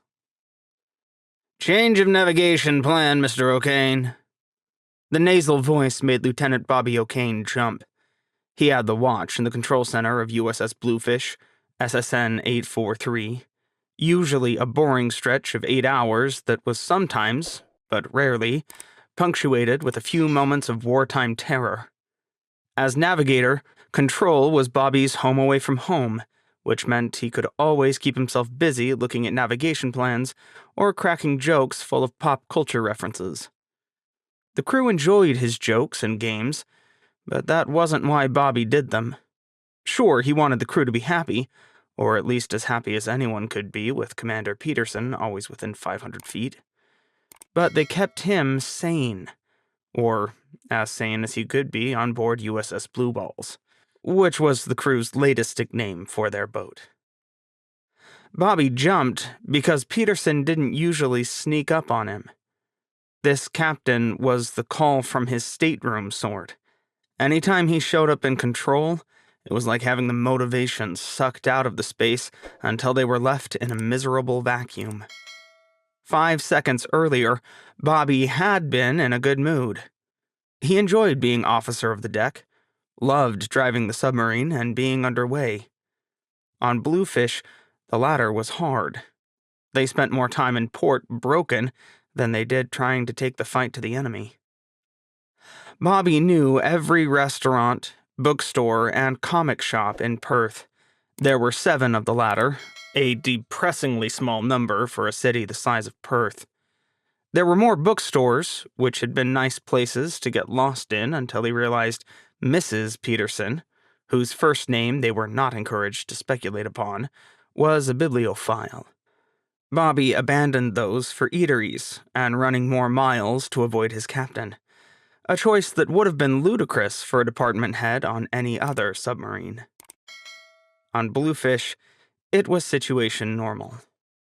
The sub was like a dark pit of misery formed of liquid magnets, pulling you in like an inescapable whirlpool. There was a dizzy feeling of helpless misery that Bobby was all too used to. Even worse, it wasn't just that he couldn't change things on the boat. Bluefish didn't accomplish much either. Aside from shooting 2 frigates a couple of months ago, Bluefish spent the war batting a big fat 0. It made him ready to climb bulkheads backward and tear his admittedly short hair out. His friends were dying out here, while Bobby ordered and reordered parts. Commander Wade Peterson, on the other hand, was happiest when Bluefish was in port. Oh, he pretended otherwise, talking the talk of a great warfighter who hated being chained to the pier. He even complained to the squadron about the sorry condition of the 6-year-old submarine he commanded. Constantly. Bobby pasted on a smile.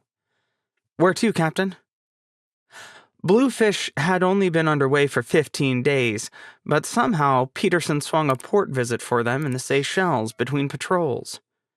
The crew, whose morale was already in the dumps after contributing jack to the war effort, unless you counted feeding Perth's pigeons, was so excited Bobby could feel the electricity in the air.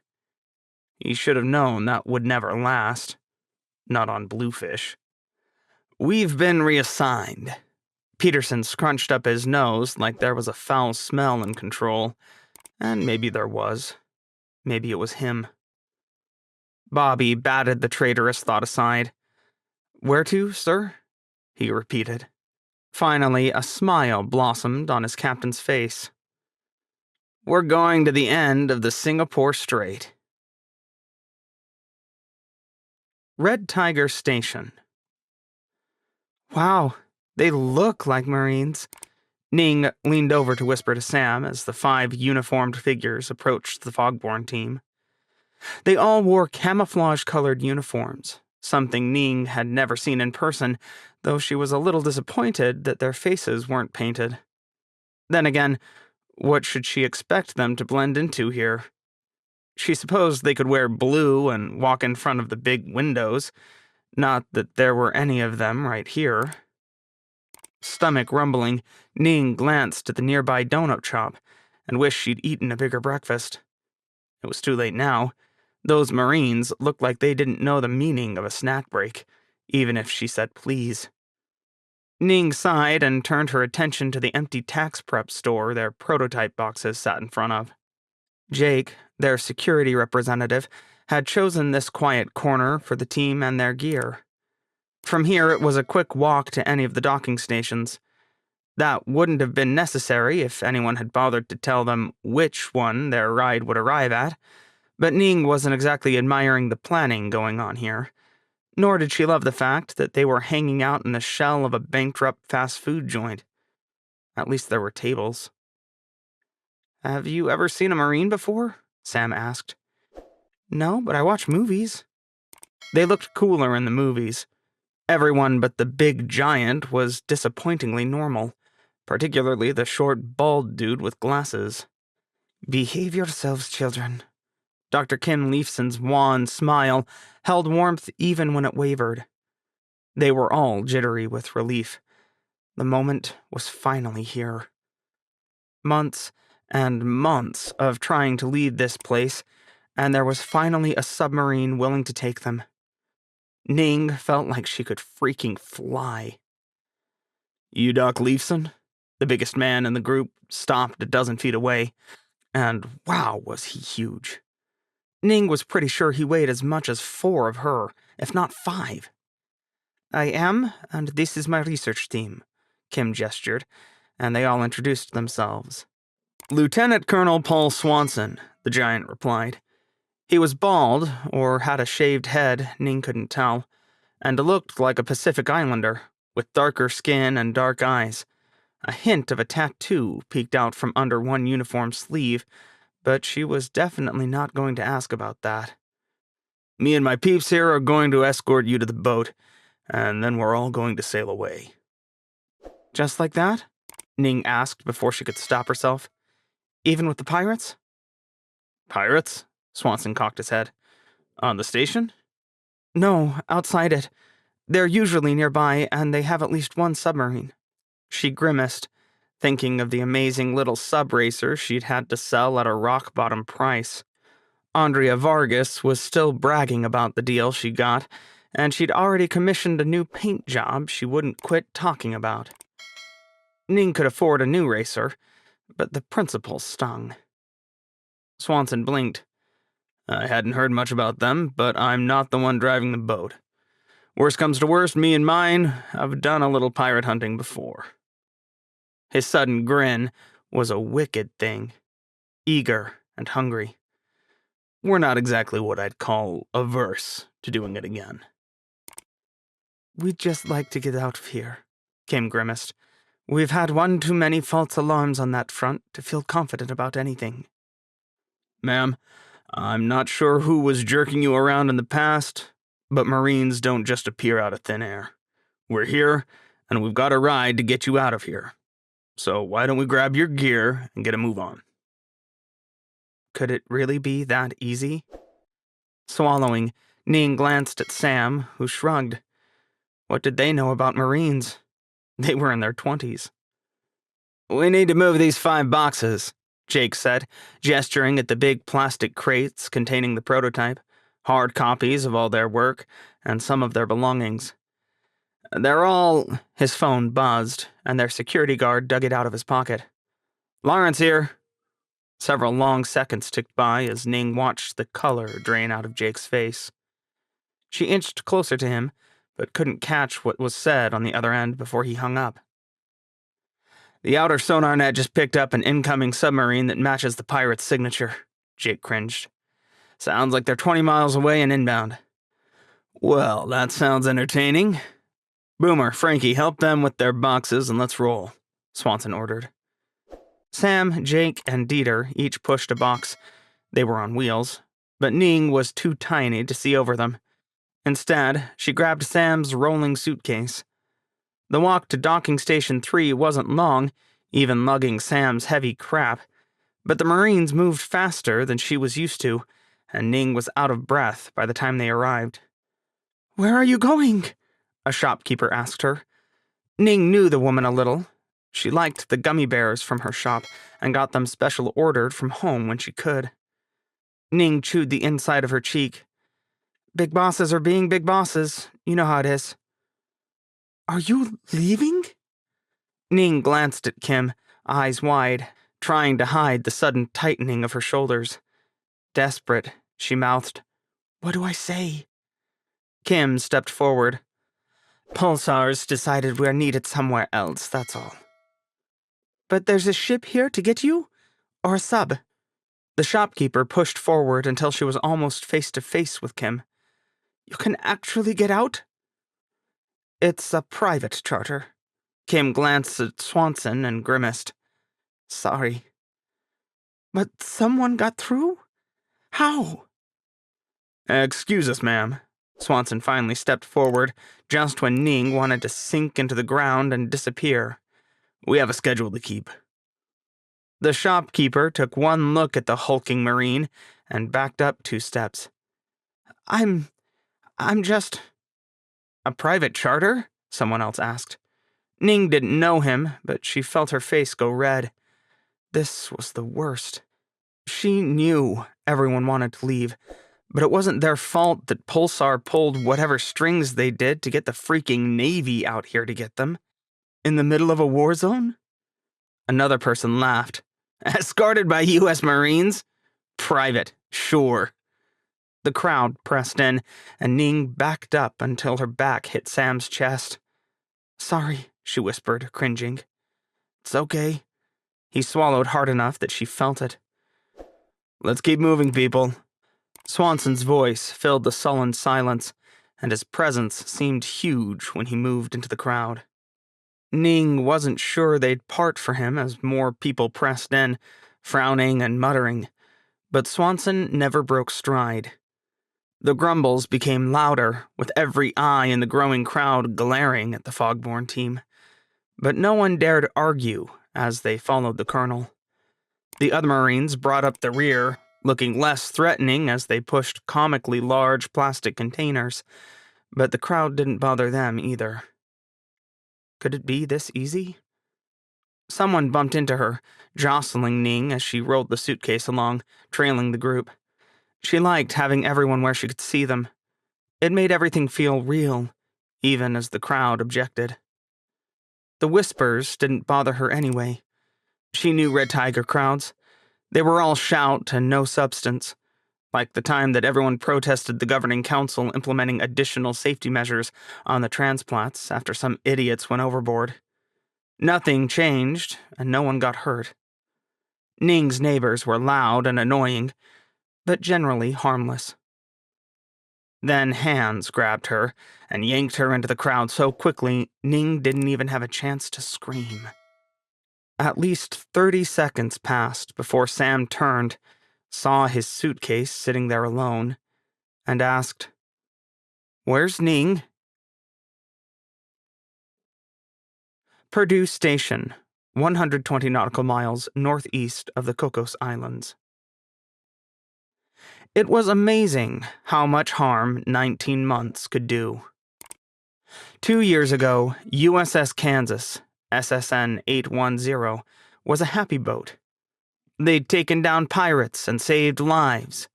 Kansas had been the best boat in the fleet, hands down, until the arrival of one Commander Christopher Atticus Kennedy. Some boats blamed the war for their drop in morale. Others, Master Chief Chinedu Casey knew, found the war a great motivator. On Kansas, it was just situation normal, all fucked up. All because of their captain, whose ego outpaced his, sadly considerable, competence, and whose temper was as volatile as a summer storm in Florida. Take today. Today started with a tongue lashing for Kennedy's least favorite member of the crew, the navigator. Lieutenant Grippo was regrettably competent and didn't deserve Kennedy's ire. But the Gorgon who wore their captain's face that morning blamed her for two sailors goofing off on watch. Then the same two sailors went to captain's mast for a silly joke, a fact that curled rage up in Casey's soul like a black tornado of doom. Pushing it down took a gargantuan effort. But 25 years in Navy blue taught Casey to pick his battles. Then Kennedy decided in the late afternoon that he was going to do a swim call. A goddamned swim call during a mother-loving Navy war. And they weren't really in friendly waters. Sure, the Cocos Islands were 2-hour sprint away, but that piddly little archipelago was just a couple hops, skips, and jumps away from Indonesia. Like 1,200 nautical miles. Not far for a nuclear submarine or even a conventionally powered surface ship. Indonesia didn't have many of them, but that didn't matter since they'd been run over by India. And last Casey checked, India was the fucking enemy. Smile, Cobb. You're having fun. Kennedy's grin would have been infectious if he didn't know the man. But since he did, it felt like poison. You bet I am, sir. Being the chief of the boat, or the senior enlisted sailor on board the submarine, gave Casey latitude to be sarcastic and not to smile. Kennedy ignored him, standing in the sail, the highest part of the jet-black attack submarine, which sat peacefully on the surface, with waves gently lapping against both her port and starboard sides, like a goddamned conquering hero. His hands were on his hips, and his chin was up, like he was the best submarine CEO in the entire Navy. He wasn't even that good-looking, at least not to a critical eye. Kennedy was only about 40, like most commanding officers, but he was balding in the back of his head, and no amount of combing blonde hair around could cover that up. His blue eyes were surrounded by wrinkles caused by his ever-present scowl, and Casey liked to think the lines on his face were from frowning. But no, the man was a freaking coin flip. Sometimes he was a charismatic bastard. Others, he was just a bastard. Their sailors were happy right now, though, splashing through the waves and laughing. The poor sods needed it, with Kennedy as the boss. Though Casey noticed that the one member of the crew who could most use a break wasn't there. Lieutenant Grippo, bless her broken soul, was nowhere to be found. Maybe the poor navigator was taking a nap. God knew she deserved one. Shit, Cobb, we did good yesterday. Kennedy's grin remained. Purdue Station is back in the hands of its rightful Australian owners, and the Alliance might just put a base there. And we did the first submerged insertion of Marines for an underwater assault. Pretty fucking cool, if you ask me. Times like this, Casey hated Kennedy. The bastard was right, and Casey sighed. Yes, sir, it was. Lieutenant Colonel Signor's team was shit hot on that assault. So were we, Master Chief. Kennedy's eyes narrowed. Don't you start selling Kansas short. There's plenty of other people who will do that for us. Never, Captain. That was a promise Casey could make in good conscience. You going to go for a swim? Not today. Casey shook his head. I'm feeling my age, creaky and achy. Kennedy laughed. I'm going for a dip. You hold down the shop until the XO gets done with heads and beds. Aye, sir. Casey returned his attention to the swimming sailors, his eyes tracking the pair on shark watch. They were attentive and practicing good weapon safety, which wasn't always a given, even with a war on. Submariners weren't experts with rifles, even easy-to-fire ones like the MP4. The thing was almost as old as Casey, or Kennedy, who was just 3 years younger than Casey, which meant it was older than the sailors carrying it. War made funny marriages like that, didn't it? Kansas herself was 9 years old. That wasn't old for a submarine, but it wasn't new either. Not with Electric Boat rolling 6 new submarines off the line like clockwork every year. Casey's stomach clenched as he watched the young sailors of their crew relaxing in the waves or sunbathing. The new boats weren't enough. Kennedy's posturing and antics, his crossing out of their patrol areas and trying to find any target he could, weren't enough. No one wanted to say they were losing the war. First off, because it would be shit for morale. Second off, because by now history wrote in blood that world wars were a hard and long slog. Casey hadn't believed it at first, not even when Kansas was there for the first shots of the war, fired 6 months before what people back home called the new D-Day, Disaster Day. The so-called experts said that the sinking of that civilian Nake 4 submarine was the tipping point that inflamed international relations so much that war was unavoidable.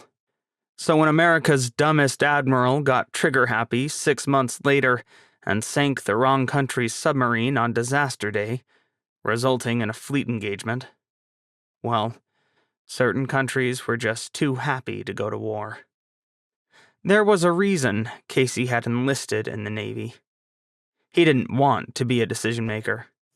He liked to get his hands dirty, digging into the guts of sonar computers or leading sailors on the deck plates. He was an operator and a leader, not a big thinker.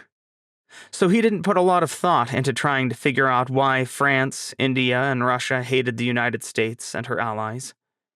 Not that anyone had to think hard about Russia.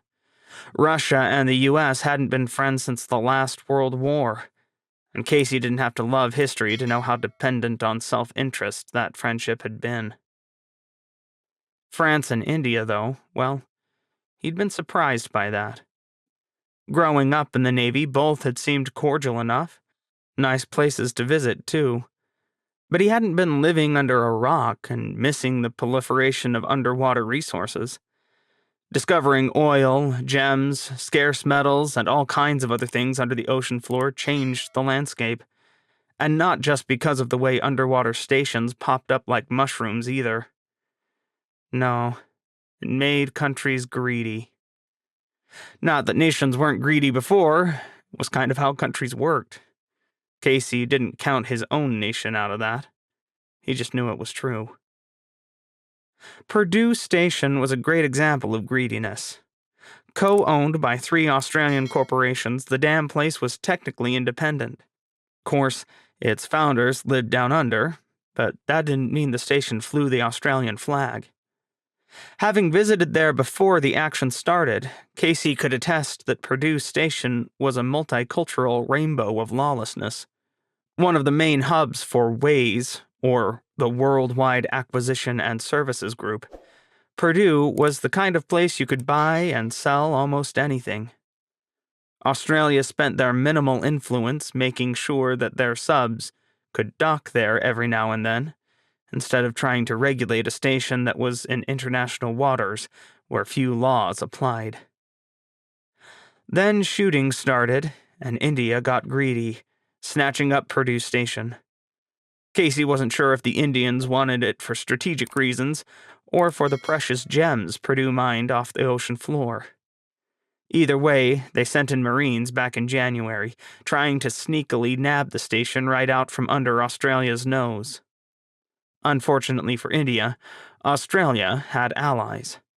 Allies with big navies who were willing to send Kansas and a bunch of Marines over to steal Purdue Station back. That was the good part. The bad part was that this was a big Navy war, where submarines were going to the bottom like rocks because America's technology and captains weren't good enough. Casey spared a glare for the hatch Kennedy disappeared through a few minutes earlier. Yeah, that one was tactically competent, but he still fell in the category of the damned.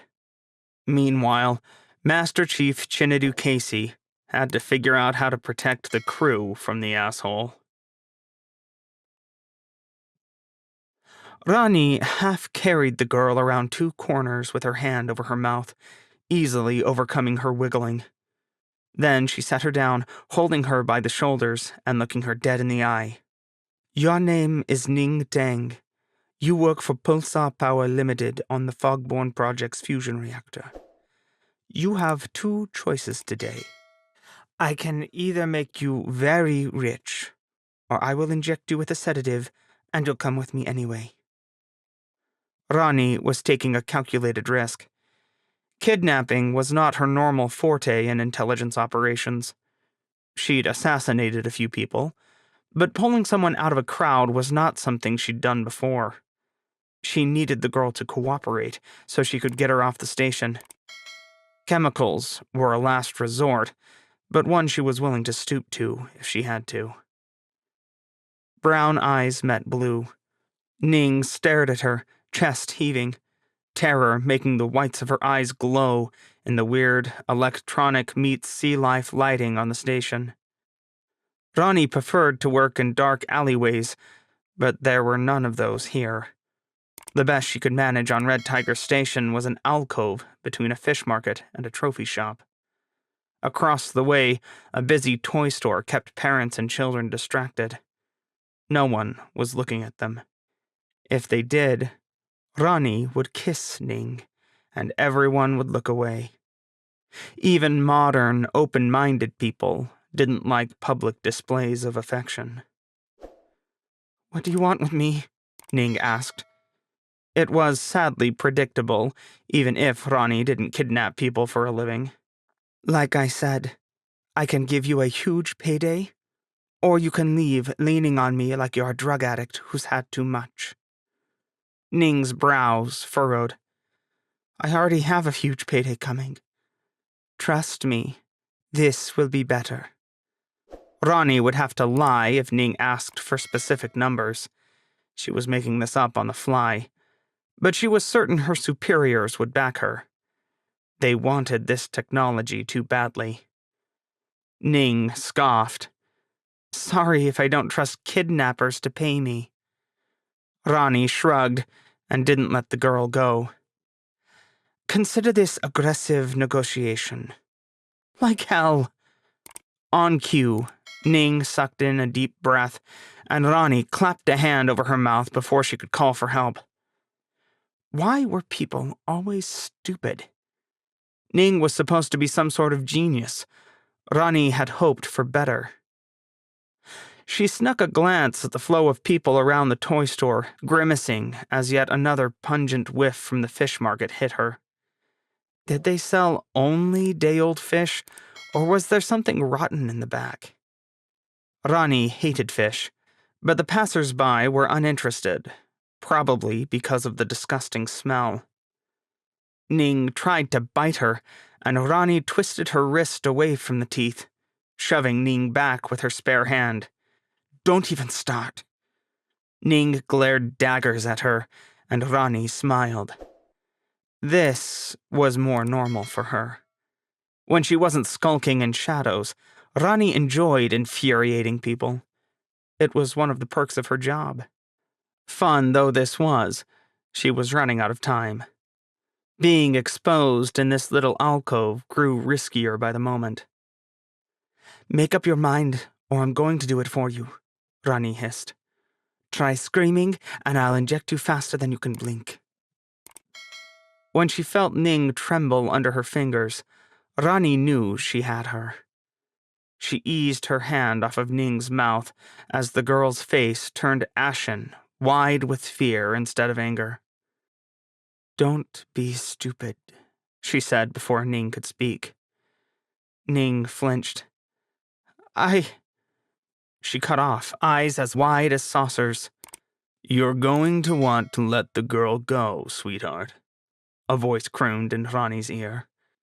A large hand landed on her left shoulder, and metal slid along her right shoulder until Rani saw the dull glint off a blackened knife blade. U.S. Marine Corps issue, her mind reported. K-bar. "We're just having a friendly disagreement." Rani let her face transform into a smile, counting on Ning's terror to keep her silent. "Sure you are, Buttercup." The meaty hand shot out, grabbing her left wrist and twisting her arm behind her before Ronnie could react. She whistled softly in pain, trying to wiggle away from the Marine, but he jerked her arm upward, trapping her. "You all right, Ms. Tang?" Ning didn't answer until the giant frog marched Ronnie a step backward. Then she nodded, her movements choppy as her eyes snapped right and left in terror. "Yeah, mostly sure," Ning gulped. "She said she has some drug to knock me out. Might want to watch out for that." "Pretty sure anything dosed for you won't even get me high, but I'll be careful." The Marine's laugh was a rolling rumble. Ronnie flinched away or tried to, but he held her still. The bastard wasn't even using both hands. His free one tucked the K-bar away like Ronnie wasn't even a threat. She finally managed to turn enough to glare at him, taking in a man over a foot taller than herself, with shoulders as wide as a doorway and muscles for days. Ronnie scowled. "Now, I don't have much time to deal with you, Sunshine, and I'm sure as hell not taking you with us. So why don't you tell me who you work for, and we'll all go home like nice little enemies." His smile was cocky, and Ronnie wished she could fault him for it. "The 7/7s. The lie came easily. Ronnie had it in her pocket already. She never expected failure, but it paid to prepare. "Who?" Ning slid along the wall until she was closer to the Marine than Ronnie, chewing her lip. "The pirate group?" Ronnie shrugged. "Word gets out. Everyone wants a piece of your work." "Pirates are into kidnapping now?" The Marine frowned. "Pirates are into money." She never saw the blow coming. Hours later, Ronnie woke up in a pile of trash in the tube behind the fish market, decorated in fish guts and lying with her face on half a salmon. The smell came from here, she was sure. It took 2 showers to wash the stench away, and by then, her skiff was waiting. Her superiors would not like her failure, but war had its ups and downs. Approaching Purdue Station. India's troubles that day were not limited to Red Tiger Station. INS Wagley had not been close enough to prevent the American takeover of Purdue Station. Captain Ranjit Joshi and his submarine arrived just in time to see what little remained of the Indian forces fleeing the station, and he was starting to wish he had not rescued some of them from their mini-submarines. General Vinay Kapadia, in particular. "General, a submarine cannot retake the station alone," Ranjit said for the 5th time. Not rolling his eyes was almost impossible, but Kapadia was his superior, albeit in a different service. How little the Indian Army knew about their navy grew obvious with every hour General Kapadia spent on board. They had to teach him to use a navy toilet, for crying out loud, and the man somehow managed to get seasick on a submarine, which Ranjit had thought impossible while submerged. He had been merely intolerable for the first 4 days, nitpicking at sailors' uniforms, conduct, and demanding the crew trade in their sneakers for uniform shoes. A battle Ranjit won by teaching him about sonar through gritted teeth. But once the nausea passed, the general became a man on a mission. Unfortunately for Ranjit, that mission included his submarine. And it was far too late to throw General Kapadia and his men back like the ungrateful fish they were. Their mini-subs were on the bottom, and Wagley far away from that position, lurking near Purdue Station to spy on the enemy. The general crossed his arms, highlighting, "An American submarine did." Ranjit wiggled from one foot to the other, struggling not to swear. "Intelligence indicates American Marines were airdropped in to attack the station, sir." He bit his tongue instead of mentioning that Kapadia received that same information. "We do not have that ability." "You have my men on your submarine." A mere 27 soldiers were not going to take that sprawling station back, Ranjit didn't say. Instead, he smiled as gently as he could. Unfortunately, we have no way to covertly insert your men onto the station.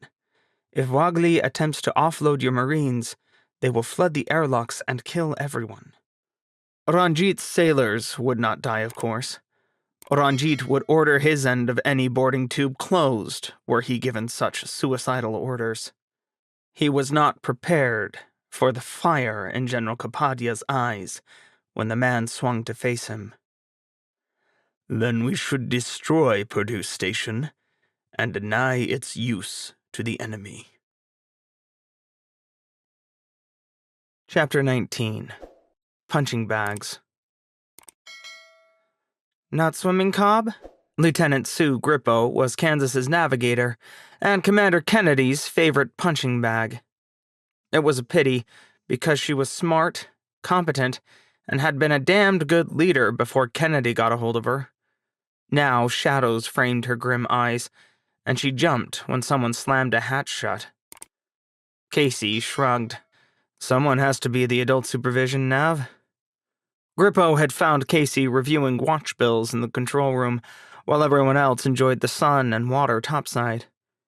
It was quiet in here, with most of the watch topside in the sail, and there was enough room for Casey to sanity check who stood on watch with who. Kansas was a small boat. It wouldn't do for sailors to be paired with their worst enemies. That bred even more drama than Kansas regularly carried around with her. I thought that was the XO's job, Grippo said. Ha! Neither said more. They just exchanged a look and wry grins. Lieutenant Commander Mei Song was an odd duck, with dead eyes that screamed ambition and not much else. She stalked around the boat like a serial killer, leaving sailors increasingly uncomfortable after every berthing inspection.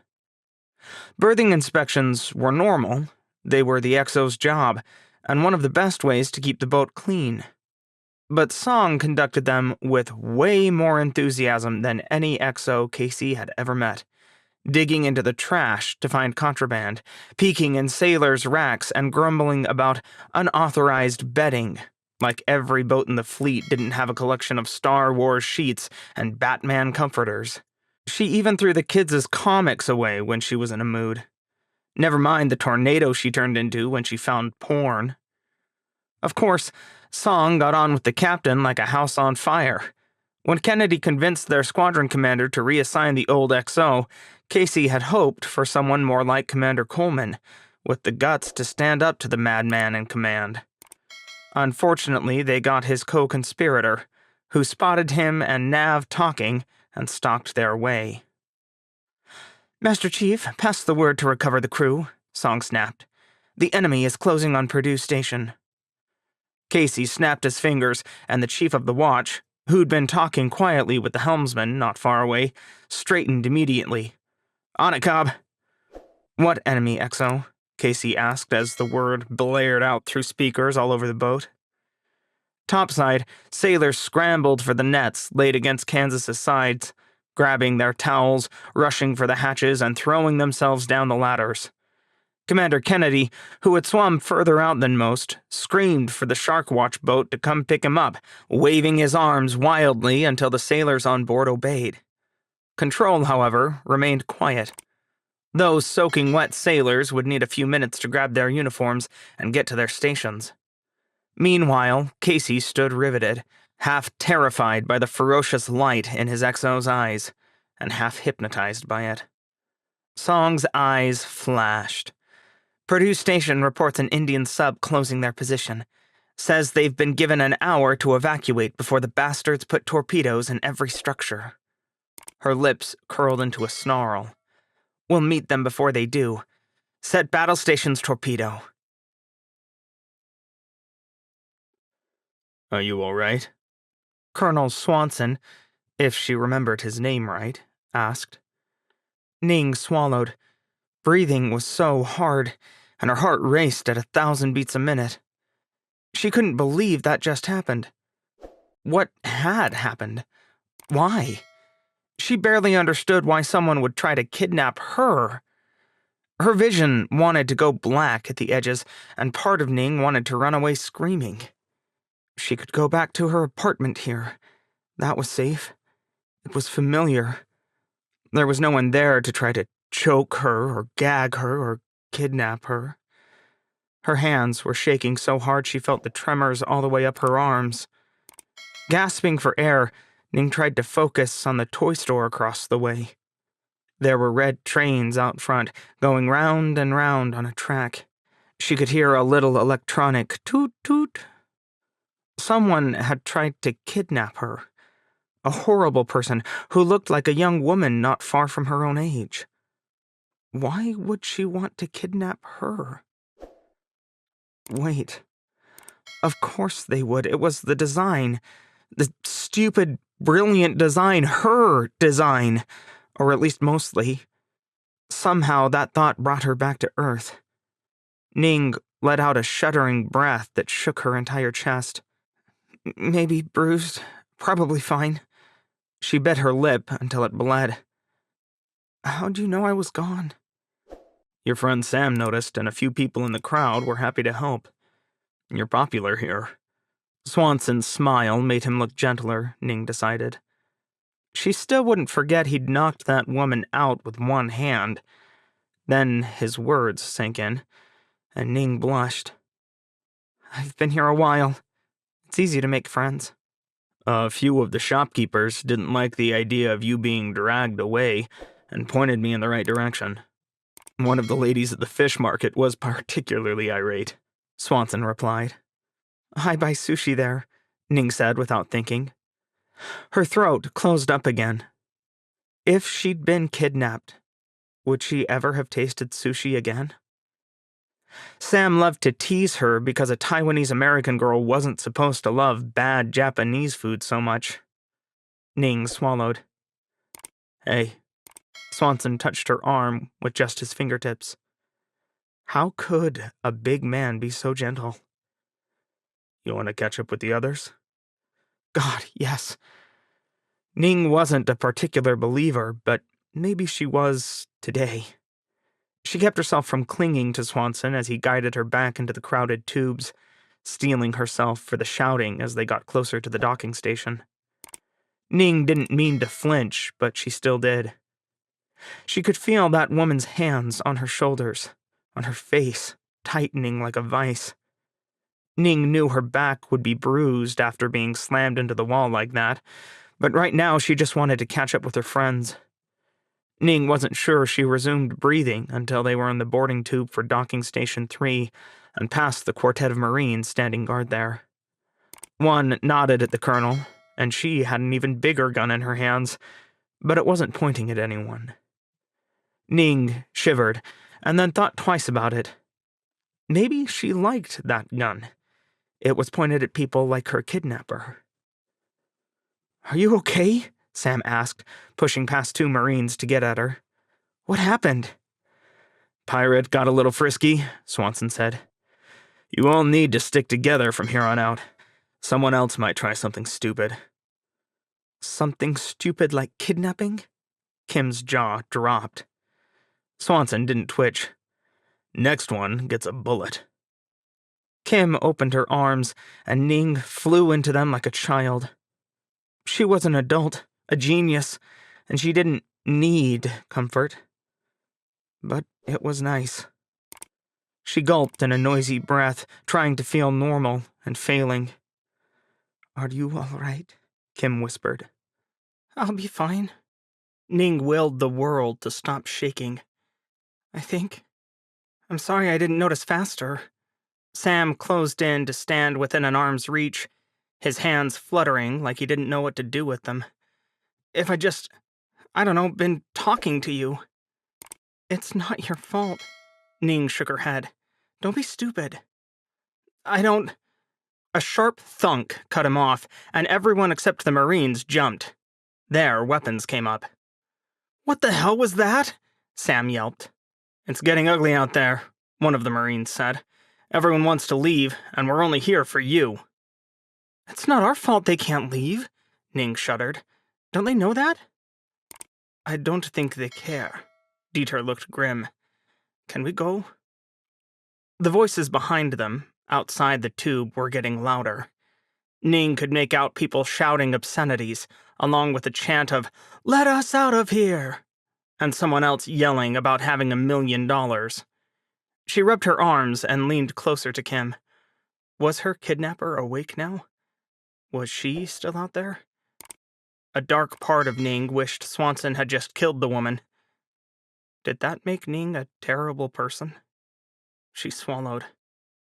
She wasn't built for this, Ning decided. She was going to find a nice and safe research lab to work out the war in after this. Maybe somewhere in the States. Pulsar would like that. She could move her parents from Taiwan, too. She could afford it. Besides, no way would Pulsar not pay her a bonus for that attempted kidnapping. They were the kind of company that thought they could solve everything with money. That was a somewhat happy thought, because Ning was the kind of girl for whom money solved problems. She took a deep breath and looked at the shiny white boxes holding their prototype. Yeah, Ning could focus on her accomplishments. She was so damned brilliant that some asshole pirates wanted to bribe her or kidnap her. It was a backhanded compliment, but Ning was pretty sure the rest of the scientific community would consider this a badge of honor in the future. Swanson appeared to follow her gaze. Let me call the boat about these god-awful big boxes. No one told me they'd be so big, and I don't think they'll fit through the hatch, he said. Ning twitched. We need our prototype model. Assuming we want to get our bonus, Sam crossed his arms. This is Pulsar property, Kim said. We can't leave it here.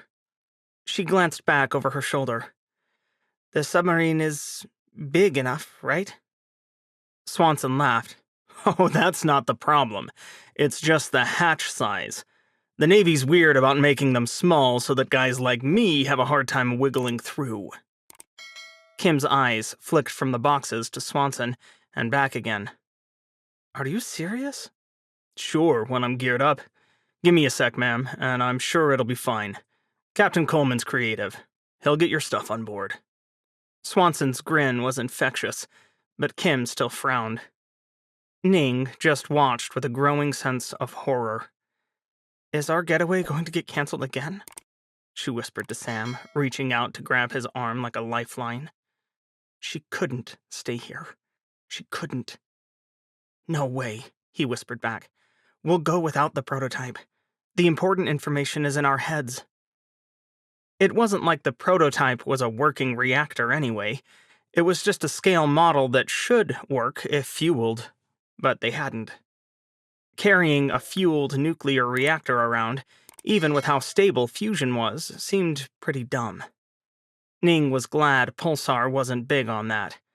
The actual prototype was still running here on Red Tiger Station, manned by another Pulsar team whose job was to work reactors, not build them. Ning heard rumors that Pulsar was offering the reactor up to station management as a power source, but she didn't care. Not as long as they got the hell off this sinking rock. Swanson's radio crackled. Colonel, Gunny, it's getting toasty out here. There was shouting in the background. Some of these locals have started throwing stuff. Swanson frowned. Anything deadly? Nah, Charlie got hit by a tomato, said it was tasty, and we're fine. Ning didn't think they sounded fine as a full-throated screech of, "Let's see how brave you are without the guns," rang out in the background of the radio call, but Swanson didn't seem worried. Keep me posted. Swanson out.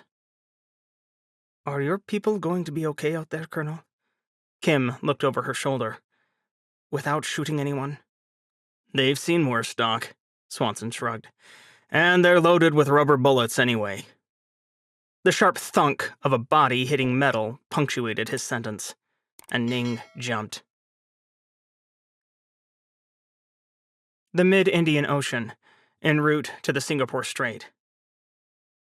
For the life of him, Bobby couldn't figure out why Commander Peterson was so damned smug about this mission. Now a part of Operation Sandicast, Bluefish's orders were to keep enemy shipping from entering the Somme and to assist against the Indian and French submarines already in the confined waters of the strait. On the surface, their job appeared simple, but Bobby knew it would be anything but. Get to the bottom of the strait undetected. Sure, they might as well do the Kessel Run in less than 12 parsecs while they were at it. What genius had decided that one submarine was enough for this job? Similar tricks hadn't worked the last 2 times the Alliance had tried to break into the Strait of Malacca. Apparently, the planners wanted to continue throwing crap at the wall until an idea stuck. Someone should have told them that war wasn't spaghetti, but Bobby couldn't find the planners to throw marinara at them. "Intelligence indicates the Indians might know we're coming," the XO said as he clicked on the slide labeled Overview. Bobby enjoyed death by PowerPoint most days. Really, he did, but this brief was a generalized piece of trash. It looked like 90% of the pre-battle briefs he'd been subjected to over the years, with just more words on each slide. Rumor said Rear Admiral Marcy loved words more than they loved her, and one look at this bloated slide deck told Bobby that someone on her staff had been busy. Yes, retaking the Strait of Malacca was important. Bobby knew that. Everyone in the Navy knew that. They didn't need 4 slides to tell them about pre-war shipping patterns or how much tonnage, billions of dollars worth, maybe trillions, sailed through the Somme every day before the Indians closed it to the Alliance. Everyone in the Navy knew how much longer, almost 6 days, it took ships to transit from Europe to China, Taiwan, or other major producers in the East without the Somme. "We can't sail the Somme, and it makes us sad," was practically the title of the Navy's favorite bedtime story. Maybe Bobby should make it into a song. After he survived this PowerPoint presentation, which he wasn't guaranteed to do. It might jump off the screen and eat him alive, or he could pass out from dehydration. Was it possible to die of boredom? Bobby was having so much fun that he wouldn't trade this for an all-expenses-paid trip to Disney World. Oh, wait. "However," Lieutenant Commander Vanderbilt continued, "Admiral Anderson has decided the risk is worth taking. Our job is to man the back door, keeping the enemy from coming through after our forces." Vanderbilt sighed almost imperceptibly, but somehow the man kept a straight face. "Right now, we're the only sub assigned to that role, although the brief indicates that they might send someone else to assist us." Bobby loved the good idea fairy. Who came up with this brilliant plan? Rose Lang, Bluefish's weapons officer, crossed her arms and sat back in her chair, speaking in a flat voice. "We're supposed to hold off the entire Indian Navy all by ourselves? Ignoring the questionable intelligence of that tactic, what happens when we run out of torpedoes?" "That's enough, Weps." Commander Peterson shot her a sour look, and Rose visibly bit her tongue. Bobby knew her well enough to know she had a lot more objections, but what the captain wanted, the captain got. Was this a good time to mention that Bluefish only had 21 torpedoes?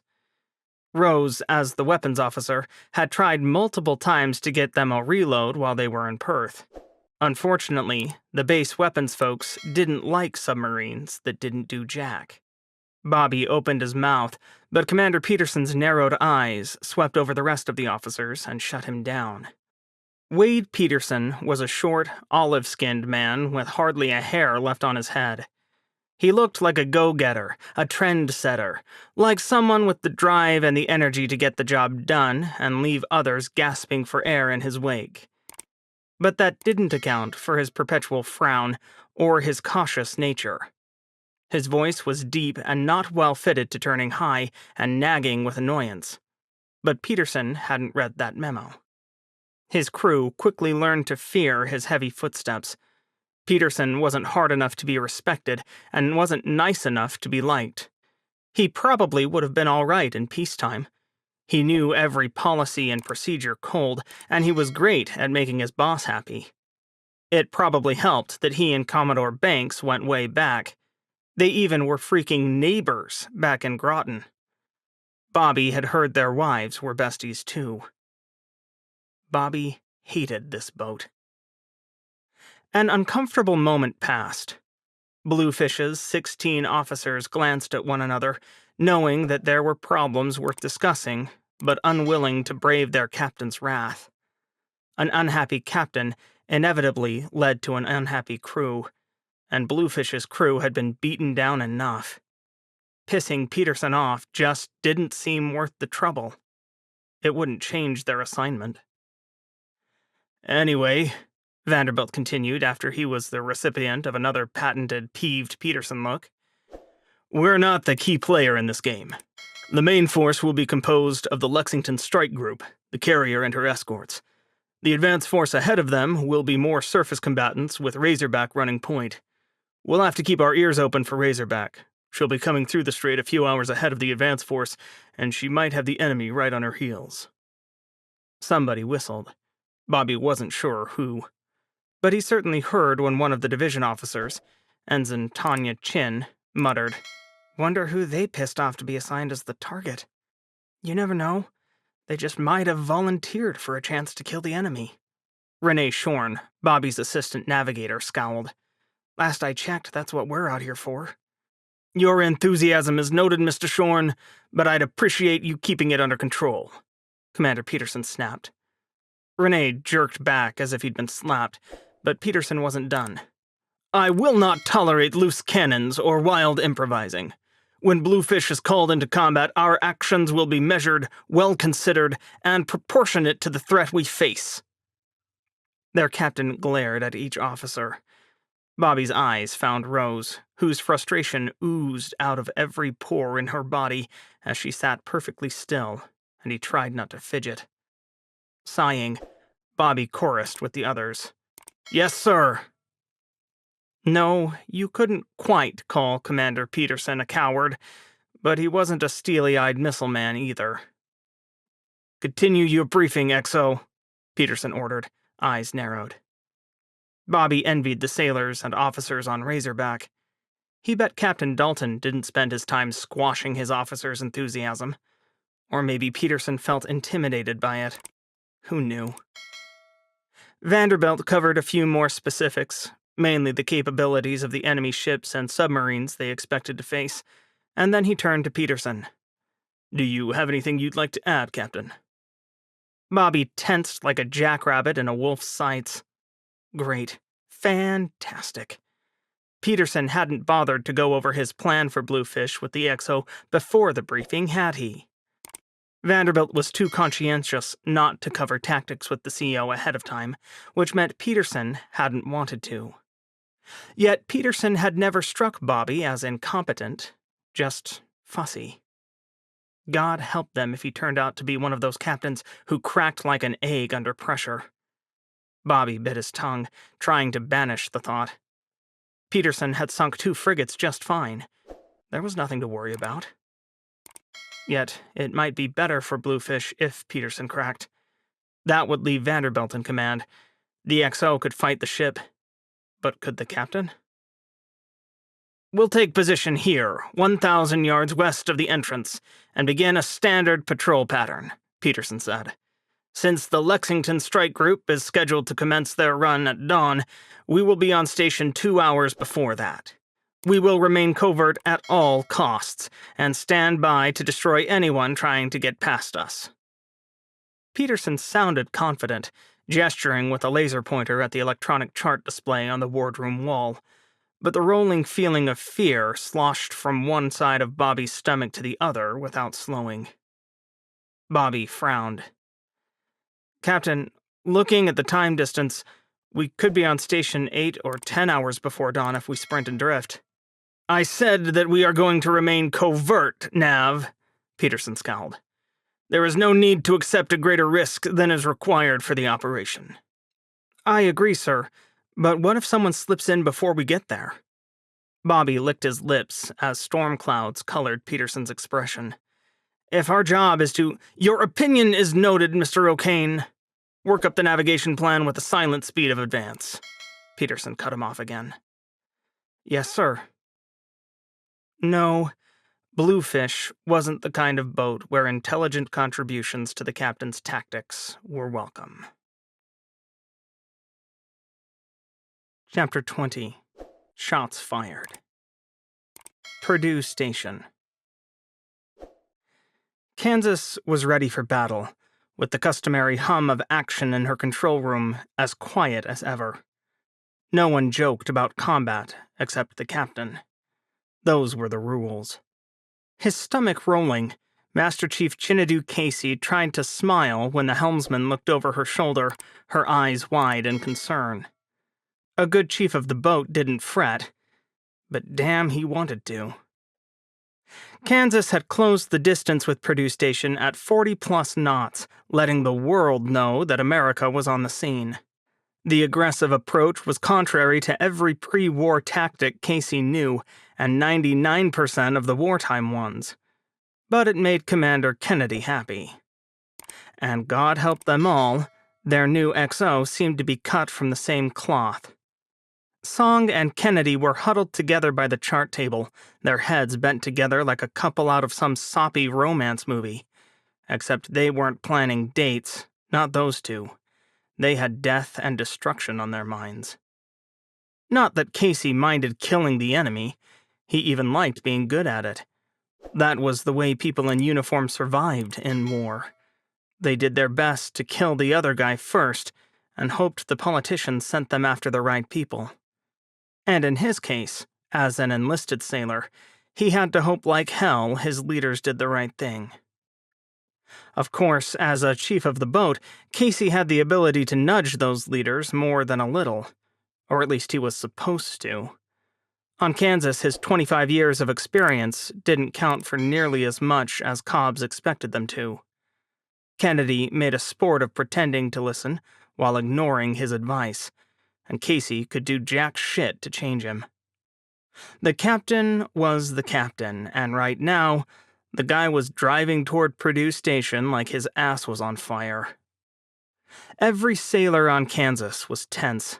Casey could smell it in the air, could see it in the white knuckles gripping every control. The sailor on the helm clutched the wheel and hands so pale they could have belonged on a 3-day-old corpse, and the plane's operator next to her stared at the plane's console like it might bite him. Only Kennedy and Song were happy, still plodding by the chart table like a pair of stupid little lovebirds. The silence stretched on too long. Casey glanced left at the crew in the weapons corner. Weps didn't meet his eyes. The poor bastard was just trying to keep his head down and not become the captain's next least favorite person. His people pretended to be engrossed by the trio of stacked screens at each console, but Casey knew there was nothing to track a firing solution on. Not yet. Wherever the enemy sub was, he'd taken care to keep the bulk of the station between himself and a likely Alliance approach. Smart. Casey scowled. "Captain, are you ready to slow?" Lieutenant Sue Grippo spoke up. As the navigator, she was the officer of the deck at battle stations. Kennedy's hatred hadn't changed that, though Casey could never tell if Kennedy wanted a punching bag, or if he, somewhere deep down inside, recognized her competence. He tried not to snort. It was probably the former. Kennedy spun to glare at Sue. "What's our range to the station?"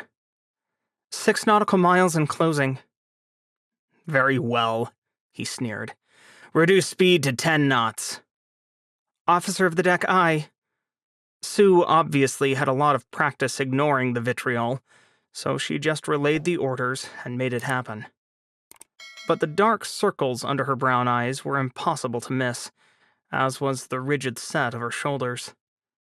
Casey wanted to reach out to her, to tell her it would be okay. But he knew it wouldn't. So why lie? Lying just made things worse. Still, it hurt to watch her hold her breath and wait for the inevitable yelling to start. Master Chiefs were supposed to help with problems like this. Kansas slowed, the slight vibration in her decks vanishing. Casey shook himself. He had to put his head in the game and stop this mental belly-aching. He walked over to the sonar operators, where their newish sonar chief, Chief Escalante, was. Senior Chief Sally had finally gotten a much-deserved promotion and moved off the boat, and while Casey missed her, he was glad she was gone. Things were getting to the point where he wouldn't wish Kansas on anyone. "How were things looking?" he asked in an undertone. "Like there's a big station, a bigger ridge, and a bunch of blind darkness behind it," Escalante replied. "Even the best sonar can't hear through solid objects. We're going to have to pop our heads up or go around." Casey grimaced. Escalante shook his head ruefully. "I know better than to say that to the boss," he muttered. "This isn't Jimmy Carter." "Stop making me jealous, Vic." Casey slapped Escalante on the shoulder gently. "We can cry over a beer together later," Escalante said, and then thumbed his nose at the waterfall displays, which showed nothing of interest except the big station sitting there, making tons of noise. "Assuming we ever see a port." "You know we will. Captain loves a good party." That was safe to say out loud. No Captain Casey had ever worked for loved a bar more than Kennedy. It should have been endearing, a way for him to bond with the crew. Kennedy was just a worse bully when he was drunk. "You bet I do, Cobb." On cue, Kennedy entered the conversation, striding to stand in the center of control. Not that he had to go more than 2 impressive steps.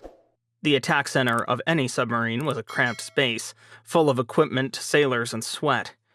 But you couldn't tell that from the way Kennedy grinned and posed. "How you want to find these guys, Captain?" Casey figured that if he asked the question, poor Sue might not get the full volcanic outburst. "Fast and dirty." Kennedy's eyes gleamed. "I want to kill these fuckers before they can even think about—" "Torpedo in the water! 2 torpedoes in the water bearing 067! Chief Escalante didn't look bored now. His hands flew over the sonar console as he homed in on the tracks. "Torpedoes not inbound on ship." "What the hell?" Kennedy's head snapped around. "They wouldn't dare." "Find that sub-sonar," Song snarled. "Sonar aye, torpedoes in acquisition," Escalante said. Then he swallowed, his gaze flicking to Casey. "Projected target, Purdue Station."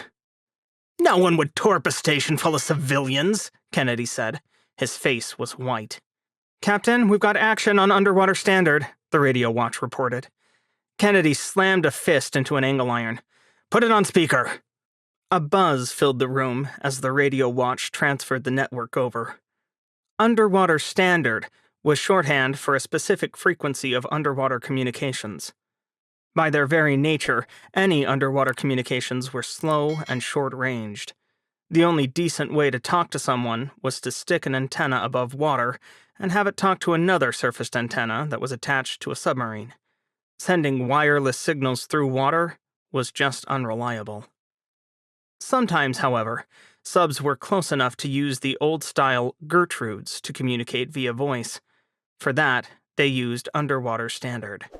"Submarine threatening to shoot! Oh God, they've shot at us!" A panicked voice filled the air. "Mayday, mayday, mayday, this is Purdue Station. An Indian submarine threatened to destroy the station if we didn't evacuate, but we don't have enough escape craft and they've fired on us. Someone please help!" "Captain, I've put a datum in the system to represent an estimated position for the enemy," Escalante said. "He's behind the station and out of our sonar envelope." Kennedy scowled. "Very well. Officer of the deck, come left and increase speed to 15 knots. Kansas's best silent speed was well above that. If things went right, the attacker would never know they were there. A cold hand gripped Casey's heart, but that wouldn't help Purdue Station. His eyes locked onto the sonar display. Casey couldn't hear the torpedoes without a headset, and didn't want to, but he could see their tracks burning through the water. 2 Test 83 torpedoes had 500-pound warheads, and at that range, they'd hit the station in less than 20 seconds. "Get me that bastard sonar! I've got 2 torpedoes with his name on them," Kennedy snarled. Casey squeezed Escalante's shoulder. He knew the sonar chief wanted to stare at the tracks bearing down on the station instead of searching for the bad guy, but for once, Kennedy was right. There was nothing anyone could do about those torpedoes. The idea of intercept torpedoes had been around for decades, and a dozen companies tried creating them. Unfortunately, no one pulled it off. That meant the only way to make a torpedo go away was outrun it or outfox it, both of which usually required noisemakers to distract the torpedoes, while the target made a course change so the torpedo lost lock. Yeah, Purdue Station wasn't going to change course anytime soon. At least, not until the torpedo hit. Casey cringed. He hated this sick feeling, and he really hated how familiar it was. Not being able to save innocent lives was the worst damn part of this war. How many convoys had Kansas failed to save so far because they were in the wrong place at the wrong time, and Kennedy wasn't willing to risk detection to get at an enemy who had the drop on them? Kennedy was the kind of captain who waited for merchant ships to get sunk to give him bearings to the enemy. So Casey was used to pushing this feeling of helpless fury and horror down. This wasn't a skill the recruiter told him he'd need when he joined the Navy, but here he was. Take a look north. Casey leaned forward and pointed at a slight imperfection on the waterfall display. What's that? Escalante frowned. Whatever it is, it's outbound. Might be our new friend. Impact in 5 seconds, a sonar petty officer reported. Mayday, mayday, mayday! This is Purdue Station and an Indian submarine has fired on us. We have hundreds of people here, the voice on the radio said again. Someone please help! Do you want to answer that, sir? Sue whispered. Kennedy shook his head. What the fuck good would it do? Might let them know they aren't alone. Sue shrugged, looking away, her features ashen. Find me the assholes, sonar, Kennedy snapped. The underwater circuit crackled one last time. Is there anyone out there? Impact, Escalante said instead of replying to Kennedy, who just snarled silently and clenched his fists. Casey shuddered. Kansas wasn't close enough to Purdue Station to feel the blast, but he could picture the blast in his mind's eye. Those Test 83 torpedoes' 500-pound warheads would tear into a civilian station like it was made of paper. Purdue Station sat at 700 feet, and it was made of sturdy steels and some titanium, but 1 or 2 holes would be enough. Once water got in, people would start dying. And an explosion would create more than 1 or 2 holes. Casey could imagine the water rushing into formerly watertight spaces, could imagine people drowning and fighting to get to safety that no longer existed. The lucky people would die in the explosions, or in the resulting implosions. The unlucky bastards would drown, or be aware of it when they were sucked into the sea. Fuckers, someone said in the back of control. Casey couldn't disagree. I got a little something, Escalante whispered before Casey could try to intervene on Sue's behalf. Not enough for a track yet, but got something moving from left to right, rough bearing around 052. Keep on it, pop a datum down. You got it, Cobb. Get your head in the game, Nav, Song said, moving to stand next to a still subdued Sue. We need to get these guys. Sue turned dead eyes on the XO.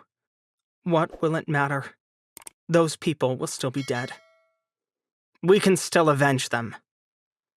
Yeah, but we couldn't save them. Sue slumped against the chart table. We never do. Don't be dramatic, Nav. Kennedy rolled his eyes. We're doing good work out here, and if we're late sometimes, well, that's just bad luck. The fortunes of war. He held his hands out, palms up. Shit happens. We have to keep fighting. Damn the man. Casey couldn't disagree with him. Can we at least send in a drone to see how bad the station got hit? Sue asked. Her eyes darted around control. We should be thinking about search and rescue if there's anyone alive, sir. We have to kill the bastard who took them out before we can think of any of that. Otherwise, he'll shoot us right in the back. Kennedy's jaw jutted out. So get to work finding him, or I will replace you with someone who will. Sue flinched. Aye, sir. Kansas swung into her search, heading for the sonar ghost Chief Escalante held near the bearings the torpedoes had been shot from. The torpedoes fired told them that the attacker was Indian, as did the threats that were issued. Everyone knew that Indian AIP boats were quiet but slow, whereas their nukes were fast but noisy. There was no reason why Kansas shouldn't detect a nuclear attack boat in short order, but a good 20 minutes of searching turned up squat. During that time, sonar picked up several escaping craft from the ruins of Purdue Station, some of which struggled to the surface, and others that circled aimlessly. They also detected a pod of whales off to the north, but no enemy submarines. "At least pygmy blue whales are rare," Chief Escalante muttered. "Their mating calls are pretty distinct. Back in peacetime, there'd be a lot of excited scientists rushing out here." Casey patted him on the shoulder. "Probably not happening today." "What was that, Cobb?" Kennedy whirled, his voice sharp and eyes zeroing in on Casey for the kill. "Just winking about whales, Captain." Casey kept his smile easy, even though he could feel everyone in control trying not to freeze. Acting normal was hard when Kennedy started pacing like a caged animal. "What the fuck do whales have to do with anything?" "They're all that's out here, sir." Chief Escalante was brave. Casey had to give him that. But he wasn't sure if Escalante was also stupid because the man added, "Except the boat's escaping Purdue. You want to go help them and salvage something out of this goat rope?" "Christ," Casey almost whispered. Chiefs were supposed to be honest in the face of power, but that was taking things a bit far. "And what exactly do you think is the goat rope here, Chief?" Kennedy crossed his arms, his voice dangerously calm. "Well, it's obvious the Indian boat ran away immediately after torpedoing the station," Lieutenant Commander Song interjected before Escalante could put his foot in. "The cowards used the sounds of the explosion as cover and fled, probably in hopes that no credible witnesses would survive." Kennedy's eyes narrowed. "What are you thinking, XO?" "I'm thinking that if we rescue people from Purdue who heard the Indian transmission threatening to torpedo them, we can prove an Indian sub-captain guilty of war crimes." Song's eyes gleamed. "Not a bad thought," Kennedy nodded slowly. "Nav, change course toward the station." "Navigator, aye." Relief was plain on Sue's face as she grinned and relayed the orders. But she deflated when Kennedy snarled, "If someone had pointed that out earlier, we might have saved more of them." His glare was on Lieutenant Sue Grippo, of course, as if it was her fault. Casey shook his head. There'd be no deflecting Kennedy short of giving him a job that made him feel important, which Song had just done. So it was better to go along with things and hope he changed target quickly. Unfortunately, there was no way to know if Kansas heading for the station 20 minutes earlier might have saved more lives. By the time they arrived, 90% of those on Purdue Station were dead or dying in small pockets of air Kansas would never reach. Even in peacetime, Virginia-class boats were not optimized for underwater search and rescue, which was admittedly a very new art. In wartime, Casey just did his job, helped survivors on board after the boat surfaced, and endured Kennedy's rage when he learned that none of them could provide a recording of whatever threats the Indian captain had made. The best Kansas had was the transmission they'd received, which was hardly enough to identify the Indian by name, let alone prove anyone guilty of war crimes. Ambitions thwarted, Kennedy screamed at Sue some more and retreated to his stateroom. Meanwhile, Song scheduled an unplanned inspection of the weapons room maintenance plan and dug into Web's playground to work out her anger. And Casey? He took a goddamn nap and wondered if he could convince his conscience into writing up a transfer. Paul came back around the corner of the boarding tube and was greeted by a brewing riot. His small team of Marines stood in the opening, braced against a crowd that wasn't quite ready to start pushing them. They were all over the station's security people, though, some of whom were down and getting kicked and pelted with trash. Paul felt sorry for them, but didn't order anyone to help. That wasn't his problem, and it certainly wasn't his fight. The crowd, however, was likely to be his problem if they couldn't push those stupid crates into the submarine. Paul grimaced. Submarines weren't his area of expertise. He'd stormed one from the inside before the war and captured another alongside a transplant since the fighting started, but he didn't think shoving was going to solve this problem. Nor was it going to make these people any happier. "Get out of the way! Let us leave! You have no right to trap us here!" He sided up to Gunny Koshera. "Getting bad?"